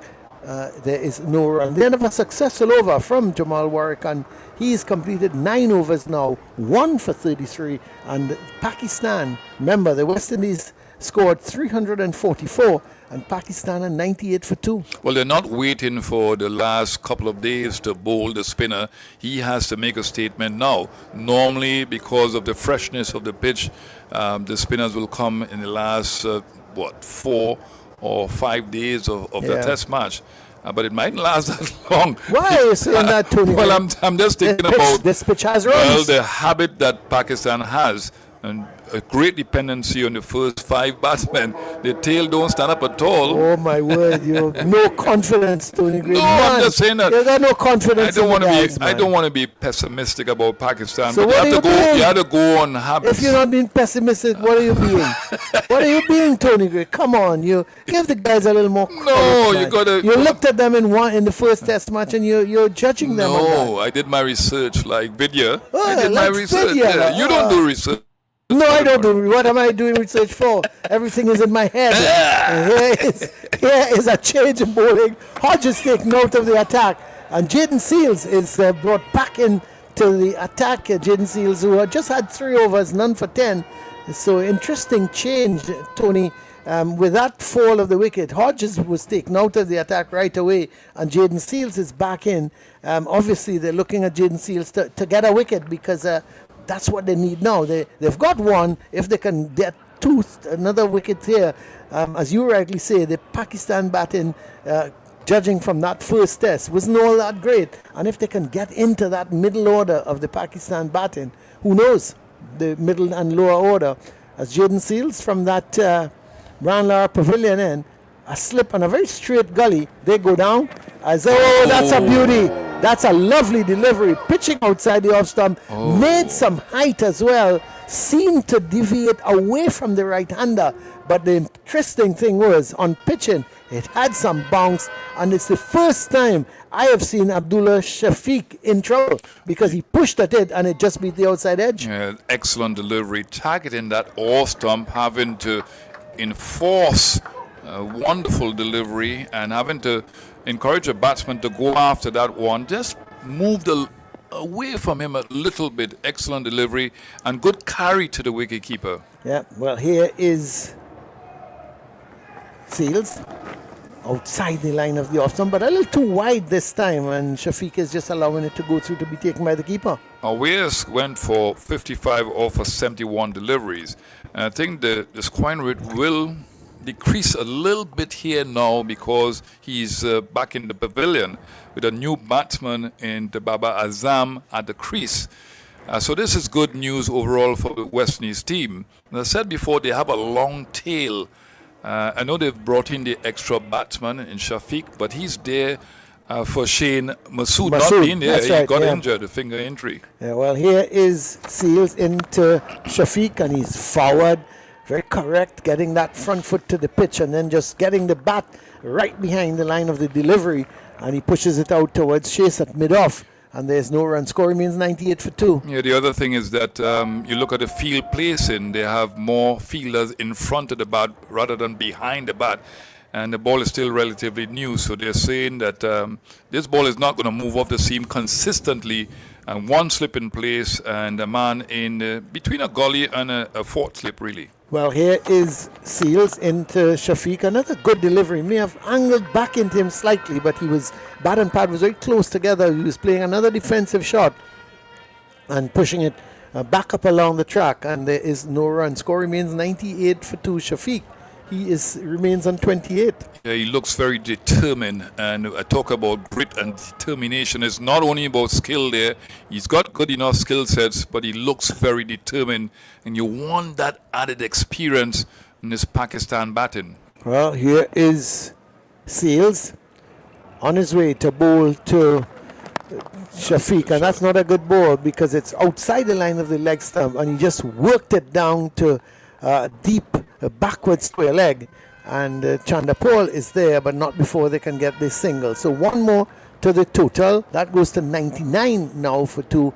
Shafiq goes to 29. It's the end of the over from Seals. He's now completed 4 overs, none for 11. Yeah, I think it's good that he's been brought on the Brian Lara Pavilion end because he's bowled more tighter than the other bowlers, and you really want to tighten up one end and to attack at the other end. The commentary end is where Jamal Warrican has gotten that wicket, so he continues, and he would want another one here, but this has been slightly better spell from him than what we saw at Brian Lara. Well, it's going to be Warrican after taking that wicket in the previous over. It's bowling to Shafiq, and he's playing this one out to where a mid-wicket would be. There is none. So jogging across to his right from a mid-on position to do the fielding is Chase. And one more to the total brings up the 100. So it's 100 now for 2. And Shafiq is on 30. As Warrican round the wicket to bowl to the Pakistan captain, Baba Azam. And he's in, and this time Azam is getting onto the back foot and just waited on that ball, checking to see if there's any spin on it, and then just pushed it out gently towards a cover. And there is no run. Score remains on 100 for 2. Baba is yet to get off the mark. He's only faced 2 deliveries, and both from Warrican. As this time Warrican giving it a little drive. He goes for a quick single. He'll have to hurry. And Roach hits the stumps. But I give Baba Azam a lot of credit because as he played that shot, he was on the move and he immediately called for the single. And he was in. When he grounded his bat, he was actually looking to his left and realizing that he was well in before the stumps were broken. Good run. Excellent run. Yeah, but he had to be careful. He was running at a longer distance because he was running away from the bowler. That's not a good thing at all. Here's Warrican into Shafiq outside the off stump. I thought he took the run to Tony because he saw Kimar Roach fielding at mid-off. And you know Kimar Roach is not one of the quickest. Yeah, but he still has to run in a straight line. He should have run in a straight line. He would have avoided the bowler, but a risky effort to go wide of the bowler. Well, here is a delivery that Shafiq is playing long forward to, and there is no run. Score remains on 101 for 2. Final delivery from Warrican. It's going to be bowling to Shafiq, as this one sort of with the arm and coming into the right hand, and he's pushing it out towards Chase at mid-on. There is no run. The end of the over, Baba Azam is on 1, Abdullah Shafiq is on 30 not out, Pakistan are 101 for 2. And after some more thoughts from you, Mr. Anthony Hollis-Gray, you're going to be the next two comment voices you will hear is Vidya Ramphal and Jared Basu. Well, you look at Warwick and the figures, 10 overs, 35 runs, 1 wicket. He bowls better when he bowls longer, and he's now into his bowling. He got that 1 wicket, so he's going to be put in a lot more effort for the West Indies team in this test match. They've picked him primarily to bowl long spells, and he does bowl better, Vidya Ramphal, when he bowls longer. Yes, he sort of grows into it, doesn't he? Yep. In terms of those spells. And thank you very much, Tony. Thanks very much to Colin. And Basso's Gerard is coming in as we watch from the southern end. It seals back in. And Babar Azam flicking that beautifully through mid-wicket for 4. That was on the line, on his pads. And, well, a batsman of his quality will put that away every time. 4 runs for Babar off the first delivery. And he's on to 5. Abdullah 30. And Pakistan have moved up to 105 for 2.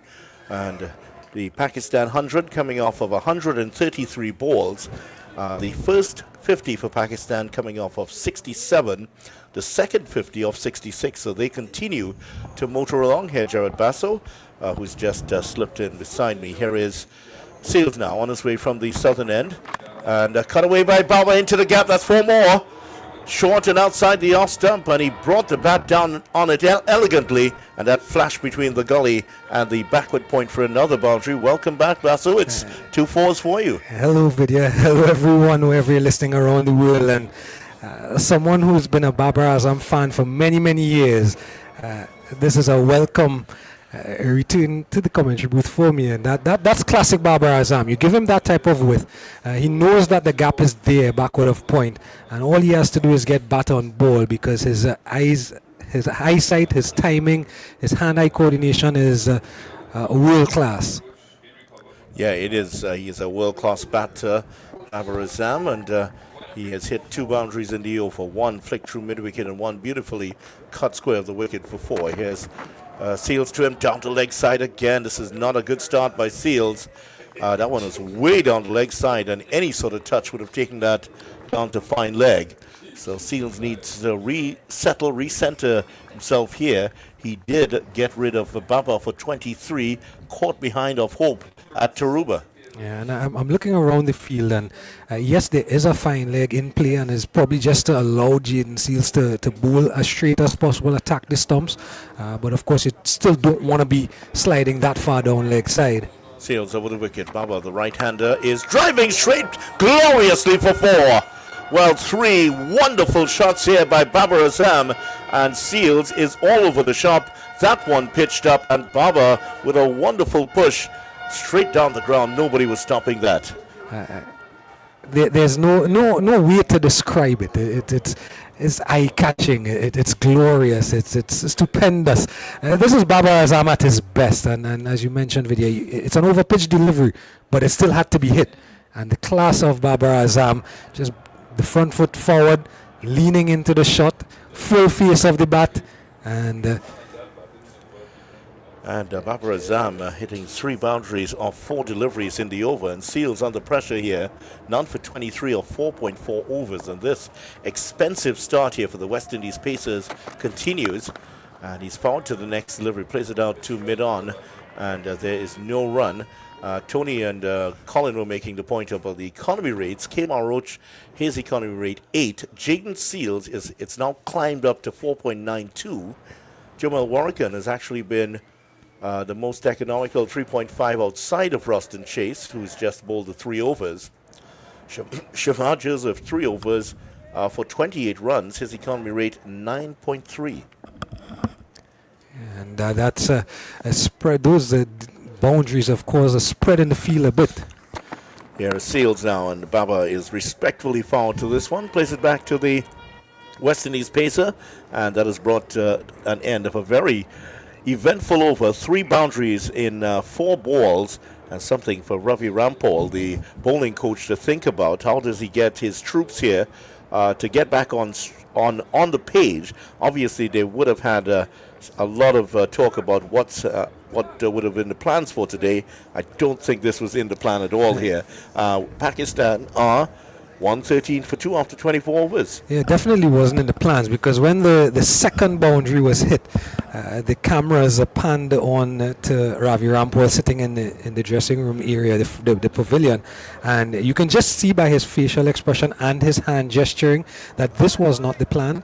And he wants his bowlers to just calm down a little bit, and you get the impression that they're searching. And that searching and over-searching is what's causing the waywardness. Warrington starts his 11th over, and Shafiq was coming down the track to try to work that one through the leg side. Just hit it hard into the ground, and Warrington runs across and fields.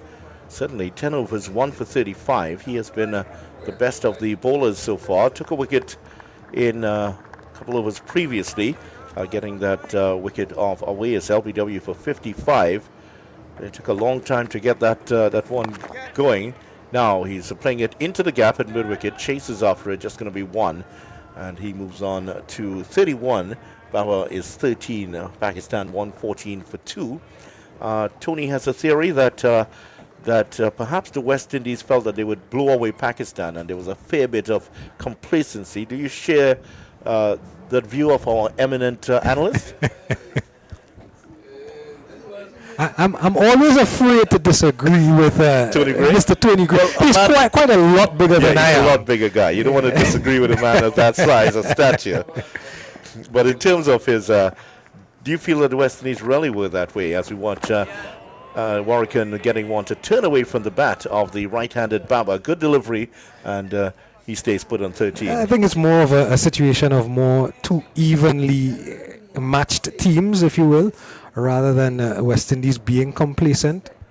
As Warrington round the wicket again, forward to it, plays it out to the bat pad field, and there's no run. So you don't feel that the West Indies have been complacent. Is it a lack of execution, brilliance of the Pakistani batting, or a combination thereof? And that's one of the things you get with Pakistan. When they're good, they're really good. And when they're bad, they're really bad. Warrington round the wicket. Baba is driving. That is hit very powerfully, but taken at the mid-off position. There's no run.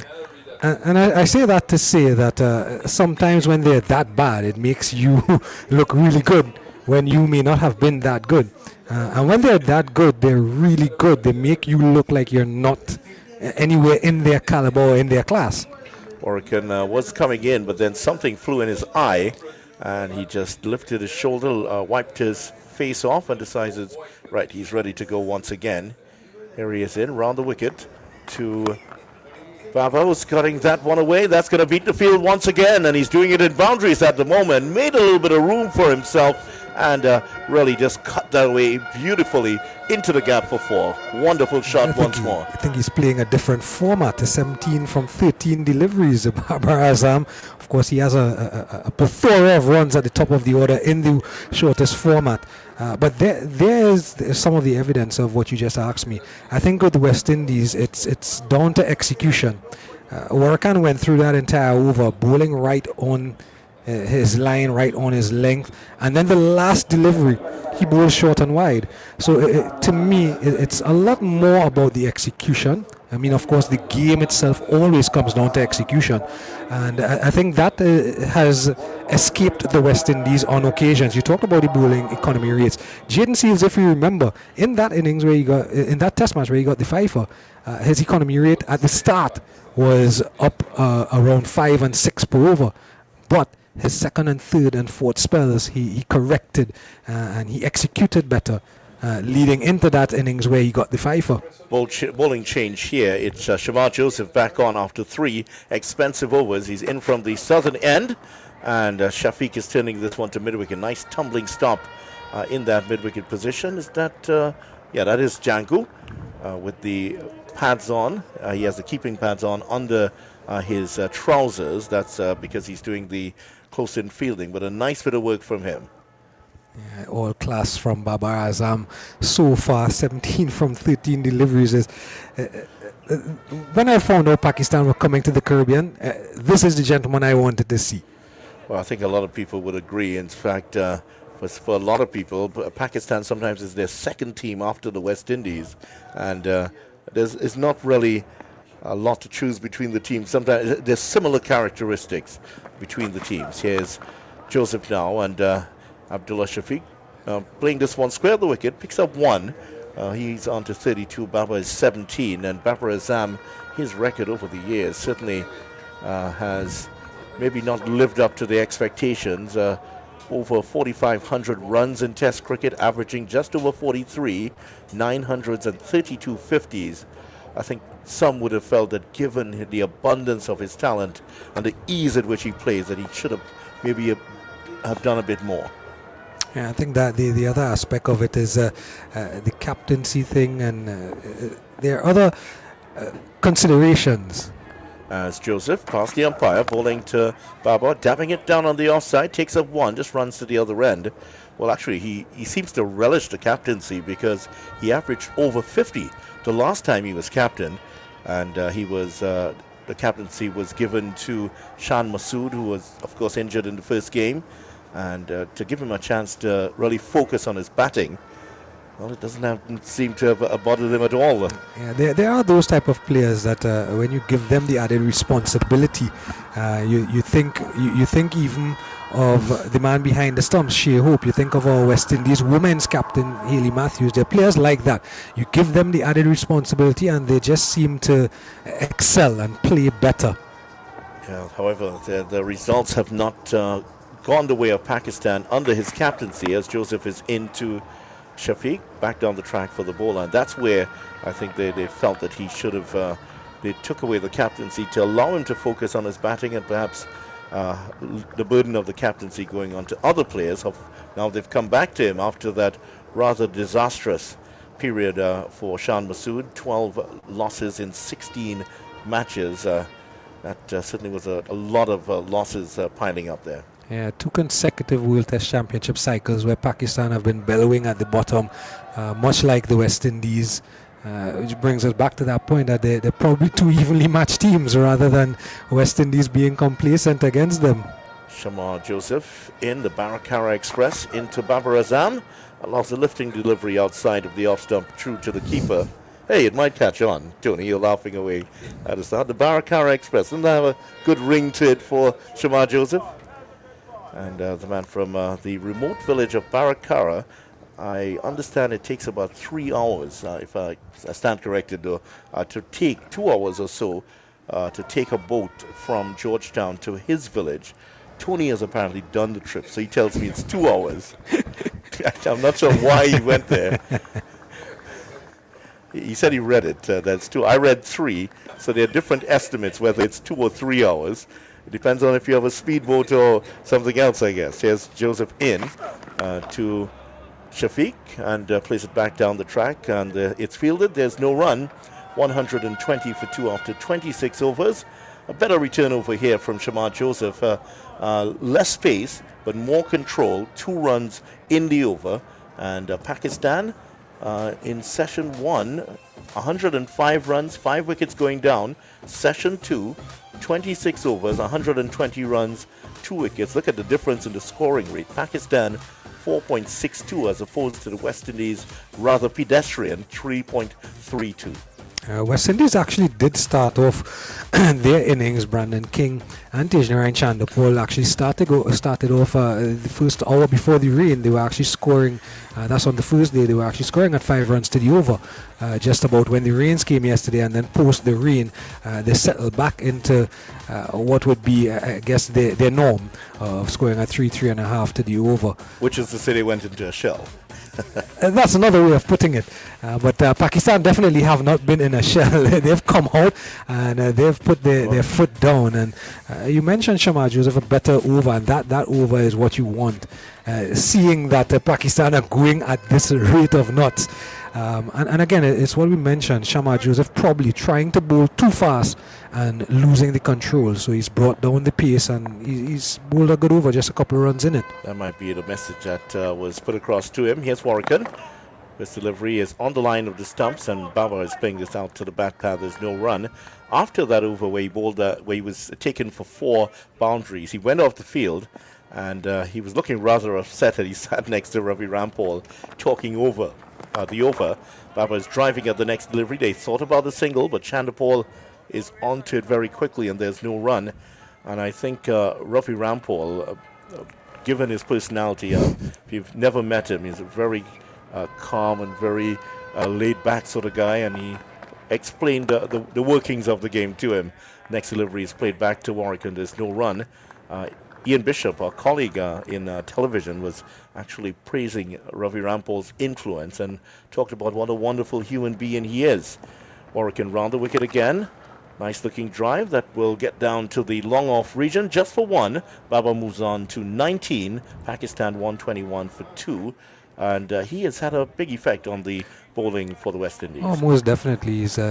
He's first of all gained the respect of all the bowlers that go through the 3 formats actually. Morrigan, and that's a good delivery outside the off stump. Drew Abdullah into the stroke, just fizzing past the edge. Noticeably, that bat was well in front of the pads. And then you layer that respect that he's garnered from the players with, as you mentioned, his personality. I mean, I have been around Ravi Rampal, and he has really a very calm demeanor. Certainly is. Here's Warwican to Shafiq, getting onto the back for this time, playing it behind square, and there is no run. But Warwican goes down to take his sunglasses and hat. That means the end of the over has come. 121 for 2. Baba is 19. Abdullah is 32. And Pakistan are in reply to the West Indies total of 344 in 105 overs. Just to remind you, Graves 73, Chase 70, Sajid Khan taking 4 for 85, which meant that he slapped his thighs 4 times during the innings in the straight back celebration. The Punjabi celebration. Yes, it is. Every time I see it, I think automatically about Shikhar Dhawan. Shikhar Dhawan also had a similar moustache. Yes. And similar celebrations, and from that part of the world, really, the Punjabi area. And it's interesting, you have part of it in India, part of it in Pakistan, similar Indeed. culture indeed. Here's Shamar Joseph from the Brian Lara Pavilion end, running towards us now. He's bowling to Baba, and this one he's dropping in front of him. It bounced away to the point region. Brandon King is there, there's no run. Always great to see. The Pakistanis have been here in the West Indies since the 1950s. And in fact, they've been very popular tourists. A lot of people come out enjoy to watch the Pakistanis. And I share Tony's dismay that the crowd really hasn't built up through this 2-test series. Shamar Joseph back at the top of his mark. He was just sort of marking his run-up. Actually, he's now at the top of it, but just about, maybe about 5 steps in. He was just making another mark because he doesn't run in the full thing.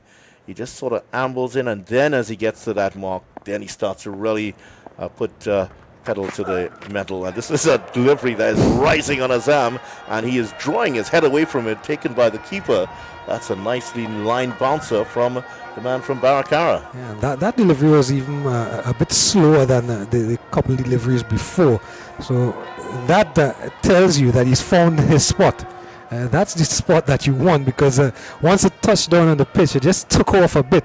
And Baba, as I'm giving a little thumbs up and a smile, almost an acknowledgement of it from Shamar Joseph. But he's found his control. He's garnered back some control after being hit for some boundaries in his first spell. The GPS is back with him. He's past the umpire, bowling to Baba again. This is a good length delivery that Baba is defending. And just like all the great players, they relish the challenge, don't they? Baba giving him the thumbs up. He's not daunted at all. Well, he's faced a couple of fast bowlers in Pakistan, very fast bowlers in Pakistan himself. And we were just talking about Ravi Rampal, and we were talking about his calm demeanor, but Ravi Rampal is the ultimate competitor. And when he's on the field, he is a very, very aggressive, but as a player, he wants to win, and that's what he's been able. You can see it here now in some of the bowlers of the West Indies team now. Shamar Joseph, Alzari Joseph, Jaden Seals. Here is Shamar Joseph and Baba is playing this one elegantly off the back foot through the cover region for another boundary. Shamar Joseph just straying just a little bit short of a length that Baba absolutely, well, he got back so beautifully onto the back foot and made him pay. That's an elegant shot. That delivery was just about 140 clicks an hour. But Baba Azam made it look like he was batting against a spinner, bowling at 70 clicks an hour. He had so much time to play that shot, notwithstanding that it was wide. He did get the length, it was short.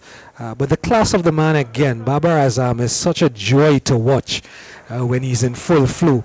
And he's well ahead of any run rate that he might have had in his head as captain as to how quickly they want to get this first innings deficit knocked away. Well, they've made a change to the field here. One of them is that Brandon King is in a point position, almost a catching position here as Joseph is bowling to him. Another short delivery that's snorting past Baba, and he sends out a thumbs up to Joseph. Yeah, that was a good one, he says. A little smile on his face, and very competitive these guys are. And these top batters in the world, you don't get there by chance. That competitive spirit, it has to be part of your psychological makeup.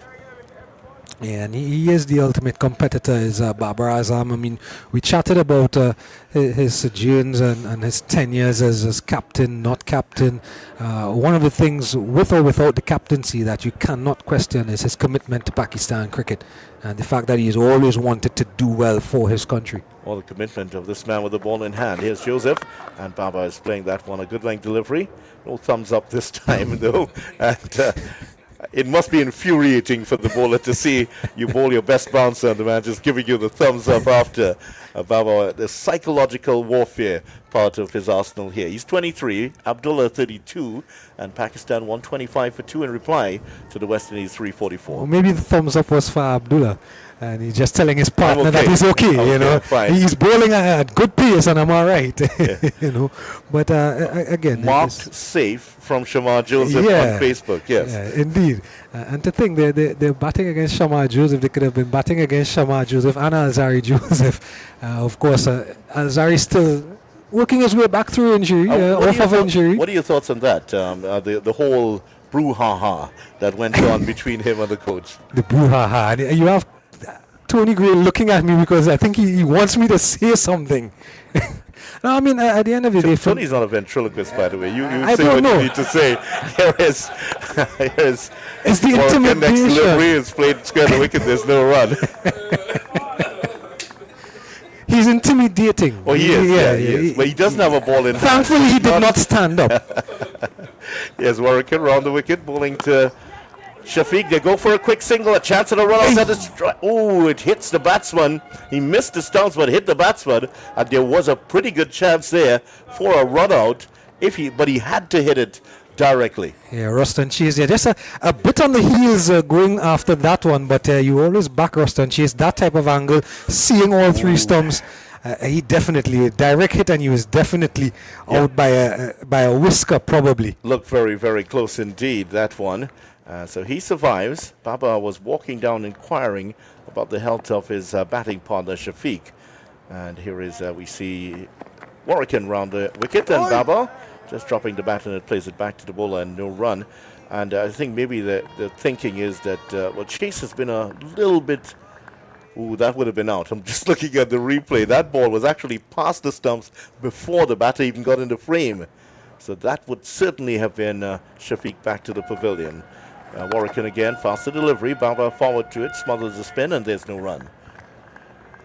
So every now and again, the batters will give you a sniff of a chance. That definitely was a chance for the West Indies. But from your view of it, he didn't seem to miss by much, Chase.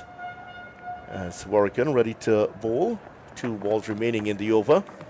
And Baba forward to it. There's no run. I don't think he missed by much, did he? And that's one of the things we talked about it earlier in the day. You know, we talk about Roston Chase with his batting more recently because of that finger injury, and seeing him bowl again. But we always forget that Roston Chase is a 3-dimensional player. He is one of the best fielders in the Caribbean in the white ball game in the circle. Here is Warwickon round the wicket. Baba forward to it. It trickles past the bat pad, and they get one quite easily. Baba has pinched the strike He's on to 24. Abdullah 33, 127 for 2. And that is the latest score here from the Queen's Park Oval. I think you and I were on in a match at UE Spec where Roston Chase took an absolutely stupendous catch.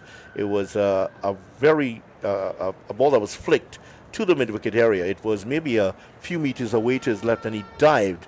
He took it off. He was totally off the ground when he took the catch and dived away and took a splendid one. He really is an all-round player indeed. You just have to go back to even in the recent World Cup completed. You remember some of the stops and fielding efforts that he gave in that recent World Cup for the West Indies inside the circle. And he hardly ever misses the stumps when he's aiming at the stumps, though.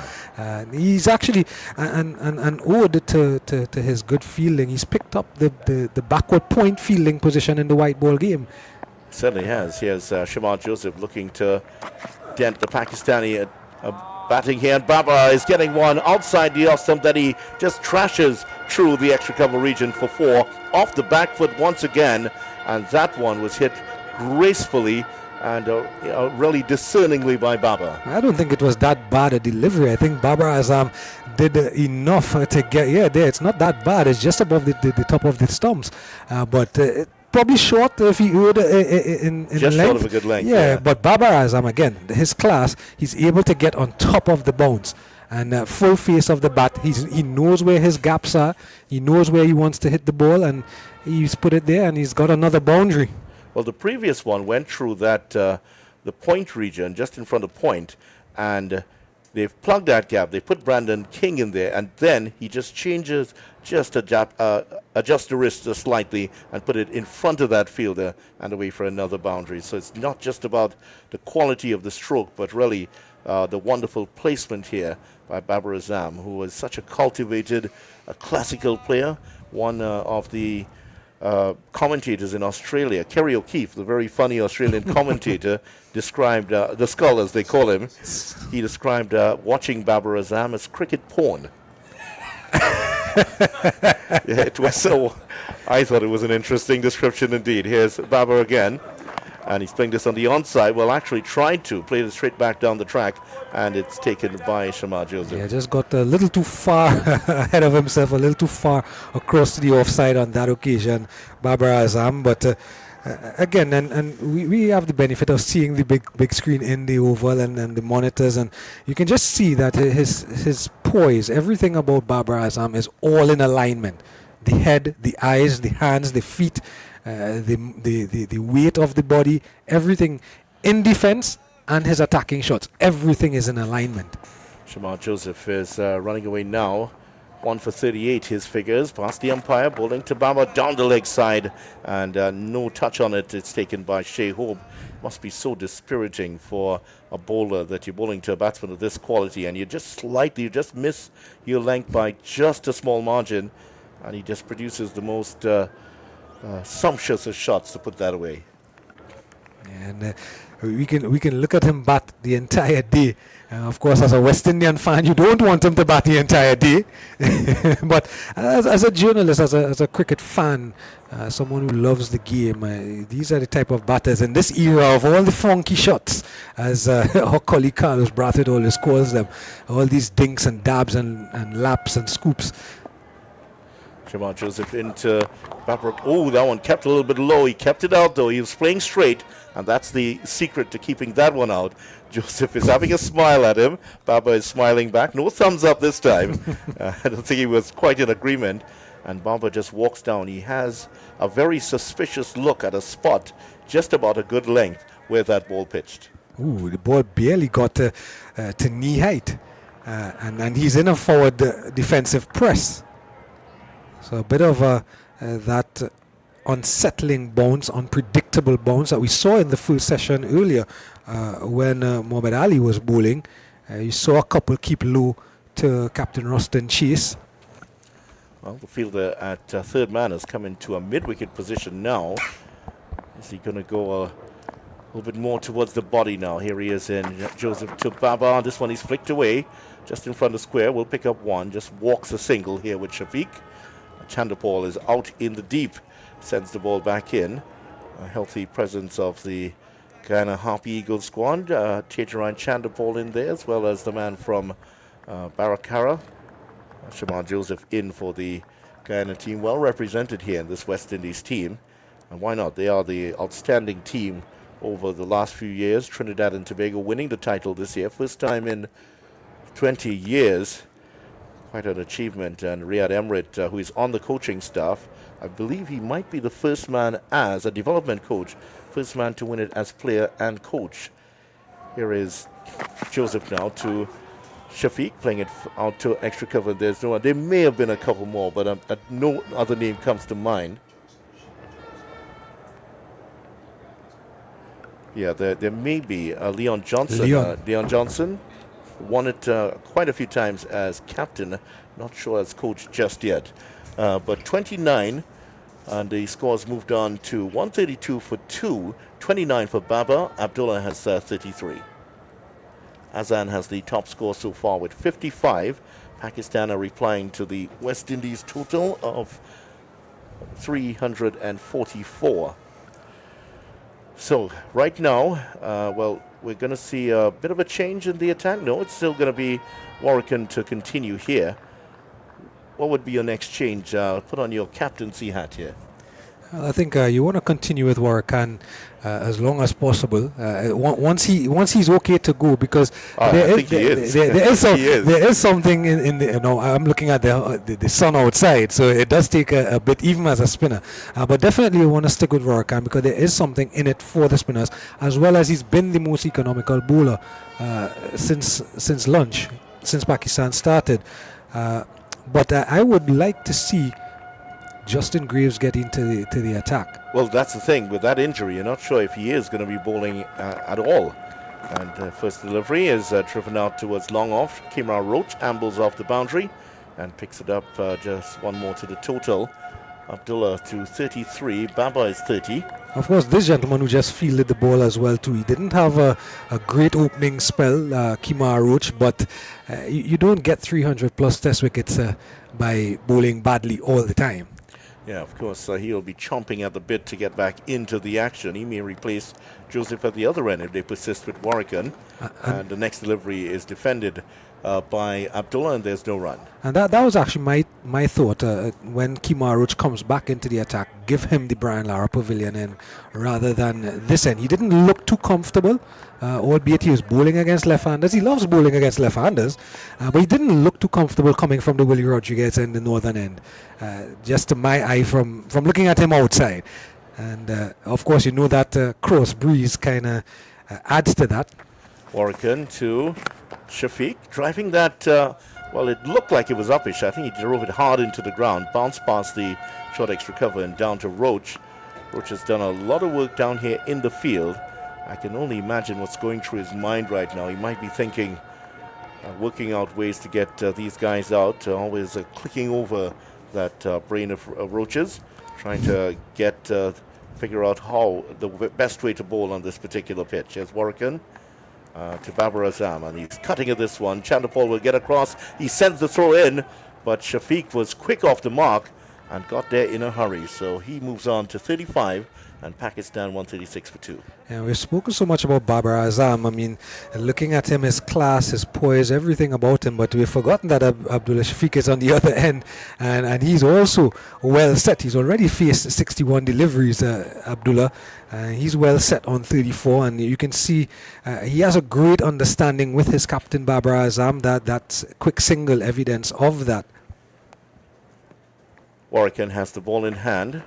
Here it comes round the wicket, rather wide-ish of the crease, and this one is cut away by Shafiq, but straight to the fielder at backward point. There's no run. Pakistan have to make good on this particular innings. They know that their second innings has become their Achilles heel.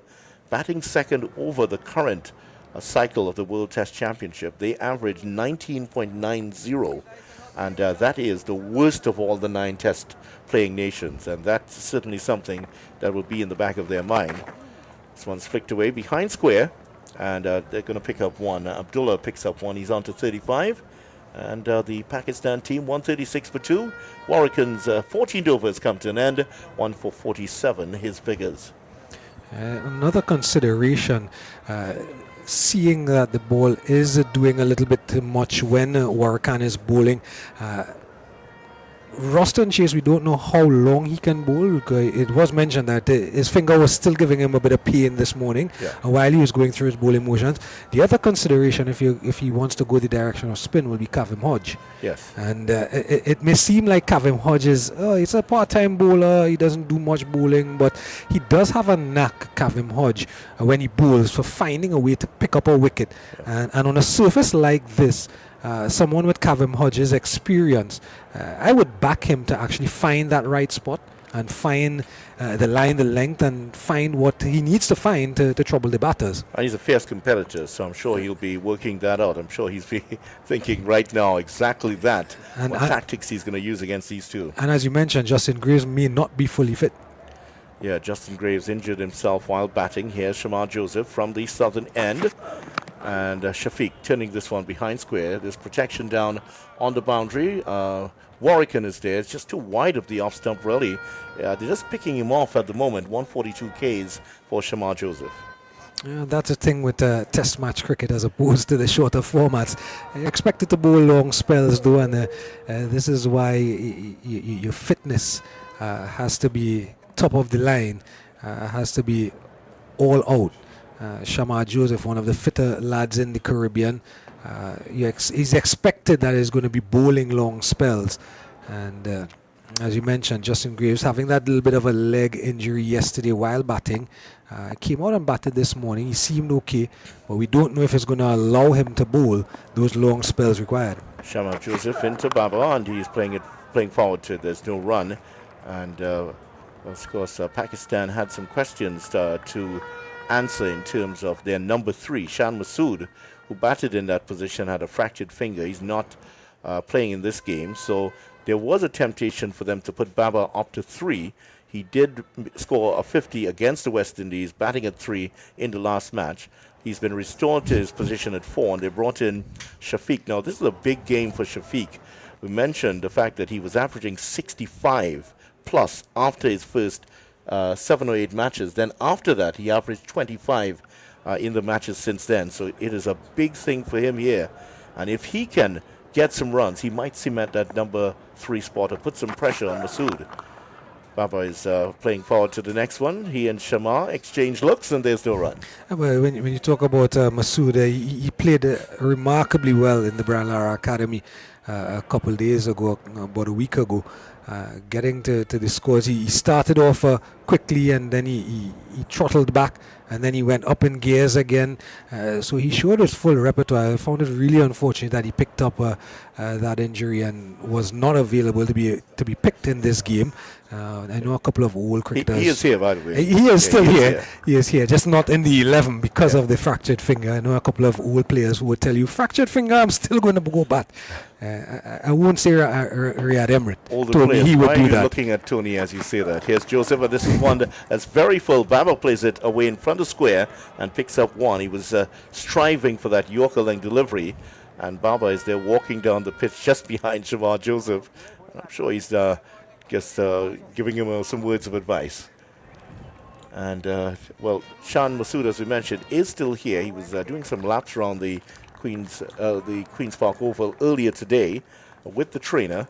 Of course, broken finger will not prevent you from doing laps, of course. And, yeah, so he is here, and Pakistan are keeping him on with the team because there's a feeling that he might be able to recover in time, maybe to play the second test in England. As Joseph now from the Brian Lara Pavilion end, past the umpire. Ooh, that's a short delivery, and it was not close enough to Shafiq to trouble him. He just nodded the head back as though avoiding a branch swing just above you, and it was easily into the gloves of Hope. 138 for 2. And just so you can see that he's come back well. We've mentioned it before. He's come back well, Shamar Joseph. And this is where the test is going to come for him and the other bowlers. At these type of moments where you're in the middle of a session, nothing is really happening. And this is a time where he wants to keep that control. Don't go searching now. Don't try to bowl too quickly. Don't search for the wicket. Just keep it simple. Here's Joseph now. Last ball of the over. And Masood is playing that uppishly but away from the fielder. Will get 1 as Warrican comes off the boundary. But there is a fielder in front of square for that kind of shot. Just got it a few meters away from him. So Babur 32, Abdullah 37, Pakistan a 139 for 2. And let's see. So that is the bails have been picked off, and that's going to be it for the session. So Babar Azam 32, Abdullah 37, Pakistan in reply to the West Indies 344, 139 for 2. Your thoughts on the session? Of course, well, Pakistan, of course, came out guns blazing, and they were scoring at probably just about 7 runs to the over in the first half an hour after lunch. But they came out with intent, Pakistan, in their batting, and you can see that they want to knock off the 344 first innings runs as quickly as possible. Probably in the back of their mind, they're looking at batting once because they know how difficult the Queen's Park Oval pitch is to and how bat bad on they've also been in a second innings. as well. So they're probably thinking, hey, let's knock off the first innings quickly, bat as long as possible, get a sizable lead, and then we know we can bowl out the West Indies because we've done it before. So they came out with guns blazing, and their current run rate just hovering in and around 4 runs to the over, which in Test match cricket is really good. The West Indian bowlers have been a little bit wayward, a little bit all over the shop, as we say in the Caribbean. But once they had calmed down, probably as we would have seen Ravi Rampal signaling to them, calm down. They found the 2 breakthroughs, and now they have to go through the afternoon session being patient. That's what Test match cricket is about. That's what bowling in the Test match is about. Holding in line, being patient. And once they do that in the 3rd session, they should be able to counteract Pakistan. But Pakistan have their talisman, Babar Azam, in the middle, still to carry them forward in the last session. So West Indies bowled out for 344 just before lunch. Pakistan have scored 139 runs, lost 2 wickets in the session. Here's the scorecard so far for Pakistan. Azan Awais, LBW Warrican for 55. Imam ul Haq caught Warrican, bowled Joseph for 14. Abdullah Shafiq is not out on 37, and Babar Azam not out on 32.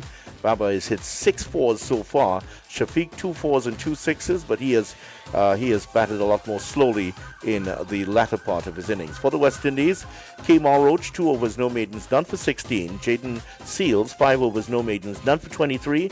Jomel Warrican 14 overs no maidens, 1 for 47. Shamar Joseph 7 overs no maidens, 1 for 42. Roston Chase 3 overs no maidens, none for 9, and Kavim Hodge just a 1 over for 1 run. That's the tail of the tape so far. So we'll be back with you in just about 15 minutes time as Pakistan resume at 132 for 9. They are looking at the West Indies first innings score of 344. It's back to studio.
Welcome back to the Queen's Park Oval here, and we're just getting ready for session 3 on day 2 of this test match between the West Indies and Pakistan. Glorious conditions here at the Oval. It's hot, it's sunny, and I tell you what, it's much better in the air-conditioned unit of this box. And the air condition of this box, because outside there it's sweltering. But as they say, if it's raining, you can't play cricket, you need the hot sunshine. And that's what they have. So Pakistan are back out. They're 139 for 2 at T. And the two not-out batsmen well set, Shafiq and Baba Azam, are the two men at the moment at the crease. And they're going to resume. Jamal Warrican is going to pick up the attack from the Willie Rodriguez end. And pretty defensive field. They still have a slip and a forward short leg. But Shafiq is on 37 and he's taking strike. Pushes the first ball back up on the onside of the pitch towards a shortish mid-on. Warrican himself runs across to do the fielding and there is no run. Baba is on 32. At the moment, he's at the non-strikers, and boy, is he looking good. 32 from 38 deliveries as Warrican is into Shafiq, and he's driving past Warrican, who can't stop it. Falls over, trying to stop that ball from going past him because he knows there's no man at mid-off. The closest man is at long-off, and Kima Roach does the fielding, and they pick up a single. So the first run after T, 140 for 2. And Shafiq goes to 38, brings Baba Azam back into strike. Warrican in his 15th over, 1 for 48 so far. And is into Baba Azam, and he works this one to the right of mid-on. Chase runs across, does the fielding. So Baba Azam goes to 33, and the total on to 141 for 2. As Chase gives the ball back to Warrican. As he looks to come in to bowl to to Shafiq, and he plays it back past the bowler again. Very straight bat, getting it past Warrican, and they pick up another single. So they're getting in them in singles this over, and they're certainly going along very well. Shafiq on to 39, and the score on to 142 for 2. As Warrican wrong the wicket, very straight approach, and he's in, just falls away to his right in the delivery stride as he's about to deliver. Falls away to his left, getting closer to the popping crease as he's about to deliver. And that delivery giving a little bit of air, and Shafiq is just playing it out on the offside. Here's the final delivery, quicker one, and the kick coming off the inner part of the bat goes out to Django, who is at that forward square leg position, and there is no run. The end of the over, 3 runs coming from it. It's 142 for 2, the first over after T. Shafiq is on 39, Baba Azam is on 33. Hello, Tony Gray. Yes, good afternoon to you, Colin Murray. Good afternoon to our listeners out there. I noticed something in the first test match, what the West Indian bowlers were trying to do against Baba Azam. He was fanning the ball when it's pitched on middle and leg against the faster bowlers because his bat was coming from over the third slip area. And that is something they should target, especially in the early parts of the innings after tea time, because he has to restart again. But before tea, he looks so fluent through the offside, so they will have to come up with something different. But saying that, the other guy, Shafiq, has shown this propensity to play shots all around the wicket too, and he is also looking elegant. So they must not just concentrate on one guy, they must look to get him out also, because this partnership looks to be a dangerous partnership. Well, it's 142 for 2. Kima Roach is into the attack, and his first delivery is driven sweetly. The runs in it here for Shafiq, and it's going to be 4 of them, or that's well stopped on the deep point position. And is that Warrican out there? Yep. Yep, he was running around to his right. He made good ground, and I thought the ball was going into the boundary, and he was able to just stop it with his right boot and pushed it away from the boundary board, and they were able to pick up 3 runs. So 3 to Shafiq. He goes to 42 now. He's really batting well, 145 for 2. Yeah, talk about his elegance. That's a good shot to begin with, after the break. So he's really focused out there. Of course, he wants to make sure that he cements his spot on the Pakistan side. He wasn't originally on the squad. So this is good news for that individual. But good feeling by Jomel Warrican. It's not one of the quickest, but he looked fast there, Colin Murray. Yeah, well, he was able to stop it. Here's Roach into Baba Azam outside the line of the off stump. And Azam picked up that line early and was leaving it alone.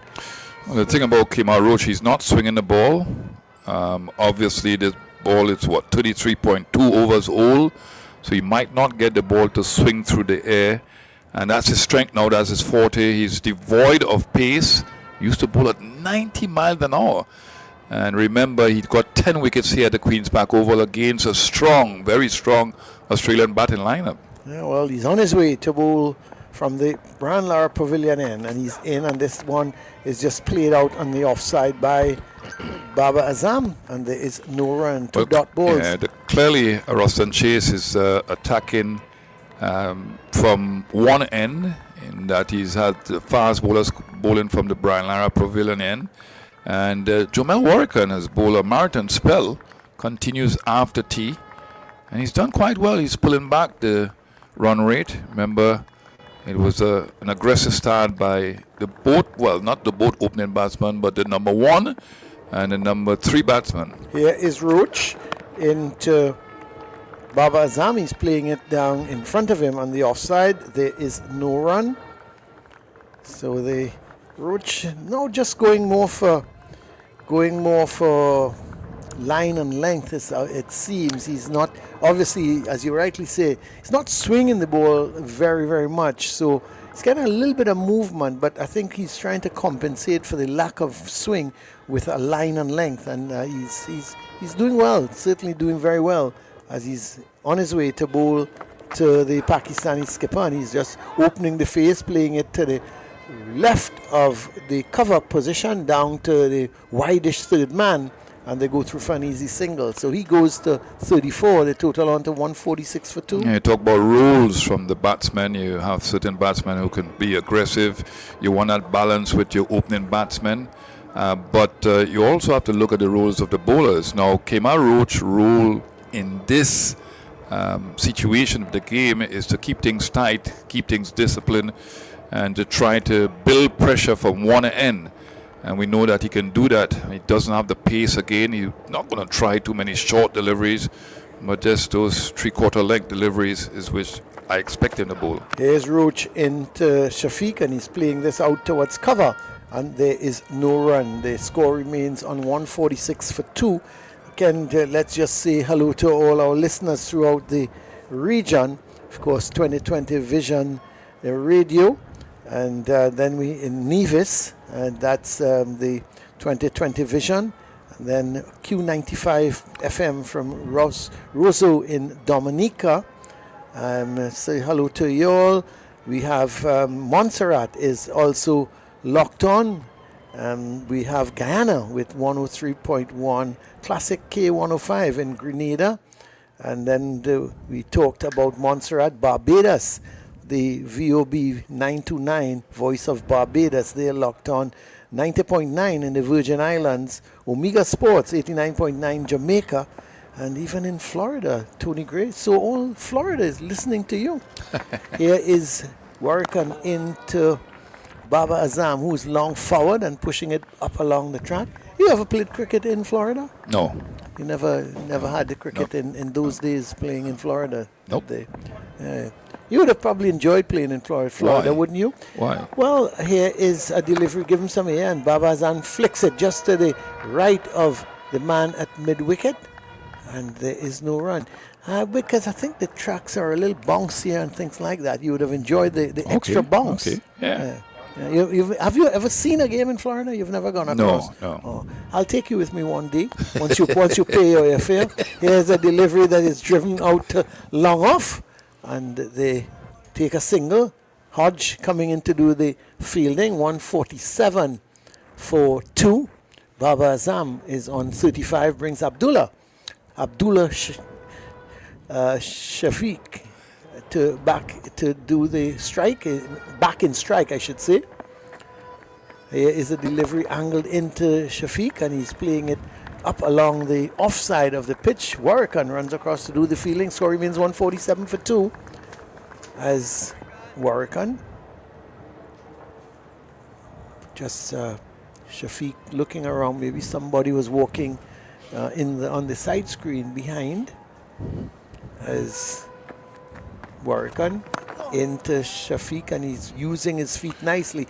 You know, the thing about these two, Tony, they look in absolute control of what's happening out there. And they look similar too in the way they are physically built, but also in the way they play. I mean, Baba Azam a little bit more elegant in his stroke play, but good footwork towards the ball, both of them, and they've been able to pick up the runs very quickly. Warrican into Baba, and he's on the front foot, allowing the ball to run off the face of the bat towards that man at forward short leg. It's the end of the over. Baba is on 35, Shafiq is on 43, and Pakistan going along nicely are 148 for 2. Well, they will have main goals here as a team to bat once. So they'll be looking at least 500 runs, at 500 runs. But Shafiq has gotten a good start, and the wonderful talent of Baba Azam, he looks good out there, so he's gotten a good start too. But Shafiq has extra motivation to cement his position on this Pakistan team because the last test match he played would have been against South Africa in October 2025. You know, the thing about it, and I'm going to come back to that after this ball from Roach, and this one, he's on the front foot, just pushing it out on the onside to that short mid-wicket.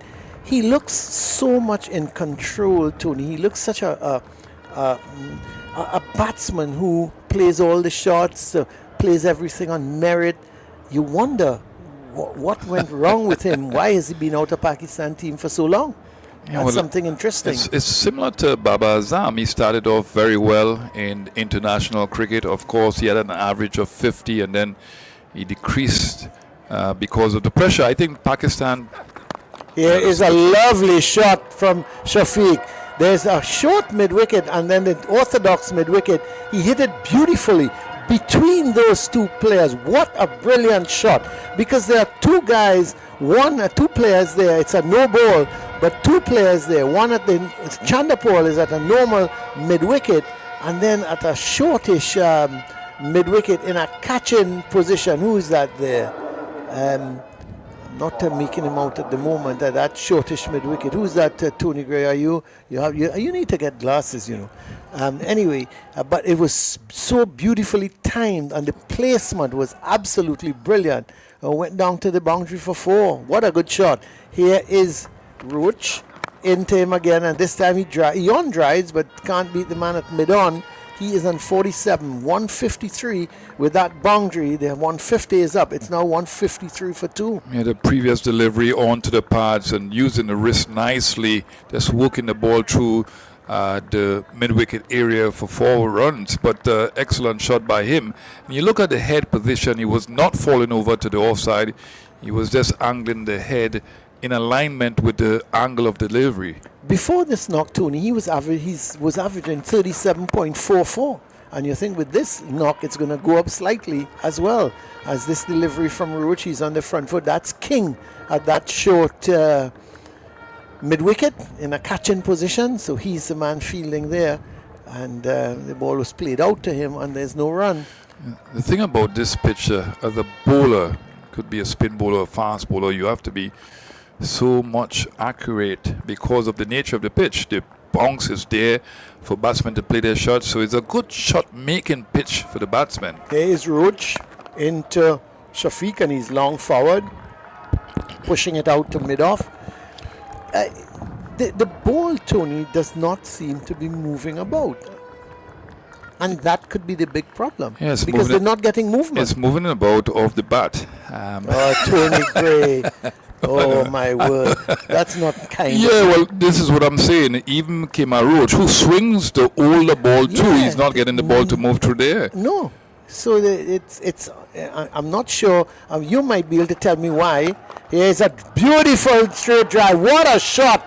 Well, this man is getting better and better as the innings goes along. This was pitched up to him, and he was driving it sweetly all along the ground, right back past Kimaruch. He had no chance. He just looked at it as it whizzed past him. What a straight drive. That's probably, to me, one of the shots of the game so far. But the most important thing is, has brought up his 50. He is now on 51. What a shot.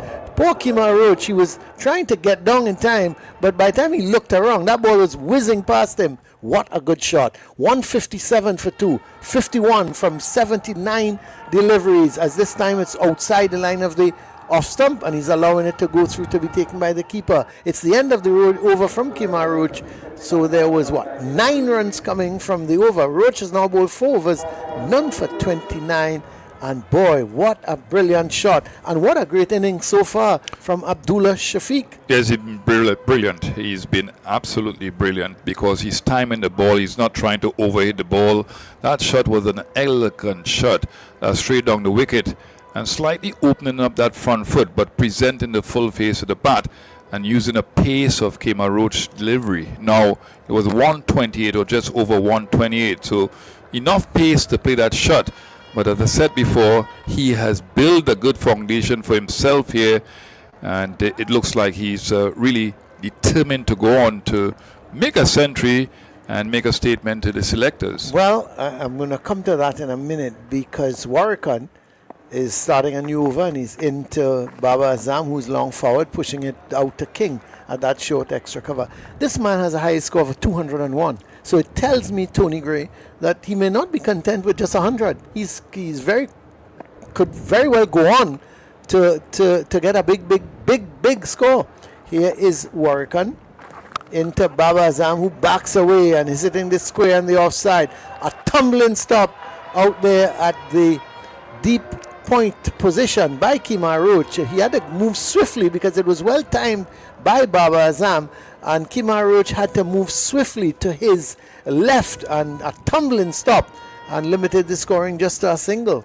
Yeah, at 38, he's still a very good athlete and puts everything into his game. Still, he's on his haunches though. Yep. Okay, I hear you.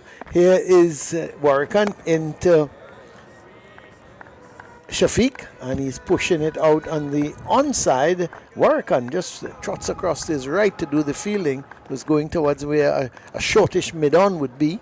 So we in session 3 on day 2, and Pakistan really doing exceptionally well at the moment, as Warrican is in to Shafiq, and he's pushing this one firmly out to King at that short extra cover. So they've got that slip and forward short leg, so they're looking for the catch from both of those players, just in case Shafiq makes a mistake, or any of these batsmen. Here he's driving powerfully, but straight to the cover position where Chandapol is doing the fielding. There is no run. Score remains on 158 for 2, Tony Gray. And Pakistan, slowly but surely, they're whittling down. The lead is 186 now, as this one is turned by Baba Azam down to the deep, that was Shafiq turning it down to the deep backward square position, and they amble through for the single. One more to the total, 159 for 2. Shafiq is on 52. Baba is on 36. Well, I definitely think that Roston Chase must be looking at making a change from the northern end, because it was a marathon spell with Jomel Warrican bowling a long spell, and they've gotten used to him. Even after the break, you expect them to be a little more circumspect before the break, but after the break they've come and they've refocused, so he needs to look at making a change from the northern end. Well, he has made a change, but from the southern end, which is the Brian Lara Pavilion end, he's taken Roach out of the attack, and he's brought Kavim Hodge, who's bowled 1 over for 1 run, into the attack. So we're looking a marathon spell so far from Warwick, and 17 overs, 1 for 54.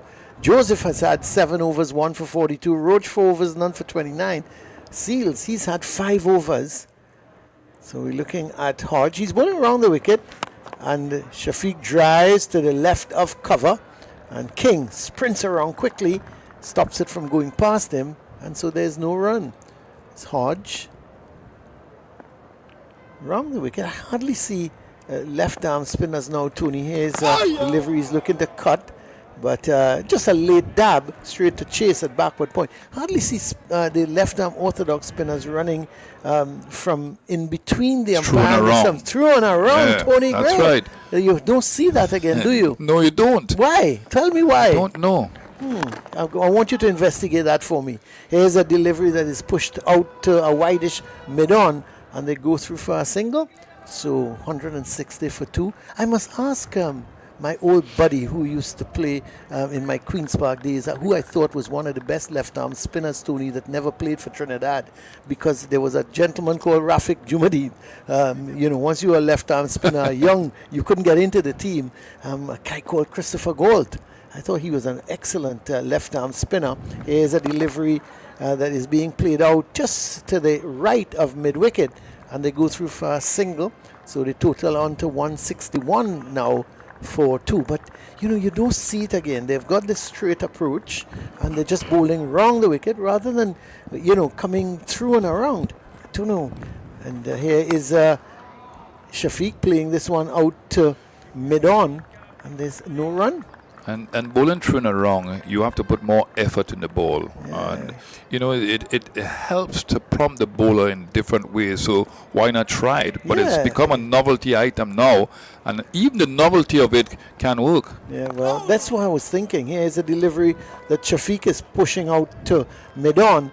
It's the end of the over.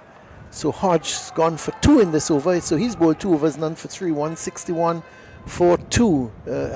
This is Shafiq on 53, and Baba Azam, he's on 37. Well, even if you watch at Hodge, he's more inclined to play a lot of one-day cricket and T20 cricket with that type of bowling. He's flat, he's not trying anything, he's not shifting the ball away from the right-handers. He's bowling one line, so he's there to tighten up things. And the difference between him and Jomel Warrican is speed through the air. Jomel Warrican is much more of a flight of the ball. And this is what the Pakistanis want. They want a little bit more pace. They want the deliveries to be straighter so they could pick off the deliveries. Well, Warrican, I would think he's going to continue. We're just having a chat with the umpire. Not sure if it was about the ball. Warrican was off the field for an over. He's come back on. Roston Chase is leaving. Yeah, and Roston Chase is now leaving. So Jamal Warrican will take over the captaincy. Oh, okay. Yeah, he is the vice captain, Tony Gray. It's a different dynamic now. Let's see how he goes. Well, he's not going to give up the ball. I talked about... You don't think so? No, I don't think so. I talked about having a change from this northern end. We've gotten used to him. Yeah. And this is where you want your captain to make a change just to change up things. Change up things, yeah. Well, here is Warrican, and he's another one. Very straight approach, bowling left arm, wrong the wicket. Again, Tony, we're not seeing them going through and around. So it's a fad now. You don't go through and around. You don't know why. But here is Warrican in his 18th over, and long forward goes Babar Azam. But I think your point is just to change things, because he's been bowling at the Willie Rodriguez end, it seems, since last year. Because, and they're not changing it around. I would just like to see a little bit of a change as he's forward. And I'm only saying that, Tony, because maybe I would love him to get a wicket for the West Indies' sake. But it's just try something different, because they're pretty used to Jamal Warrican now, as this one is driven square. Well, not square. He was aiming for square on the offside, but it went a little straighter to the right of Kimar Roach, who is at a cover point, and he had to move swiftly to his right, but not before they were able to pick up a single. 162 now for 2. Baba Azam was on 39. Brings Shafiq back into strike as Warrican, a quicker delivery, flatter, and not much turn. And there goes Shafiq just pushing it out in front of him on the offside, and there is no run. Of course, this pair, they have added 64 runs, and they certainly look very, very, very comfortable as Warrican. Shorter delivery to Shafiq, and he's playing it out firmly to Chandapol at cover, and there is no run. The end of the over from Warrican. He's completed 18 overs, 1 for 55, and Baba Azam is on 38. Abdullah Shafiq, he is on 53, and Pakistan 162 for 2. Yeah, it cannot be too predictable here now. There must be a change. You have had the fast bowlers coming from one end, primarily from one end, and for a long time now you have had 2 spinners bowling. It's the same similar type speed, although Kevin Hodge is a lot flatter. So both batsmen, they are Pakistani batsmen, they're from the subcontinent. The pitches turn a lot in those countries, and to have these bowlers not turning the ball, it is really meat and drink for both batsmen. Well, here's Hodge starting a new over and giving a little bit of air, and Baba Azam is just playing it out on the onside where King has to do the fielding, and there is no run. Score remains on 162 for 6. That's Hodge giving this one here, and Baba Azam drives but can't get past the man at that Django, who is at that shortish, I would think shortish mid-off. Yeah, he's at a shortish mid-off, thinking that maybe when Baba Azam drives, it might be a little bit uppish. As given some air again by Hodge. He's not bowling badly, Tony. He's giving the ball a little bit of air and mixing it up. Yeah, but the other thing is that he gets through his over so quickly that it helps with the rhythm of the batsman. He must sometimes perhaps have a word with one of the fielders to just slow down things a bit. Well, here he's giving it air, and Baba Azam drives, drives over to extra cover. Now, Jaden Seals is at long off, and he was driving sweetly towards extra cover. He hit, his timing was good, came off the middle of the bat, and has gone for 4 runs. It was given some air by Hodge, and what a great shot from Baba Azam. It was given a lot of air. Yeah. So it was right in his slot. Correct. And he played this wonderful shot. Slightly close-faced bat, but still achieving the 4 runs. Well, 166 for 2. Baba Azam into the 40s now. He's on 42. And remember, in the previous game, they couldn't get him out. He was 58 count out. So he's carried on again here. So 58 and 42. He's got 100 runs in without being dismissed by the West Indies. Well done, Colin. Thank you very much. And maths is not my strong point. Here's a delivery that What is driven. my new ball bowling. My new ball bowling, Tony Gray. Come on, get serious. Come on, get serious. I know you would have said that, you know. But here is Hodge with his final delivery of his 3rd over. And Azam was looking to turn a delivery, seemed to have hustled onto him. It goes out towards where a short backward square. I thought they would have taken a run, but Shafiq was not interested, and they decided against it. It's the end of the over. Pakistan 166 for 2. They trail by 178 runs.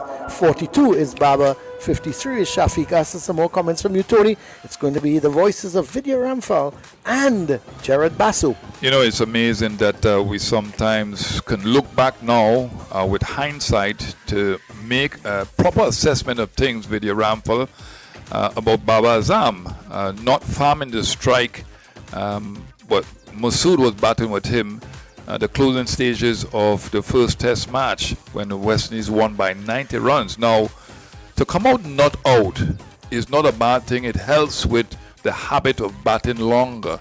So a lot of times Baba Azam has been criticized for, well, the perception is that he was selfish. What's your thoughts?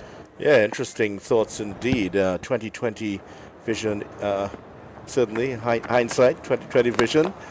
There's the old saying about that. Here they go for the quick single, and he gets back in just in time. Abdullah playing that wide of the mid-on position. Seals had the throw in, but he got in there quickly enough. Babar Azam, who has a great record, but certainly not the record that many would have hoped for. Just over 43, 932 50s. Hasn't converted them in the way that many would have hoped for. This one is hit square of the wicket. That's beaten one fielder. Will it beat the other? Chandapol is there. Knocks it down with the left hand. And Baba moves on by 1 to 43. 168 for 2. Abdullah is 54. And this partnership, Jared Basso, who slipped in beside me, started at 98 for 2. They're now 68 for 2, so 70 runs realized in quick time. And the majority of those runs coming off the bat of Babar Azam so far. As here's Warrican and Shafiq taking that, playing that defensively at that one. It came off the outer portion of the bat. Warrican thought that it was going to go take the edge and go through to the first slip where Greaves is standing at the moment. So we watch as Warrican back at the top of his mark. Silly point in place and a slip. Forward to it, straight to the silly point where Django fields. He's taken a knock or two in that position. We saw Awais take one to the shoulder earlier today from a full-blooded sweep shot by Kemar Roach. He had to go off the field, but Django has been spared. He's come down the track and he's hit that straight back past the bowler for 4. That's another excellent shot here by Abdullah, coming down the track on driving just to the right of the bowler and away for 4. And Seals, who's pretty quick, he is at that mid-on position, couldn't get across. Yeah, and there is a long off position than Kemar Roach, and he had no chance either. So well hit it was. I mean, we talked about the partnership and the lion's share coming from Babar Azam, but Abdullah has looked just as set as Babar Azam. Hurricane to Shafiq, playing long forward to it, and there's no run. Over has come to an end. 6 runs off the over, the boundary and 2 singles. 172 for 2. And Babar Azam on 43, Abdullah on 58. He is now the top scorer for Pakistan in the innings, overcoming Azan's 55 of 71 deliveries. So Pakistan continuing to mount a challenge here to this West Indies total of 344, and they've been scoring very well, haven't they? Yeah, they've been scoring quickly, and I think that started with the openers, obviously, with Imam and Azan going at a rate of knots and going really quickly, getting out the blocks really quickly, and they set the platform, they set the tone for the innings.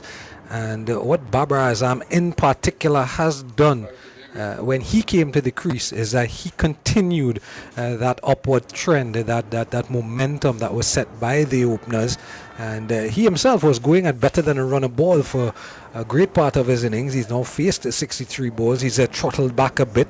And in talking about the partnership, sometimes you have a batter the caliber of Babar Azam, and you as the non-striker, you tend to feel like you have to go as well, just like him.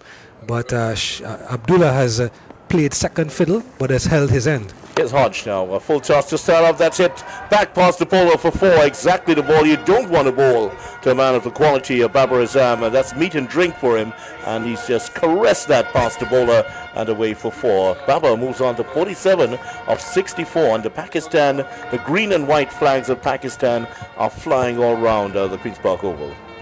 I'm going to have to check the stat, but I believe that Babar Azam, the one team he doesn't have a test century against is the West Indies. And looking at him today, live and in person, is best actually. And it makes me wonder, how come?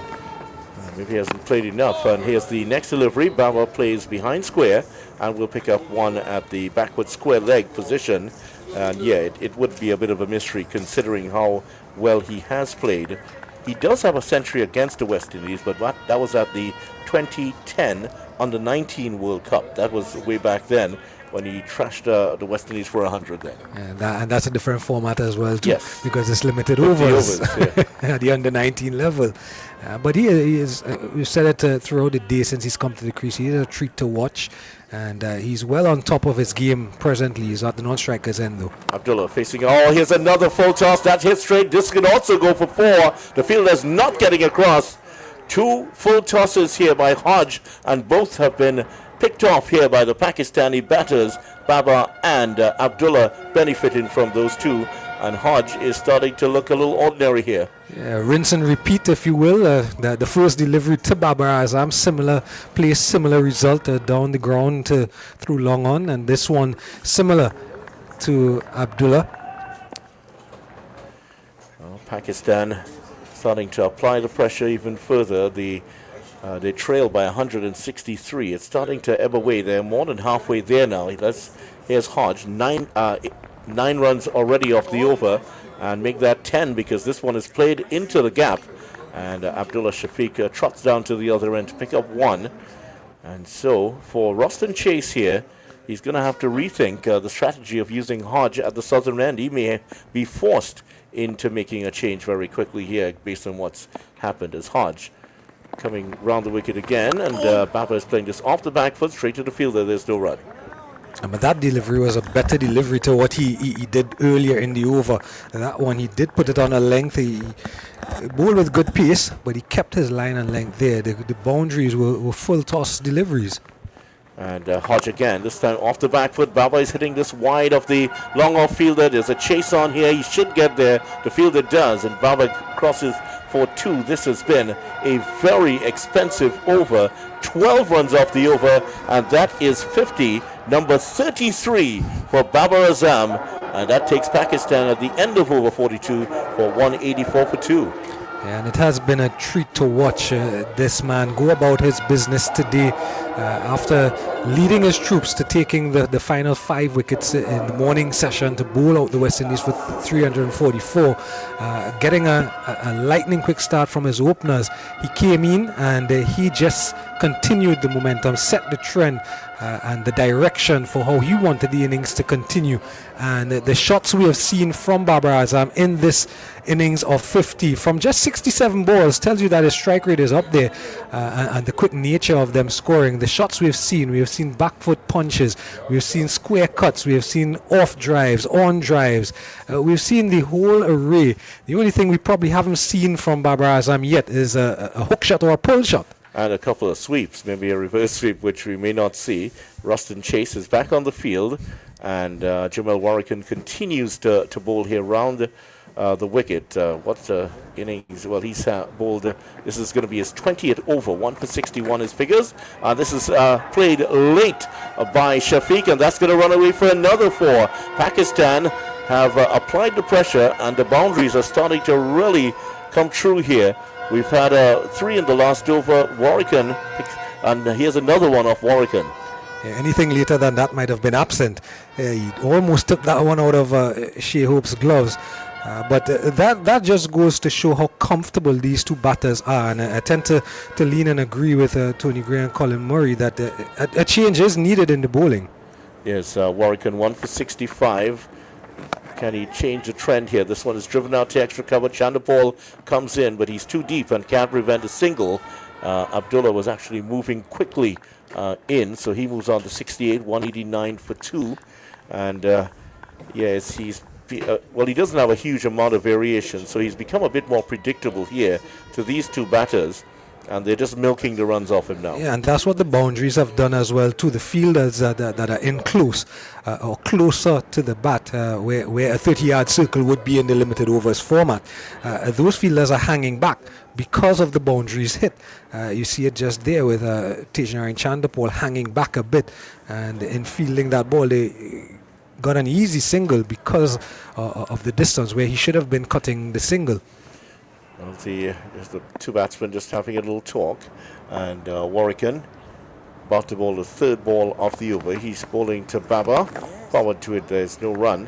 And the Pakistan, just a few supporters here, not as many as yesterday for this game, but a lot of Pakistan supporters in the stands. A couple of gentlemen dressed in all whites and their white hats in place.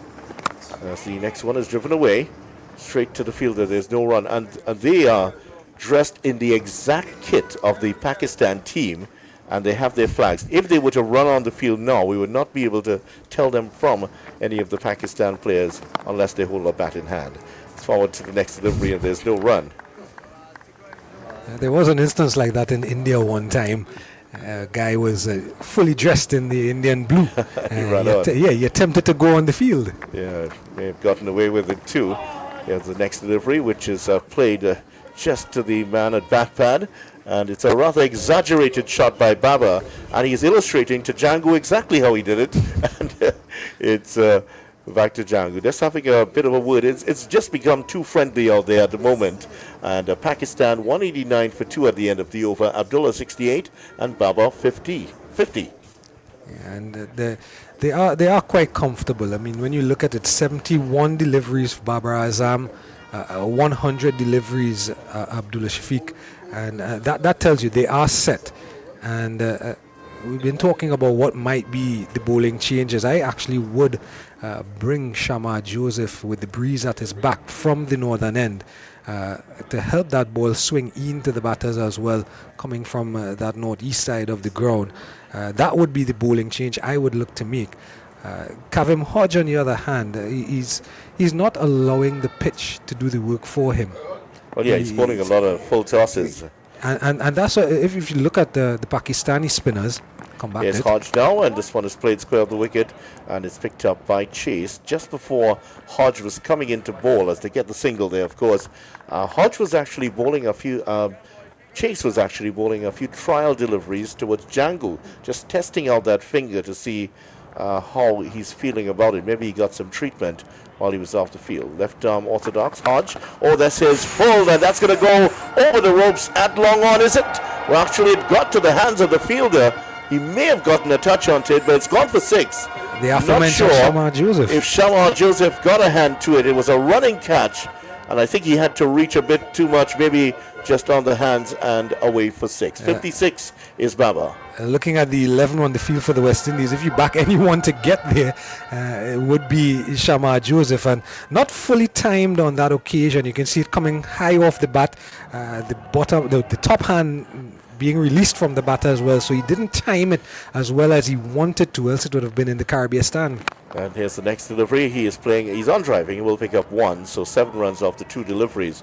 Shamar Joseph actually got a right hand to it, but he was reaching over the boundary. The ball just glanced off his fingers and also falling. He was actually in the air, fully in the air as he was reaching across to it.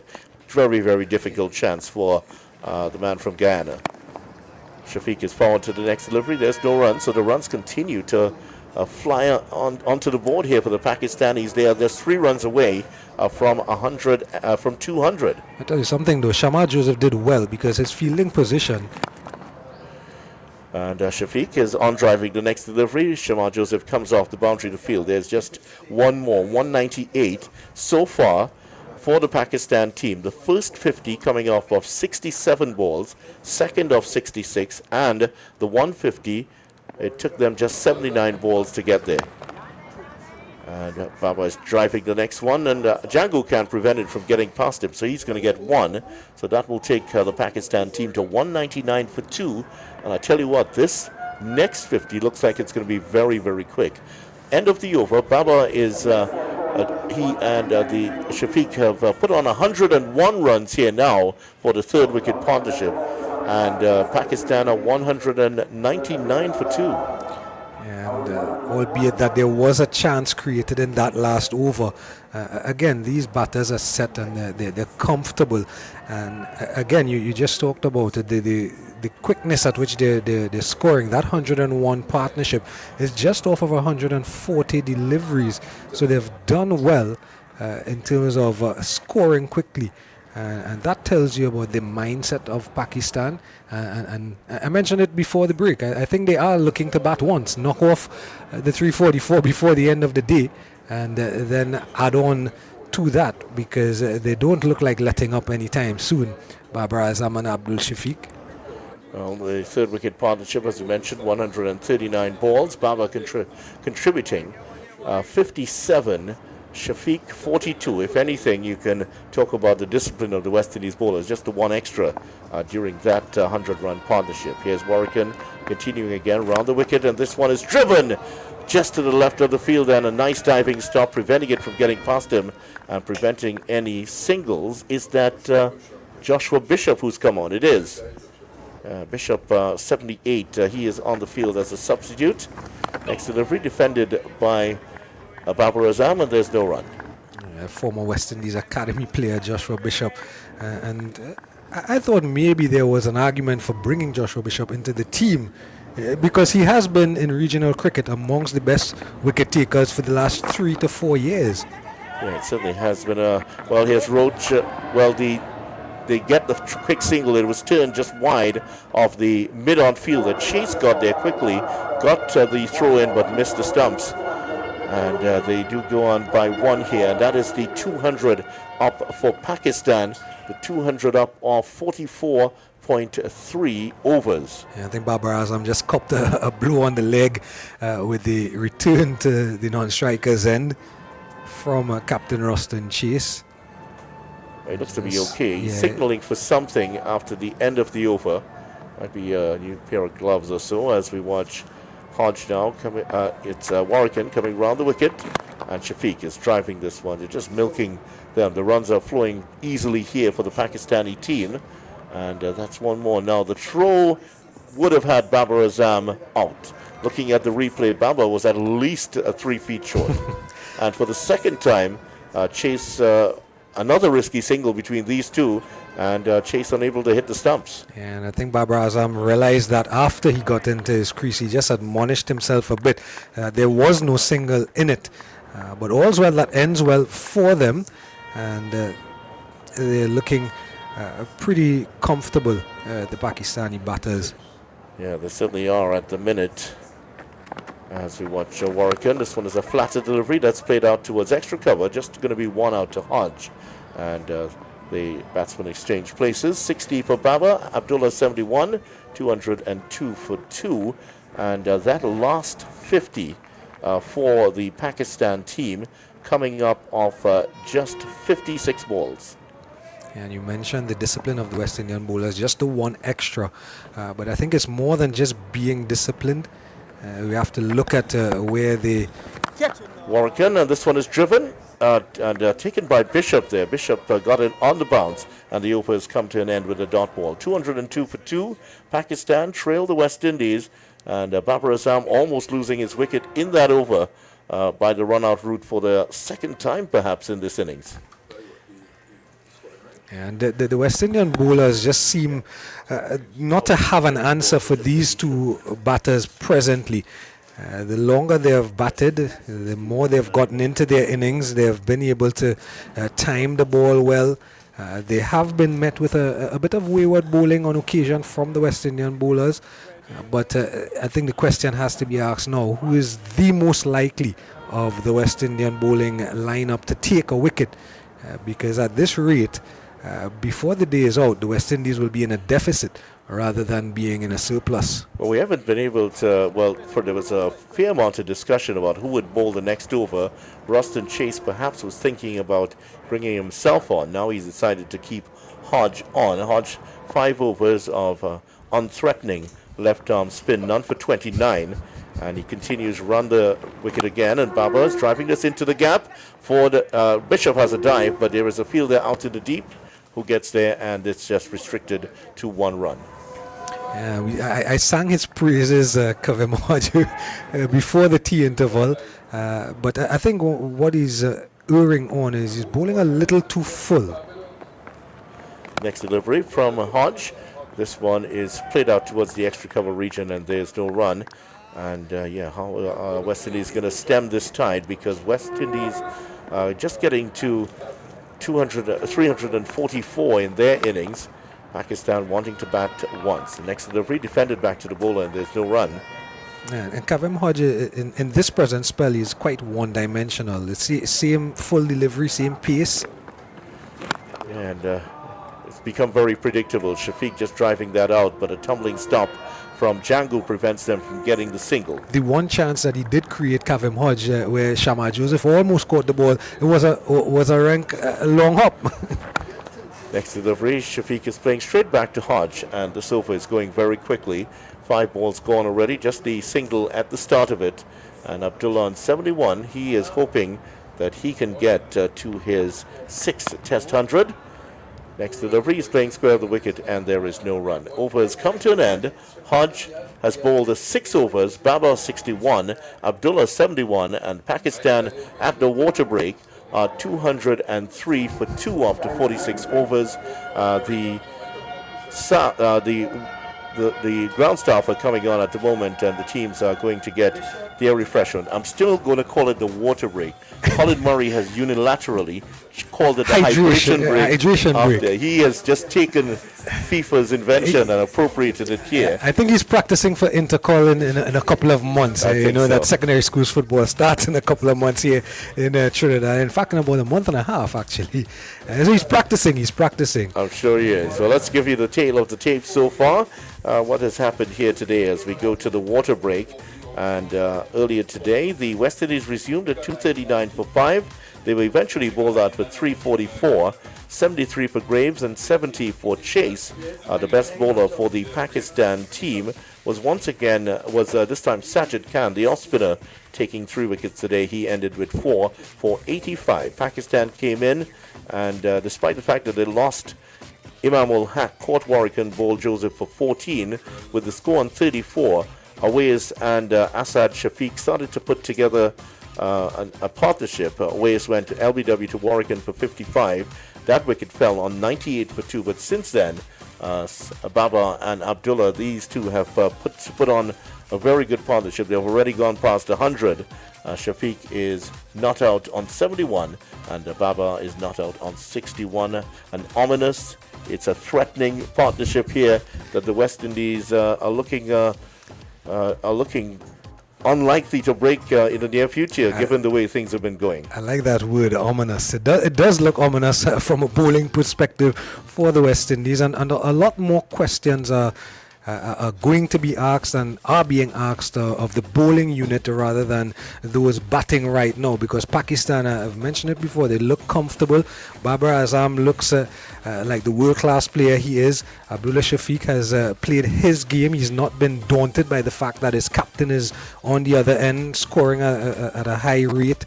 He's played his game, and he's done what he is supposed to do, almost in support of his captain, but playing that role for Pakistan, making sure that he bats long and deep into the innings. But the questions to be asked, first of all, from a captaincy perspective, what does Roston Chase do now? Not just in his bowling changes, but can you change the field around? Encourage something that the batters may not have thought about. Encourage them to play a big shot, maybe. Changing the bowling is one thing, but of course you have to have the plan and the tactics behind it as well. I mentioned that for me, I would love to see Shamar Joseph bowling from the media centre and the Willie Rodriguez end, having the wind at his back, knowing that he's generated good pace in his first spell. Kimar Roach didn't look too comfortable, even though he got the change of ends. But after this water break, I would actually go to my 2 talisman in Shamar Joseph and Jaden Seals. Well, we'll see if he actually does that as the ground staff leave the field. The players are now streaming back on. The West Indies players are trying to get into their positions. Babar Azam having a bit of a talk with a couple of them speaking to him at the moment. Maybe they're trying to get in to his head. Maybe they want his bat borrowed when it comes back around, because it seems that there are a lot of runs in that bat of him. In fact, Hodge is the man who's having a long talk with Babar Azam at the moment. He sort of gives him a playful punch in the belly and then walks off. So Babar is going to come down to the other end. Warwick is going to continue from the media end, so you're not going to get your wish to see and that. You see, the other dynamic of it is that in any format of the game, any break in play usually brings something. Whether the over leading up to a water break or the over after a water break, an injury stoppage, something usually happens. And this is the moment, and that's why I mentioned captaincy first. This is where you have to feel the game, and you have to know that, hey, something can happen here. Let me change the play, and that onus is on the captain, Roston Chase, to recognize that and try to make something happen. So in the words of the great Calypsonian, the Baron, Roston Chase has to be feeling it at the moment here. He's at the mid-on position. Here is the next delivery, which is hit hard into the ground. Warwick and Essay, well, he was threatening to throw down the stumps, but held on to the ball. Baba, don't forget, is 61. Abdullah, 71. Pakistan, 2 or 3 for 2. And this partnership is getting more and more threatening. The Pakistan captain settles. The right-hander looking down at Warrican. And a very long forward to it. Plays it back to the bowler, and there's no run. Pakistan, meanwhile, some news coming true is that they have hired a batting coach. They didn't have one when they were coming into the series. They have now hired a batting coach. As we watch Warrican into Baba, plays it on the onside, and there's no run. They brought in Michael Smith, the former South Africa first-class player and level 4 coach. He recently worked with PSL Islamabad United, and he has been hired to work with the Pakistan team for the tour of England. Here is Warrican. And Baba is looking to drive this past him, but well taken by Warrican. And Pakistan's last 4, now if you think things are going well, Pakistan's last 4 average 9.91 per wicket. So it's looking good right now, but it may not look so well if they get a couple of breakthroughs here. Baba is cutting the next delivery straight to the field, and there's no run. So Michael Smith might be looking on and saying, hey, I don't need to do too much work here with these two. It's the lower order I need to work on. Michael Smith, the South African first-class player, level 4 coach. Yeah, speaking of first class, this is Babar Azam's 100th first-class match. 100 first-class match. That's a lot of matches. As we watch Warrican round the wicket and forward to it, coming off the outer portion of the bat, and he's kept him quiet for the over. Baba faces a maiden, 61 for him. Abdullah, 71. And Pakistan are 2 or 3 for 2. And there you go. At the end of a water break, you come in and you're afforded to play a maiden over. The batters, that is. And it's because you're going to be facing up to something you've been facing for the last hour and a half, the last 2 hours. And there's no real change from Roston Chase and Babar Azam and Abdullah Shafiq just playing out Warrican without any pressure.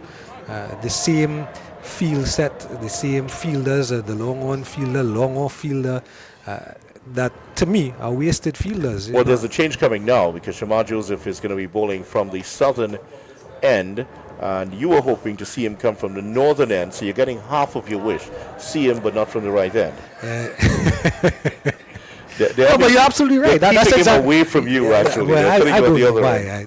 I'm not sure why. I don't know why. But again, for me, I'm just thinking about it, knowing the facilities, knowing the ground, knowing where the breeze comes from. I know there's not much breeze presently, but you always get these little gusts of breeze and wind that comes from the Cyril Dupre stand in between the Caribbean stand and the old scoreboard by the Trini Posse area. Here's Joseph, first ball of his new spell to Shafiq. And this one he's playing to on the onside, goes for a single chance and a run out. Perhaps he misses it completely. Well, Shafiq had run so far past the non-strikers end that even though they could have run possibly 2 more, he decides against it. So just a single for, it was, is that Kimo Paul who run past the ball? It is. And that again is just a bit of evidence of that scoring rate. This is what Babar Azam and Abdullah Shafiq have been able to do. You have the fielders hanging back.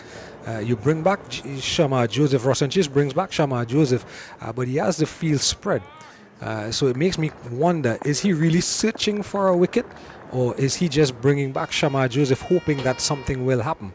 Shamar Joseph now bowling his 8th over, 1 for 43 up to this point. Here he is into Babar Azam. He's pulling that one away. The fielder at fine leg can't get there. Roach had absolutely no chance, and that has run away for 4. He just sort of helped it on its way. It's not really a pull shot, just sort of helped it to be around the corner, and he moves on to 65. Pakistan 2-8 for 2. It classes as a pull shot. There you go. It's a pull shot. We see the replay. It's a pull shot. So we have only not seen a reverse sweep or a sweep shot from Babar Azam. We've seen all the array of shots from him today. Well, I agree with your typology. That's more of a tug shot rather than a pull. It was just sort of pulling, just a little glance round, playing from a pulling position. Yeah, but a badly lined delivery nonetheless from Shamar Joseph. Easy for a batter of this caliber just to get inside the line and beat the fine leg fielder. Kimar Roach had no chance. Yeah, he's maybe about 20 meters away and couldn't even get close to it. Here's Joseph, and Baba turns this towards mid-wicket and picks up 1. It's looking very comfortable. Normally, he looks like he has eons of time to play, and even more so, he looks like he could possibly play 2 shots to some of these balls. 209 for 2, 72 for Abdullah, 66 for Baba. I'm looking at the field. There's a Kimar Roach at fine leg. There's a deep backward square leg in Hodge and a deep mid wicket. And I'm wondering if the short ball ploy may be on the cards here for Shamar Joseph. Try to get Babar Azam or Abdullah Shifri pulling or hooking to one of those 3 fielders on the leg side. Of course, there is a point fielder on the boundary as well for 1 full and wide on that side. There's Joseph, and this one is down the leg side again. It's turned away to the left of Roach this time, just 1. 2 batsmen looking very, very comfortable. And Abdullah is up to 73. Baba back on strike on 66. And it's crying out for a wicket here. The West Indies fans are hoping that, against hope, that the West Indies can get something of a breakthrough here, because this partnership is threatening to take the game away from them at this point. Yeah, it is. And just thinking about what other plans you might have, what might be a weakness of the batters at this point. Here is Joseph now, and Baba is playing that one back to the bowler. No thumbs up this time, as he gave Joseph in the last spell. 66, Abdullah 73. The run rate is 4.39 so far for the Pakistan team. For the West Indies, it was 3.25. They have gone along very, very quickly here, the Pakistan team, and the number of boundaries has been astounding almost for them. Yeah, and they've been aided and abetted, as I mentioned earlier, some wayward bowling from the West Indies bowlers. Kevin Hodge, for example, those 2 full tosses that was just punched down the ground for 4 consecutive.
whole format to the game.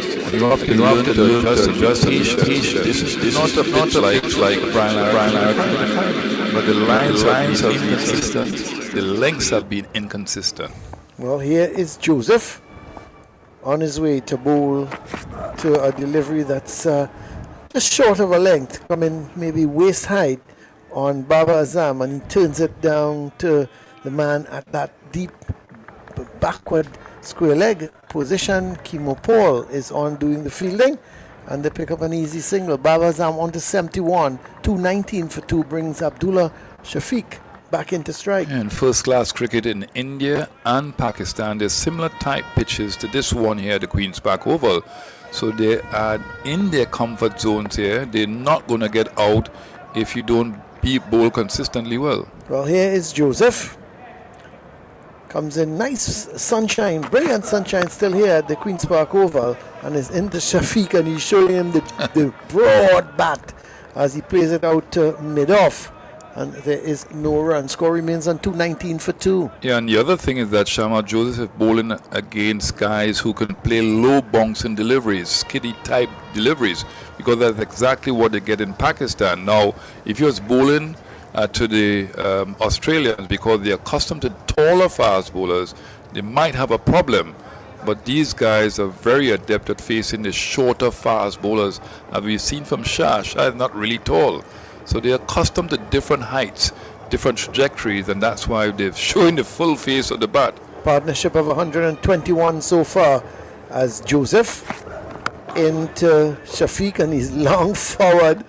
It almost looks like a practice session as he pushes this one out to cover, and there's no run. The end of the over from Joseph, he's completed 9 overs, 1 for 53, as Abdullah Shafiq is on 77, Baba Azam on 71. And you were talking a little while earlier, Tony Gray, about Jamal Warrican and Joshua Bishop. I know you're concerned that maybe Bishop might have been a better option. Now, Bishop in the last season just completed, he's picked up 16 wickets at an average of 25. From 122 overs. Warrican has bowled 137 overs and picked up 13 wickets at an average of 29. So Bishop has bowled something like 15 overs less, but has picked up 3 wickets more, as Hodge is going to come back, or Hodge is going to continue, my apologies, as the ball is just played out to the man out at that long on position, and they pick up an easy single. So Baba Azam on to 72, 220 for 2 as Hodge is into Shafiq, and he's in defense, pushing it back up on the offside. There's no run. I like Joshua Bishop as a player, overall player. He can bat a bit. He's had 2 first-class centuries. It's a good delivery. Yeah. And the other thing is that he's ambidextrous, having that ability to bowl both ways and throw both ways too. And the thing about it is that he's an excellent fielder. Yeah, it's Hodge, and backing away Shafiq, but hits it straight to Seals, who is at that cover position, no run. I had the opportunity of working with him in 2017 to prepare the under-19s for that World Cup. Here is Shafiq long forward, and Hodge turns, goes back to the top of his mark as that ball was played out to Brandon King at that short extra cover. One delivery left in this over from Hodge, and giving it a little bit of air, and driven past King at that short extra cover out towards Roach, who is at long off, and they pick up an easy single. One more to the total, goes on to 221 for 2 at the end of the over. Shafiq is on 78, Baba Azam is on 72. And I remember writing my reports on him and to the West Indies Cricket Board at the time.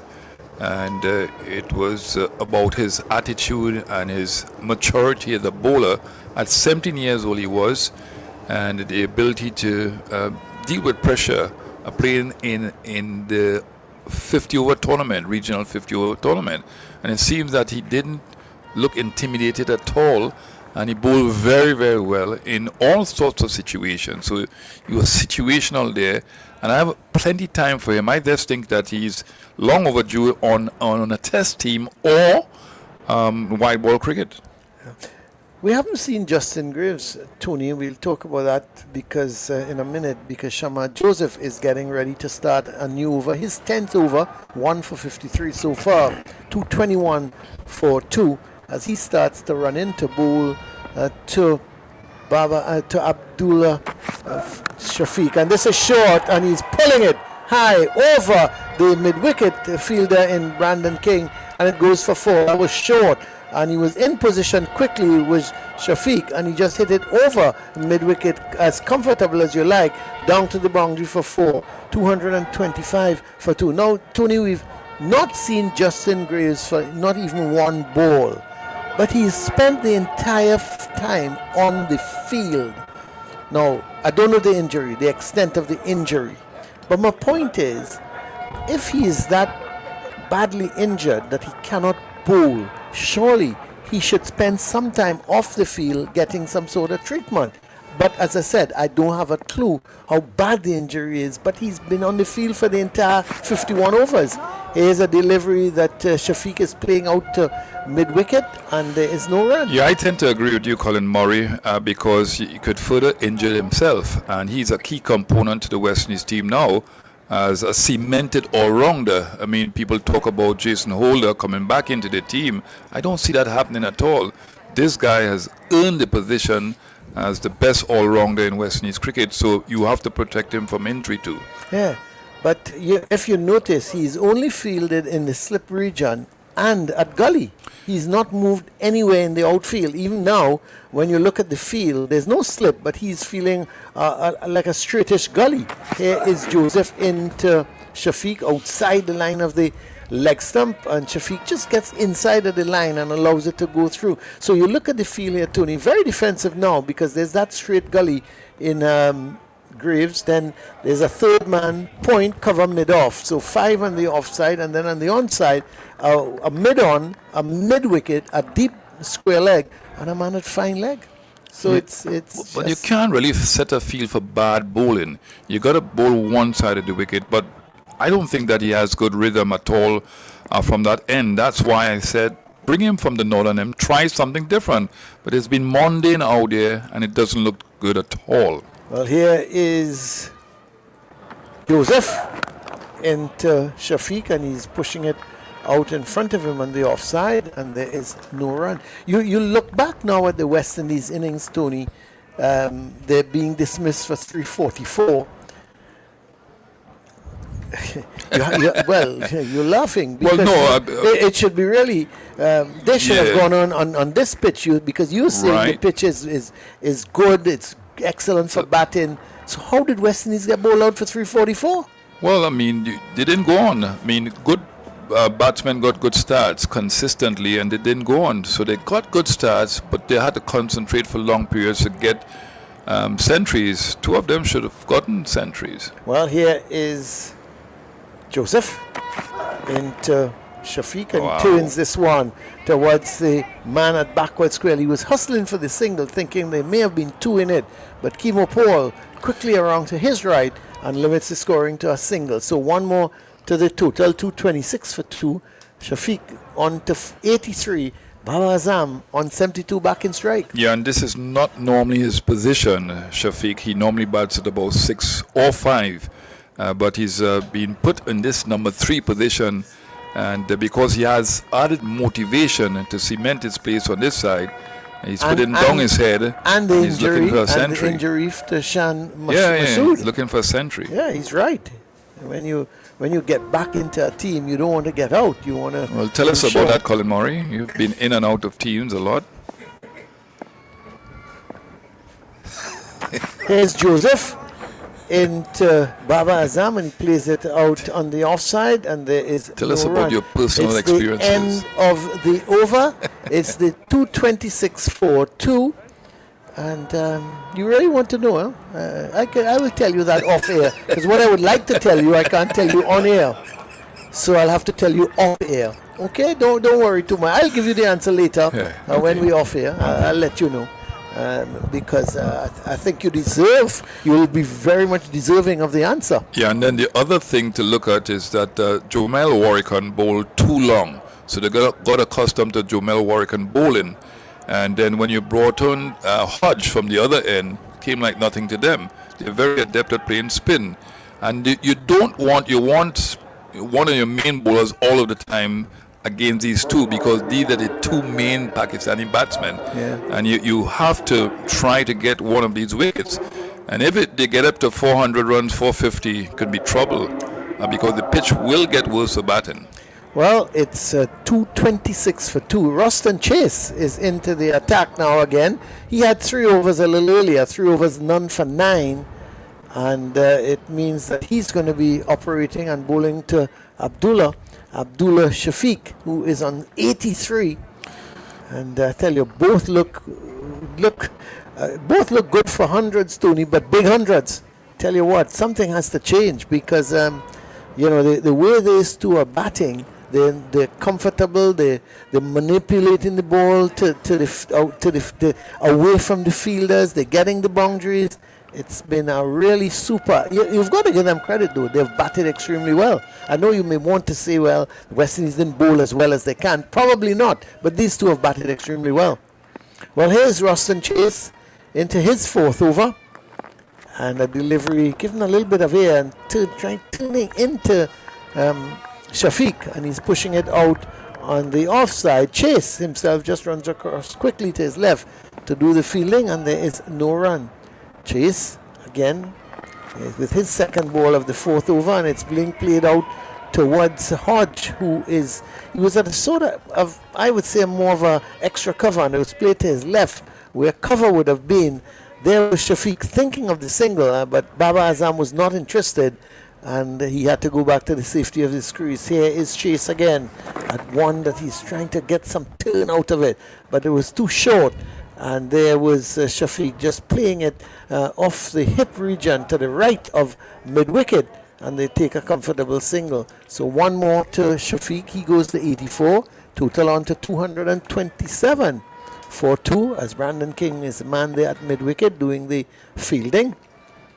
Chase in again to Baba Azam, and he waited for this delivery outside the line of the off stump, and he was guiding it to the left of Hodge. Now he is left-handed, but from the time he played it, you could see him trying to get it just wide enough for him to get the single, and immediately as he played it, he called for the single, and through they went. 228 for 2 as Chase into Shafiq, and he's playing it out towards long off, and they jog through for the single. One more to the total.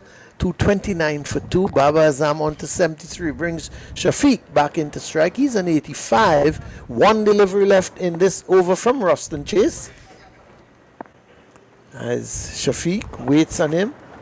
This one he's forward, pushing it back up along the track. It's the end of the over. It's 229 for 2. Abdullah Shafiq is on 85. Baba Azam 73. Yeah, look at Roston Chase. He's not getting the ball to turn. He's getting some bongs there. But if he bowls too slow outside the off stump and it's short enough, it's really easy for the batsman to get back on their bat foot and work the ball through point. So if he's pulling short, he's got to bowl with a little bit more pace. But I think that he's affected still by that index finger. Well, we have another change in the bowling, because Shamar Joseph is out of the attack. He's gone 1 for 58 from 10, and Jaden Seals has been reintroduced into the attack. Jaden Seals, of course, haven't been picked up a wicket yet. 5 overs, none for 23. But let me ask you something, Colin Murray. You would have seen a lot of the club cricket here during the course of the year. Did he bowl always from that end? No, he was sometimes he bowled from the Brian Lara Pavilion end, sometimes from the Willie Rodriguez end. So I don't think, and maybe if you talk to him, he will tell you he probably doesn't have a preference. Doesn't matter, as this one is the delivery that's angled into the body of Shafiq, and he's pushing it out on the onside towards Brandon King, who is at mid-wicket. So very defensive set feel as well for Jaden Seals, just like Shamar Joseph. The only one difference, there's a man in a catching position, Tony, at a shortish cover point, I'm not sure if they're looking at a delivery that's short, and when Shafiq cuts, maybe it's a little bit airborne, so they're looking for the catch there. Here is Seals into Shafiq, and he pushes this one out towards mid-on. There is no run. Seals should be pretty fresh, Tony, because he's only bowled 5 overs for the day, so you would think, and getting at 20 to 5, you would now say to him, maybe, and hey, give it your all for the next 10-15 minutes. Yeah, and he's bowling against both right-handed batsmen. You're looking at the flags fluttering in the wind, and you're trying to determine where the wind is coming from. You know that he gets the ball to shape away from the right-handers, but nothing is shaping away from anything. They're bowling just straight. There's no movement out there, and no odd bonks. Well, here is Seals into Shafiq, and this time he's working this ball out to Brandon King. He was on the front foot, and he was just working it, and all timing towards King at mid-wicket, no run. Yeah, very impressive the way he's batted. He's created deliveries, and I say create deliveries because of his technique. He can play through the onside, and he's a wristy type player too. Yes. And his highest score 201 against Sri Lanka, Colombo in 2023. So he's got that propensity to make big scores. Here is a delivery that he's pushing out to mid-off, and out maybe to the left of mid-off. And immediately, what I like about him as well, Tony, is his running between wickets. He spots the singles quickly. And as he played that ball, he was on the move and he called for the single. He got home easily. He goes to 86, 230 for 2. And what about Roston Chase's personality in situations like this? You need to come out of your natural self. I mean, he's quiet. He's very relaxed out there. But he needs to be a little bit more animated as the captain, Colin. You know about that. But when you say animated, give me a little example of what you mean. Here is Seals into Baba Azam, and he's playing it back up along the track to the bowler. Well, there's no clapping, no sort of gesticulation out there. and that kind, yeah, I understand. You got to come out of it. The best captains are the one that acts, in the sense that they could come out of their natural demeanor, their natural personality, and they could be a little bit more verbal at times. He needs to verbalize encouragement out there. His hand is on his waist. All these little qualities of captaincy or aspects of captaincy are important at times like this. Here is Seals with his final delivery of his 6th over, 230 for 2. And he's into Baba Azam, and he's forward, pushing it back up along the track towards Seals. It's the end of the over. It wasn't a bad over, just 1 run coming from it. I thought Tony, he bowled a good line, he bowled a good length. The thing is, he's not getting anything. He's not getting any movement either away or into the batsman. I think he's just trying to concentrate on length and keeping the batsman just pushing the ball. Yeah, there's nothing wrong in bowling maidens. You have to look to bowl maidens here to create pressure, to slow down the scoring rate, and just take the pressure off the field side. When you look at Jaden Seals, he's coming down to this end, and maybe there is going to be a change. He's going to try this end now. He's not bowled a lot. He's a fit young man. He's still, 24 years old? Yeah. Yes, Jaden Seals, certainly. He's. I think you made the point, Tony, that he's one of the most improved bowlers in the world. Yes, he's 24, and here is a delivery. He's playing down towards the long on position, and they get a easy single. So 1 more to the total, 231 for 2. Abdullah on to 87. Baba is 73. And Baba Azam back in strike as this delivery. You can see Roston Chase trying to get some turn from that. He pushed it through, and there was not much. And Baba Azam just pushing it back up along the track to the bowler. None for 13. This is his 5th over, and no ball. So Roston Chase overstepping.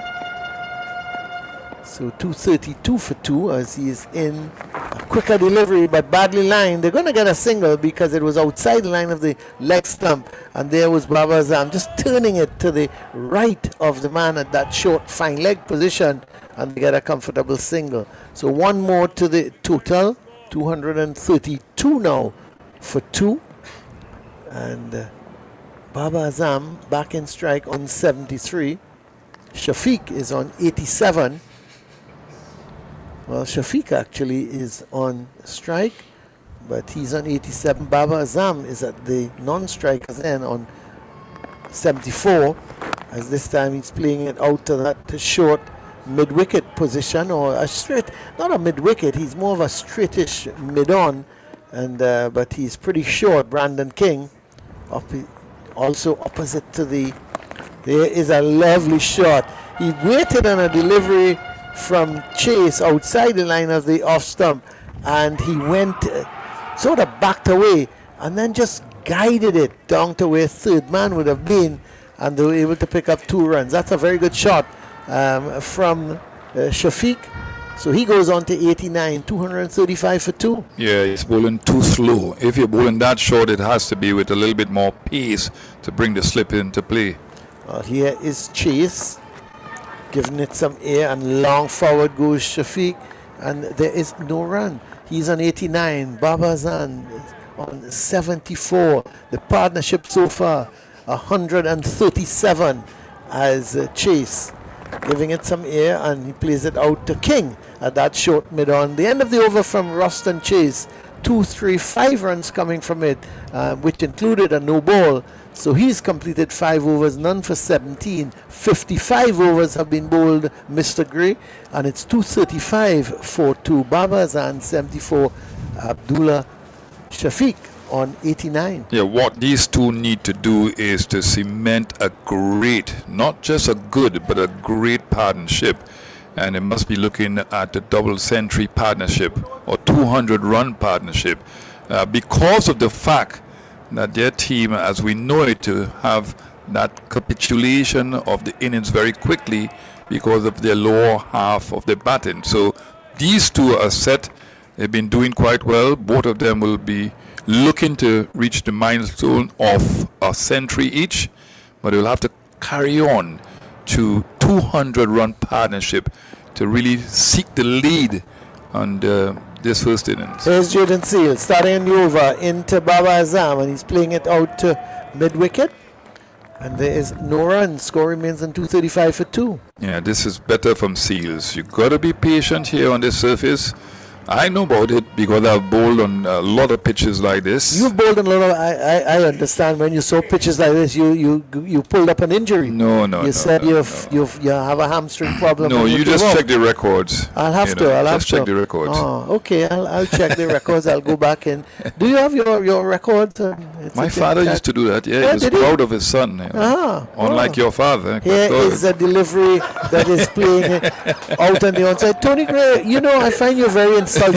You don't know my father. My father never wanted to know you, but yet you're mentioning his name. No, I knew his father. You knew my father? Yeah. Oh, a brilliant person. What? Let me see the what. Youngest, Al Valentine. Let me see what. Yeah, he was 23 years old when he got to 100 wickets. He's the youngest, I think. What about Tony Gray? Why I'm not seeing that? Nowhere close. Oh, Vidya, you're very. Here is the Seals into Baba Azam, and he's hitting this one down to a deep point position. It was short, and he picks up an easy single, so he goes to 75. 89 is Shafiq, 236 for 2. Yeah, you have Sonny Ramadan, and third would have been. Man boy. Yeah. He used to bowl with his sleeve down, Tony Gray. Why, Colin Murray? I don't know, Tony Gray. I tried to bowl with my sleeve down too. Yeah, but it didn't work for somehow. Yeah, no, not work. somehow. It didn't work. I was very disappointed. Expected. I must tell you, it didn't work. I must tell you. But here is Seals into. This is Shafiq, and he's on the front foot, just opening the face, but it goes straight to Hodge, who's at that short point position. Yeah, the other thing, Colin Murray, is after this 2-match series against the West Indies team, Pakistan will travel to England. That's going to be interesting. 3 test matches. Yeah. And we all know that England cricket is similar in a transitional period, I'll call it that, with McCullum being relieved of the red ball duties as coach. But it's going to be interesting to see that series, and I'll tell you why. because of course we all know England, that ball moves around quite a lot, and I'm wondering how these Pakistan bowlers or batsmen, will cope with that as this ball is played out to a deep backward square leg as that ball is angled into Shafiq, so he goes to 90 because he picks up a single, 237 for 2. I think it's probably would be slightly different this time around because of the weather conditions in England. Yeah, it's very hot. It's very hot. Remember the female World Cup? Wow, the pitches were brown in complexion rather than green, a normal thing in England. So it was vastly different. Yeah, normally say a green. That's why you did so well in England. You got a lot of green tops, so the ball was able to move around. Well, I'll tell you after this delivery. Well, you don't have to tell me, Tony. I know. Here's a delivery that forward long goes Baba Azam, and Seals does the fielding to his own bowling. It's the end of the over. He's completed 7 overs, none for 26, 237 for 2. Baba Azam is 75, Abdullah Shafiq is on 90, and Tony Gray, we have a hydration break. You can have the floor now. Let me hear you. Well, you're making a salient point because when what about you and the green tops? Well, you never got wickets? I'm sorry. You were sorry that you never got wickets? No, but it used to be fast and bouncy. Remember they prepared it for the late Sylvester Clark. Yeah, that's how you like that. You love that. You love those type of pitches. And then Waka pitches. Yunus came in, I think it was 91. Wait. Sylvester Clark and Waka Yunus was before you, or you? No. I was before in between them. You mean after Waka? After Sylvester Clark. They took you? Well, they took me at the same time because Maybe Sylvester Clark. Yeah. Go ahead. Maybe they thought. I know you want to hit me back. Not at all. I never do that, Tony. I will never do you that, Tony. I will never ever do you that. I'm very disappointed to hear you say that's about me. No, but it was a nice experience playing for Surrey. Did Waka play when you were there? The last year. Yeah, he was quick, wasn't he? Well, I thought it was going to be my last year because of what I saw from Waka. In the net situation, the first time I saw it was amazing. I was at a side angle, and I was watching him bowl to people like Alex Stewart and Monty Lynch. And every ball was hitting the stumps. Yeah, he was swinging the ball prodigiously and at pace, 92 miles an hour. It was amazing. From what I remember, his run up was it excellent. Yeah, he was. It was long. But yeah. very. He always seemed to be in rhythm, wasn't he? Always was in rhythm, and he had what you call a wrong-arm action. I will call it a wrong-arm action. Yes, I remember him, yeah. And that those guys reverse swung the ball a lot. And at high pace, Colin Murray, it was difficult. And two crushing Yorkers too. Yeah. When you think of Pakistan, when you had Waka and Wasim, and Imran at the time too. Imran, he was before that. He wouldn't have played with Waka. Yeah. I mean, what an opening combination, wasn't it? Yeah, one of the best in the history of the game. Not just test matches, but white ball cricket to one-day internationals. Yeah. And, it's amazing because Pakistan, and we go back to the era of some of the great West Indies teams. I remember the World Cup game. Who could forget that? When West Indies won by 1 wicket against Pakistan in the 1975 World Cup. And in fact, had West Indies lost that game, Pakistan would have gone on. As a semi-final. I know it was a group game. No, it was a group game. Let's have. I am telling you. I am not asking you. I am telling you. Let's have video check on it, please. Video could check from now till next week. I am telling you, it was a group game, and what would have happened? The West Indies would not. Had they lost that game, they would have not qualified out of the group. It was amazing, but you looked at the Pakistan batting in those days. I mean, it was superb. But go ahead. You want to make a point? You look at the psyche of the West Indians. Then we talk about the skill sets. We talk about the fear factor of the fast bowlers. We talk about the intelligence and the skill factor of the batsmen, but we don't really talk about the psychological part of the game. Yeah. For example, we sometimes would make low scores, and then all of a sudden we had the bowlers to back up, the batsmen not being efficient in those times. So we could have defended 120 at times. Well, you're not missing any cricket because we're having the break. the drinks have gone off the field, all the reserve players with drinks, etc. And we're just about getting ready to resume as Chase starts a new over, and it's worked down to the deep backward square position by Shafiq, and he goes to 91, 238 for 2. Your expert video, you know, you depend on him for everything. So give me the video. Let me hear about that Pakistan game. No, well, So let's see. You gotta be Two- the mic. You gotta be the mic. I'm just looking. Oh, give me a chance. Jeez and ages. 266 for 7. Here is Chase into Baba Azam, and he's playing it down to the deep point, and they pick up a single. 239 for 2. Yeah, 260. Majid Khan, the great Majid Khan, got 70 or got 60. Viv Richards. Let's see, 1 for 21. He was the best bowler.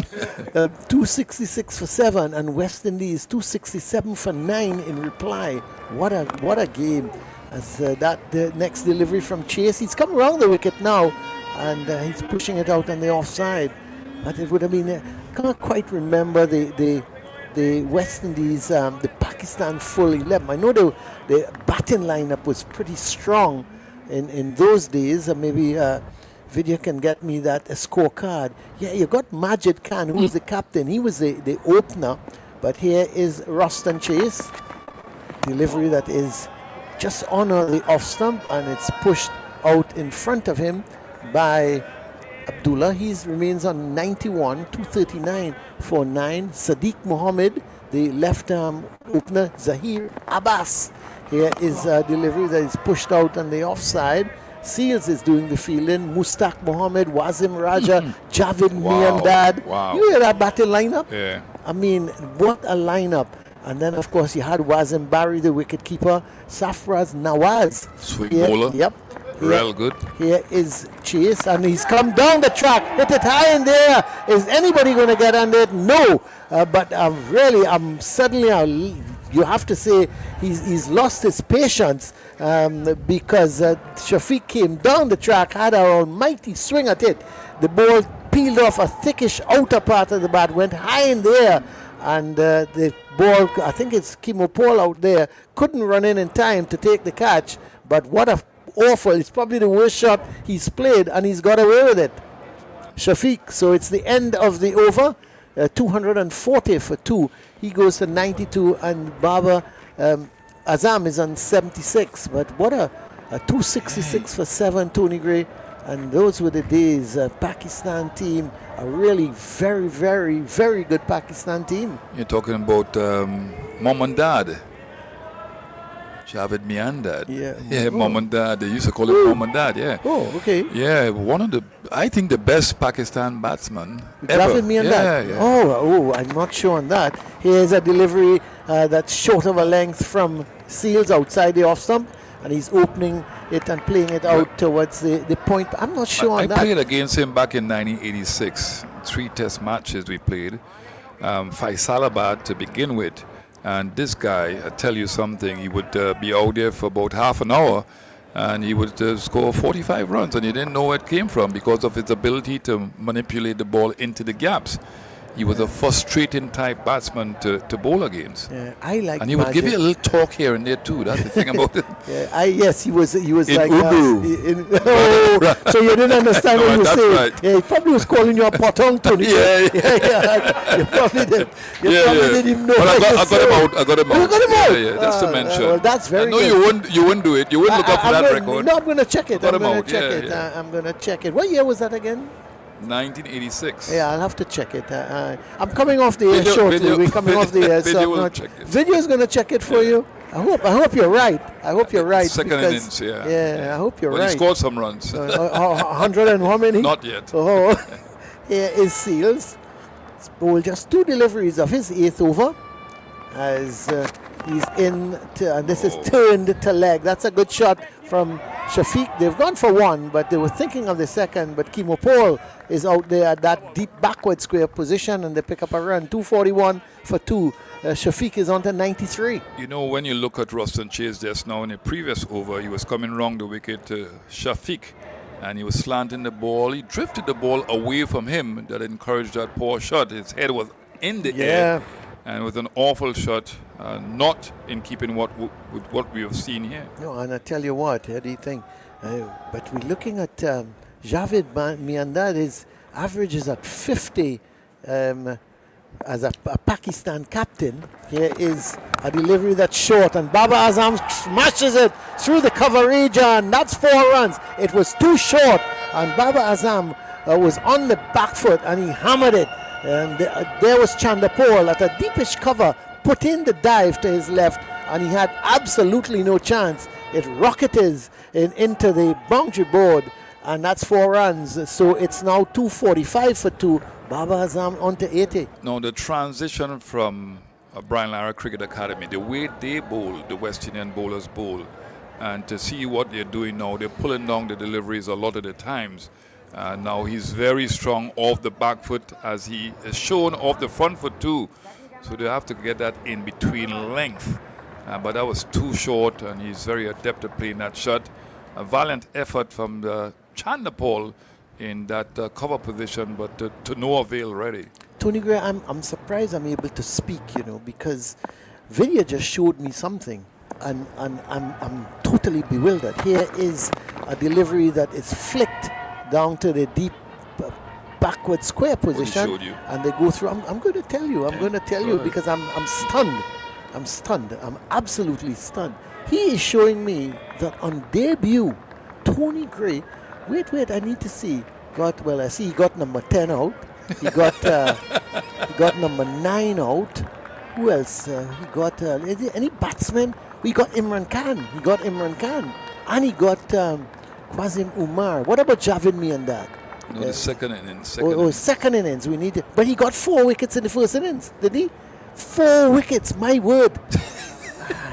And what about the second innings? 2, and it was one of those 2, Javed Miandad. Yeah. Oh man, Tony Graham, proud of you. I'm really, because I can't believe it. Thank God for stats, and thank God you can look up these things. But it's the last delivery from Jaden Seals. I think with that, Tony, I'm so shocked. I think I'm going to come off here because it's just about time. 246 for 2 at the moment. The 2 batters, Baba Azam is 81. Abdullah Sharif is on 93.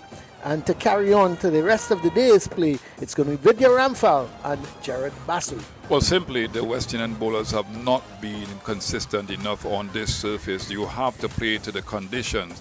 And this condition here is really about batting.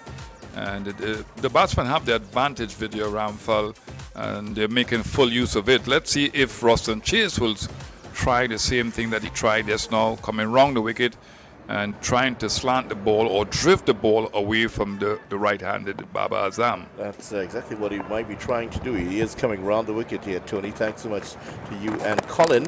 And this one has worked on the onside behind square. That's going to be 2 at least for Baba. In fact, they just go for 1. The shadow's starting to lengthen across the field. Oh! Well, Shea Hope didn't see it and almost caught that in the face. Luckily for him, it was away from him. He was looking directly into the sun. But Baba gets 1 all the same, 82. Abdullah, who survived a rather agricultural shot in the last over, he is out for 93. Here's Chase now. He's round the wicket. And let's see if Abdullah will try a repeat here. He is forward to the next delivery. Plays it straight back to Chase, and there is no run. And here is Chase back to the top of his mark. The shadows are starting to lengthen. In fact, one of the towers, the mast, is coming straight across the northern wicket, actually, northern part of the pitch itself. The next delivery is defended by Shafiq. There's no run. Say hello and welcome back to Jared Basu. And so no wickets falling in the last session, and Pakistan's 2 primary batsmen here, they are nearing hundreds at the moment. Here's Chase once again. And Shafiq is looking to pull that one away. Didn't get all of it. Straight to Chandapol, and there's no run. Hello, Vidya. Hello, everyone. And it's just been a bit of the same, really, since last we were on commentary. The West Indian bowlers have not been penetrative. I don't think I've seen them create even a slimmer of a chance. Here is Next delivery from Chase, played square of the wicket, just going to be one. He and Baba cross closer to the keeper's side, and they drop down for one.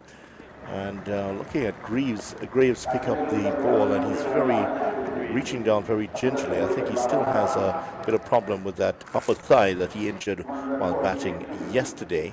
That's the only reason I can think of that he hasn't bowled today, is because that leg is not sufficiently fit for it. Here is Chase, and forward to it is Baba, and there's no run. He stays on 82. Abdullah is 94, and the Pakistan team are 248 for 2. And just as Colin was saying, why is he on the field then if he is not going to be bowling? Perhaps he should rest up and try to get over this injury as quickly as possible. Yeah, with the expectation that we will be batting a second time, the West Indies will bat a second time. With Pakistan on 248 for 2, that single, that Roston Chase over, bringing up the 150-run partnership between Babar Azam and Abdul Shafiq. And Abdul Shafiq actually has a double century in Test match cricket. So it tells you that his 201 that he scored, he has that propensity to score big runs when he gets in. And he's showing us a bit of that, Abdul Shafiq. West Indian bowlers, on the other hand, I rather suspect, though, I think for me, I would have really brought the seam bowlers on from the northern end. But Roston Chase sees it differently. Here is Jaden Seals from the southern end, playing off the back foot is Shafiq, and straight to the fielder, and there's no run. In that 150-run partnership put on by these two batters, Shafiq has contributed 66 and Babar Azam 82. He has dominated the partnership. Baba, he's at the non-striker's end. Shafiq has gone through the gears here. Started off very well, was going better than a run of ball. And there's sort of, as Baba started to take control, he played second fiddle. And he's done that all the way through this partnership. So they batted well in partnerships. Now Shafiq is facing up to Jaden Seals. And that one, he tried to turn that one on the offside. It went on the offside instead, out the leading edge. And away to the fielder, there's no run. And I wonder if this is bothering him. The mast of the lighting tower, the shadow of it is right over the pitch. So where Jaden Seals is pitching the ball, that shadow is actually on the pitch. So the ball is actually coming from light to shade. And then the lights are on as well too. Yeah, they are. So the little extra glare as well. From both the lighting tower and the light at the bottom of the stand that is on now as well, could be just a little off-putting for the batter.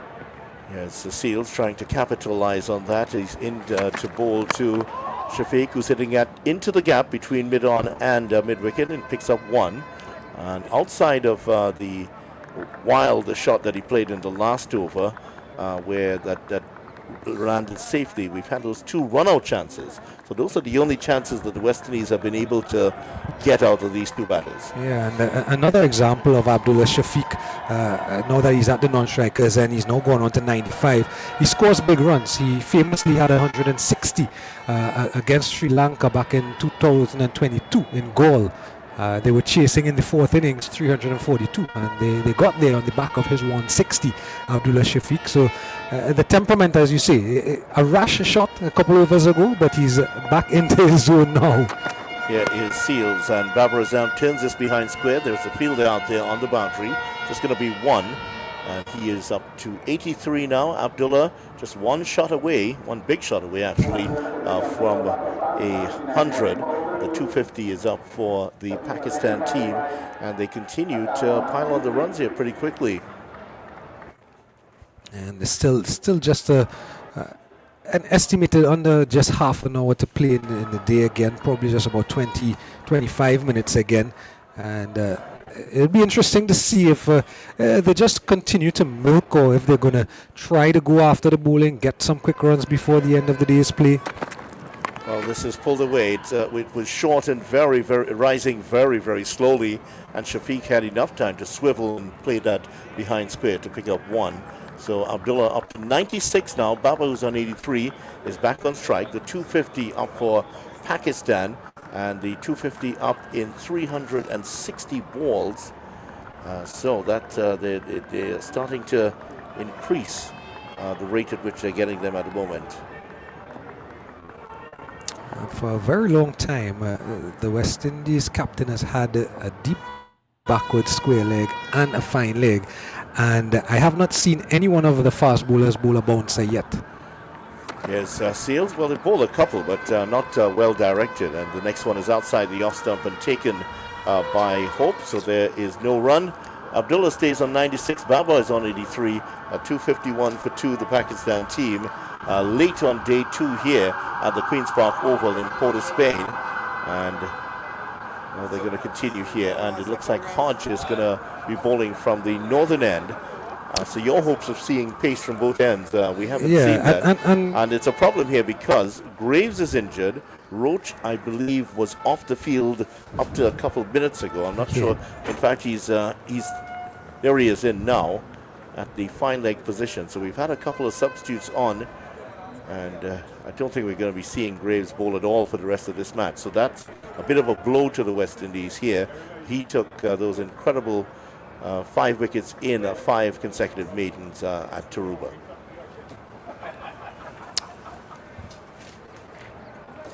So let's see what they have in store here. Captain Hodge gets some words of advice from Roston Chase, and Chase has installed himself at a leg gully here as Hodge is bowling from the northern end. Here he is now, and that's turned behind square. So 1 to the total, and Abdullah is going to move on by 1. He's not going to get a second. He would have loved to get a second run. He's up to 97. Babar is 83, and Pakistan at 252 for 2.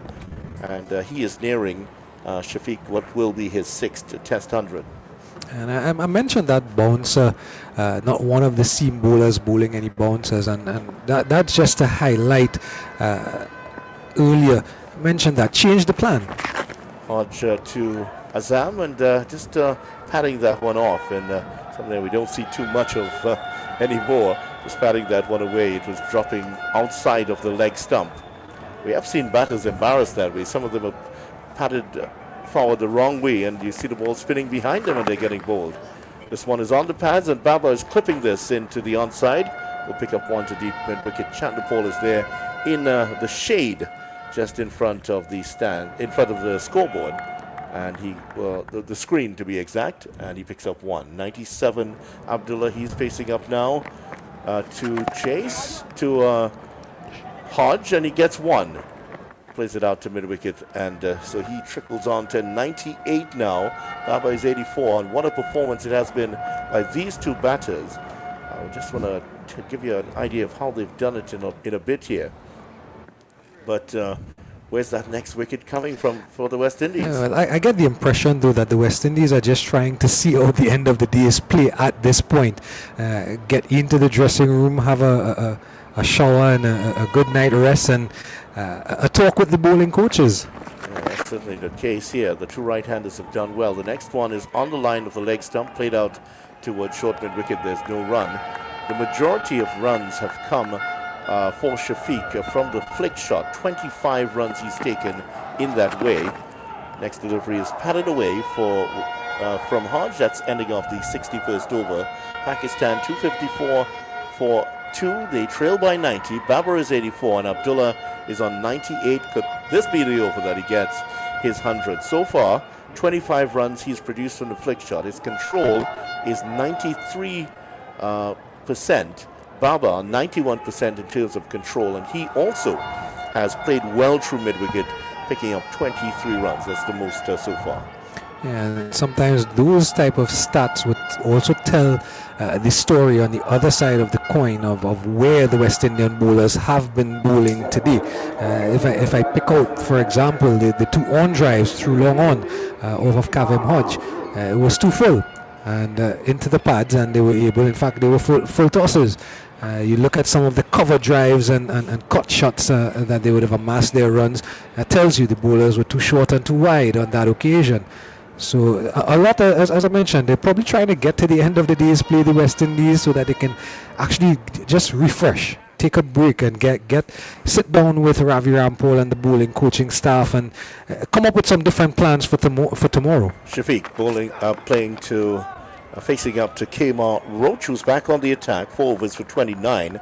Not often you see him with 4 overs for 29. A gentle loosener, 123 kilometers an hour, that delivery. And an update on Abdullah Shafiq in terms of his run scoring, and this will add to your point. The most productive shots after that last over would have been 25 runs from the flick shot and 25 runs which have been played through the extra cover region. So either 2 full and on the leg side, or 2 full and on the offside. Just 2 full for the West Indies overall. This one is driven out to mid-off, and there's no run from off the bat of Shafiq. Yeah, and I think the last time we were on commentary, when we came off commentary while Tony and Colin were on, I caught a glimpse of one of the monitors in the TV broadcast room, and that's the analysis that they were showing on TV, more so for Kavem Hodge and Roston Chase, the spinners, who were 2 full for the better part of their spells. And that just allowed the Pakistan batters to get into their rhythm and their motion and get their runs flowing. Has Roach now. He's also been very full. That next one is guided towards Greaves, who dives across and pushes it towards Hope. And there's no run. He has not moved from that gully position, at least to when the seamers are on at all. And that one went straight to him. Abdullah 98. That could, if it had gotten past him, that would have been his 100. And just an air of anticipation amongst those few Pakistani fans, and of course in the dressing room as well. To all the Pakistani players are out on the balcony. Here is Roach to Shafiq, and he's playing with a dead bat out towards the cover region, and there's no run. Being very patient, and certainly not what we saw from him a couple overs ago, where that was a really wild shot. That was so out of character from everything that we've seen from him throughout the day. And I know that internally he was admonishing himself for playing such a rash shot. Yeah, I mean, you look at it, 98 runs from 166 deliveries, and he's batted well past 2 hours already. It tells you that he's been very circumspect. Shafiq is playing this on the onside. That's going to be a single. It takes him to 99. That's all it's going to be. And the fielder coming across to make the stop. So he's at the non-striker's end. The Pakistani supporters in their green and white, they are on their feet at the moment. They are clapping away inside the Caribbean stand, which is just next to the Brian Lara Pavilion. And though they make up a large part of the supporters in that Caribbean stand. And one of the supporters, the Pakistani supporters, is wearing whites today, geeing up the crowd. Here's Roach to Babar Azam. This one is a shorter delivery that Babar has eons of time to play. Plays it out to mid-wicket, and there's no run. So he stays at 84. Abdullah is going to face up to the next delivery. He's on 99, and Pakistan at 255 for 2. If I was a betting man, I would say that this next over would bring that milestone for Abdullah Shafiq. That again, that's just an extension on the point that we were talking about, where he's scored his runs, how long he's taken at the crease. That rash shot that he did play, a rush of blood, but outside of that shot, he has been very responsible in his batting. He's played the ball on merit. He's respected the good balls. He's put away the bad balls. He's even turned a couple of good deliveries into runs, and that's what you want to see from your premier top order batters. And he's been able to also go through the gears, because he started off a little bit slowly. When Babar Azam joined him at the crease, he increased his scoring rate. He went back down. So he's shown the full array, Abdullah Shafiq, and he's going to face up to Jomel Warrican. Could this be the over for the milestone? Yeah, it certainly should be. 99 years of 167 deliveries, 9 fours and 2 sixes. And he looks on. There is a leg gully, a slip, and a bat pad in place for him as Warrican is back on. He's bowling over the wicket. He's in to bowl to Shafiq, and who's looking to paddle that around. Misses it. It's off the pads of Shea Hope down the leg side, and there's no run. Perhaps an opportunity. That one was squatting as it went through. Would not have been happy bowled the Warrican on 99. Nobody would be happy with that. And looking back at the replay, bowl around your legs, I don't think you would be happy today. Warrican trying to prize him out here on the milestone. This one's down the leg side, and trying to get him to play perhaps to get a bat pad catch there, or play towards that mid-wicket region. But that one was fired and he allowed it to go through to the keeper. Well taken by Hope. Warrican hoping he can spring some magic here late for the West Indies. They've already gone past the 5:15 mark. Here he is into Shafiq and almost played it back to the bowler. Well, that line of attack, he's been bowling primarily round the wicket. That time almost got him to play a false shot back into the hands of the bowler. Leading edge, just threw the shot too quickly, and thankfully no pace on the delivery from Warrican. Warrican to Shafiq, and this one he's trying to turn away down the leg side again, through to Hope, and that's exactly why he played it so poorly, because he misread the speed of the delivery. Warrican just holding a little back there and almost back into the hands of the Barbados bowler. And there might be a sweep shot coming. Here's Warrican to Shafiq, and off down the leg side. They're appealing for a catch at the wicket. There was an edge. It hit something, but Shea Hope is saying it hit the pad. Chase, in fact, was interested in appealing that. He has the sunscreen all over his face and all over the sides of his face and his cheekbones and down to his nose, so does cut an unusual figure as he watches Warrican in to bowl to Shafiq, and he gets a short one, he pulls it away, and he's celebrating out there. He punches the air, looks towards the dressing room. The Pakistanis are up to celebrate the 6th Test century for Abdullah Shafiq. He raises his hands, now he kneels onto the turf here at the Queen's Park Oval, hands in the air, looking down, says a quiet prayer, and with Babar Azam at his side, those two celebrate what has been a fabulous century here at the Queen's Park Oval. I mentioned a couple overs ago that the entire Pakistani team had come out onto the balcony in the sitting area in front of the dressing rooms. This is why they came onto that balcony, so that they can see their man Abdullah Shafiq get to the milestone and stand up and applaud all of them. This masterful innings from a masterful player. And I mentioned a little while ago that when he scores runs and when he gets himself set, he goes really big, having scored a double century already in Test match cricket and also a match-winning 160. And for the Pakistanis, they'll be hoping to see him continue on, and probably even, I tell you, if he does get a double century in this innings, that means that Pakistan will have a sizable lead, and that's what the Pakistan team, the entire coaching staff and all his colleagues would be hoping for, none less than his captain, who's on the other end and who's also smelling a milestone. Yeah, he is getting pretty close to it, and the Pakistani supporters celebrated inside the Caribbean stand.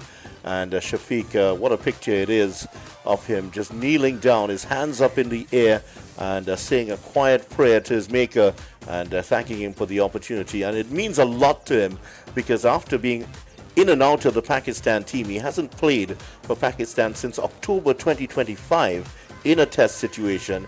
On his return match, marks it with 100. What an outstanding performance. And given that he is the replacement batter for Shan Masood, here we have the two number 3s for Pakistan scoring hundreds in consecutive Test matches. He's just given the coaching staff another headache when Shan Masood is fit again.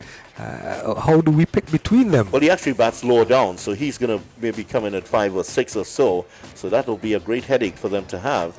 And Ahmed Shahzad is right next to him, and he was just patting him on the back. Tejaran Chandapal is doing some running repairs at the moment. It's been a dispiriting afternoon here for the West Indies. The last wicket fell at 98 for 2.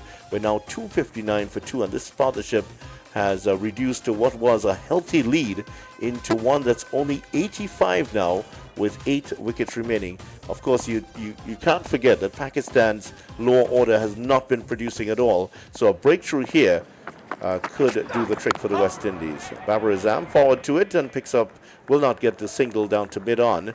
Now he will be focused on getting the 16 runs that he needs to get to his milestone. We talk about that Pakistan lower order over the last few years, not producing much with the bat. Abdullah Shafiq is just one example. Shan Maqsood is another example of why they have not had to perform that much over the last few years. But in saying that, it's going to be down to the execution of the West Indian bowlers should they create the breakthrough. Roach to Babar Azam, flicks it square of the wicket. There's protection out there behind square, so fielder comes off the boundary to stop it, and back into the gloves of Hope. Well, it's a lot cooler now in the afternoon here, and just to give you an idea of how it is, 1/3 of the ground is now completely covered with the shadows. The Constantines stand away to our right. That's where the sun is behind, and it's thrown its shadow across the ground. So everything behind the northern wicket, at least on the right side of what we're looking at, is completely covered. That's where everybody wants to field at the moment, I think. Here's Roach now into Shafiq, straight to mid-wicket. There's no run, and an outstanding partnership. And the thing is that Shafiq has played second fiddle to Babar, getting to his milestone first. And look at the Pakistan captain has played a big part in his...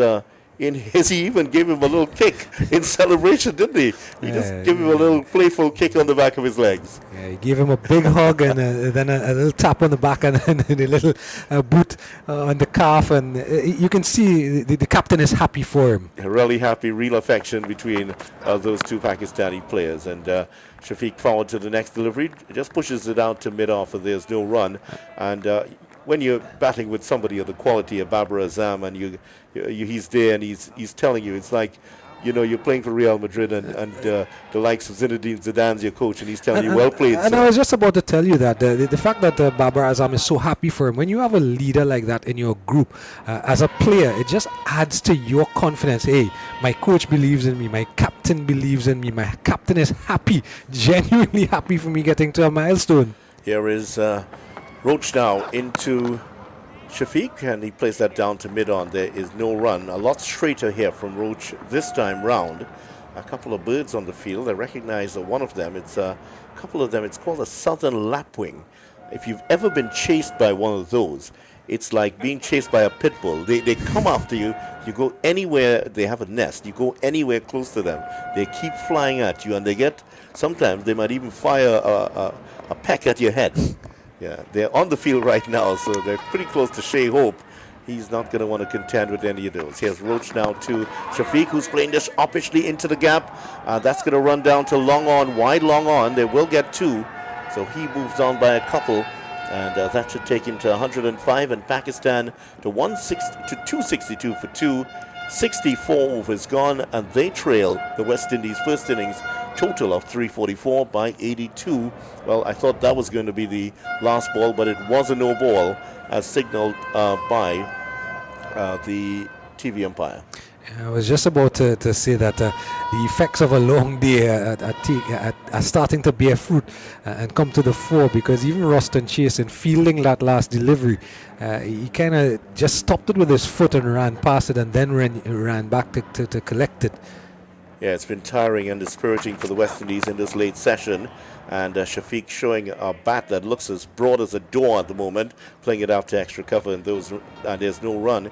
He and Babar Azam have looked very comfortable out there at the moment, and that alone is dispiriting for the West Indies team, who have struggled to take wickets here. The last wicket falling, 98 for 2, that was Ul Haq.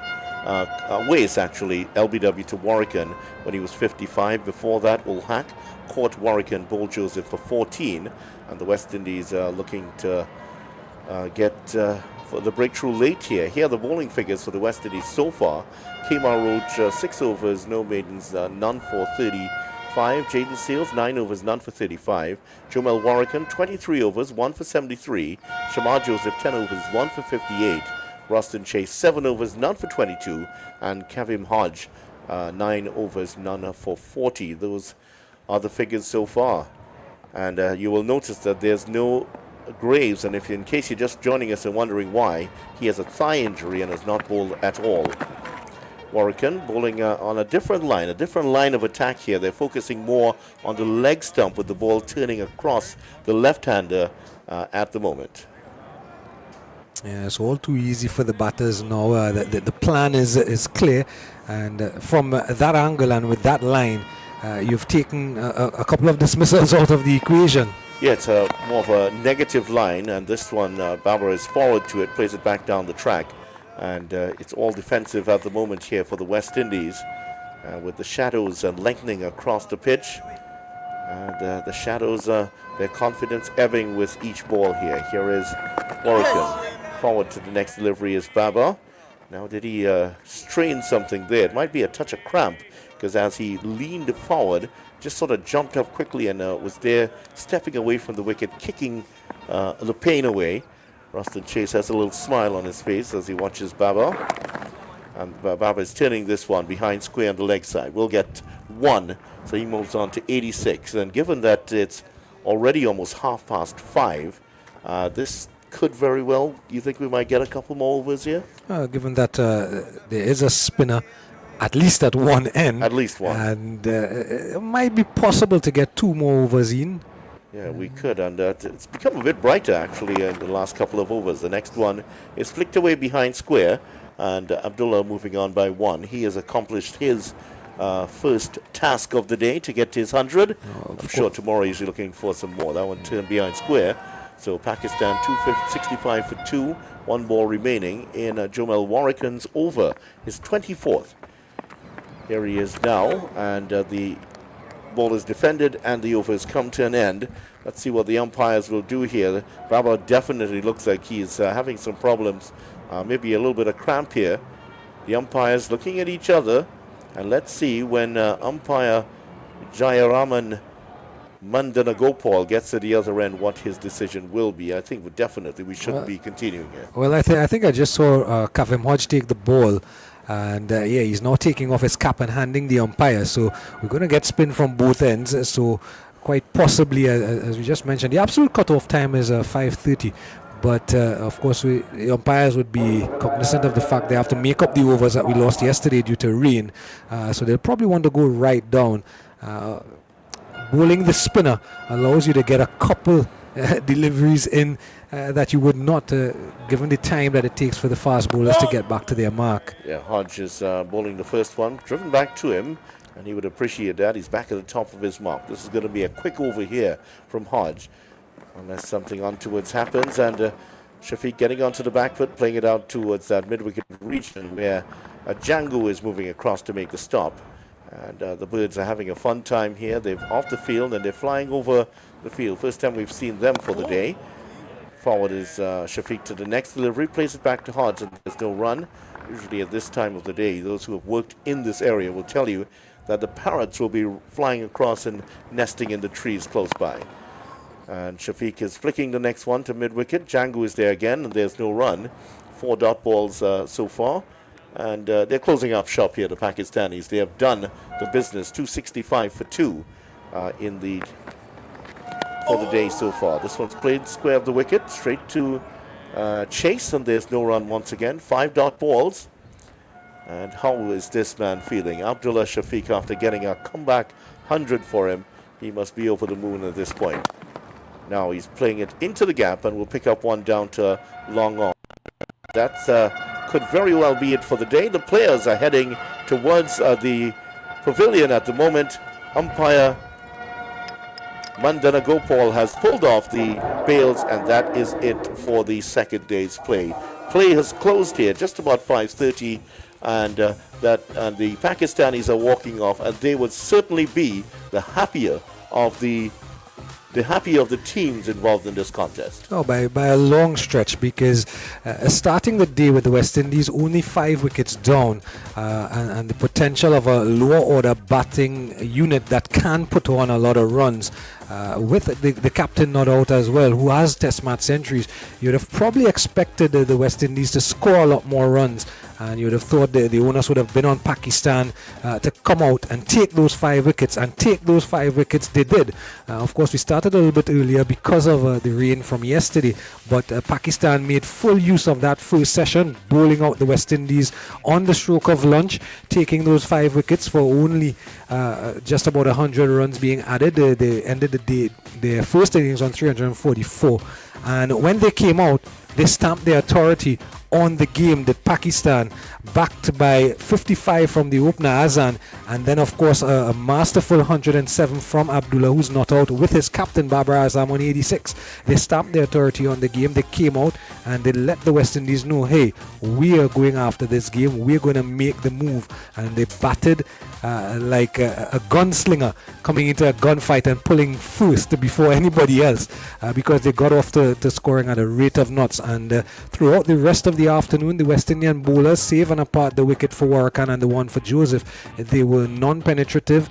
They seem not to have any plans to counteract the counteraction from the Pakistanis, and they end up on the day where they only take 2 wickets in the field, a day where they are also a 1 bowler short, if you will, because Justin Greaves is unable to bowl.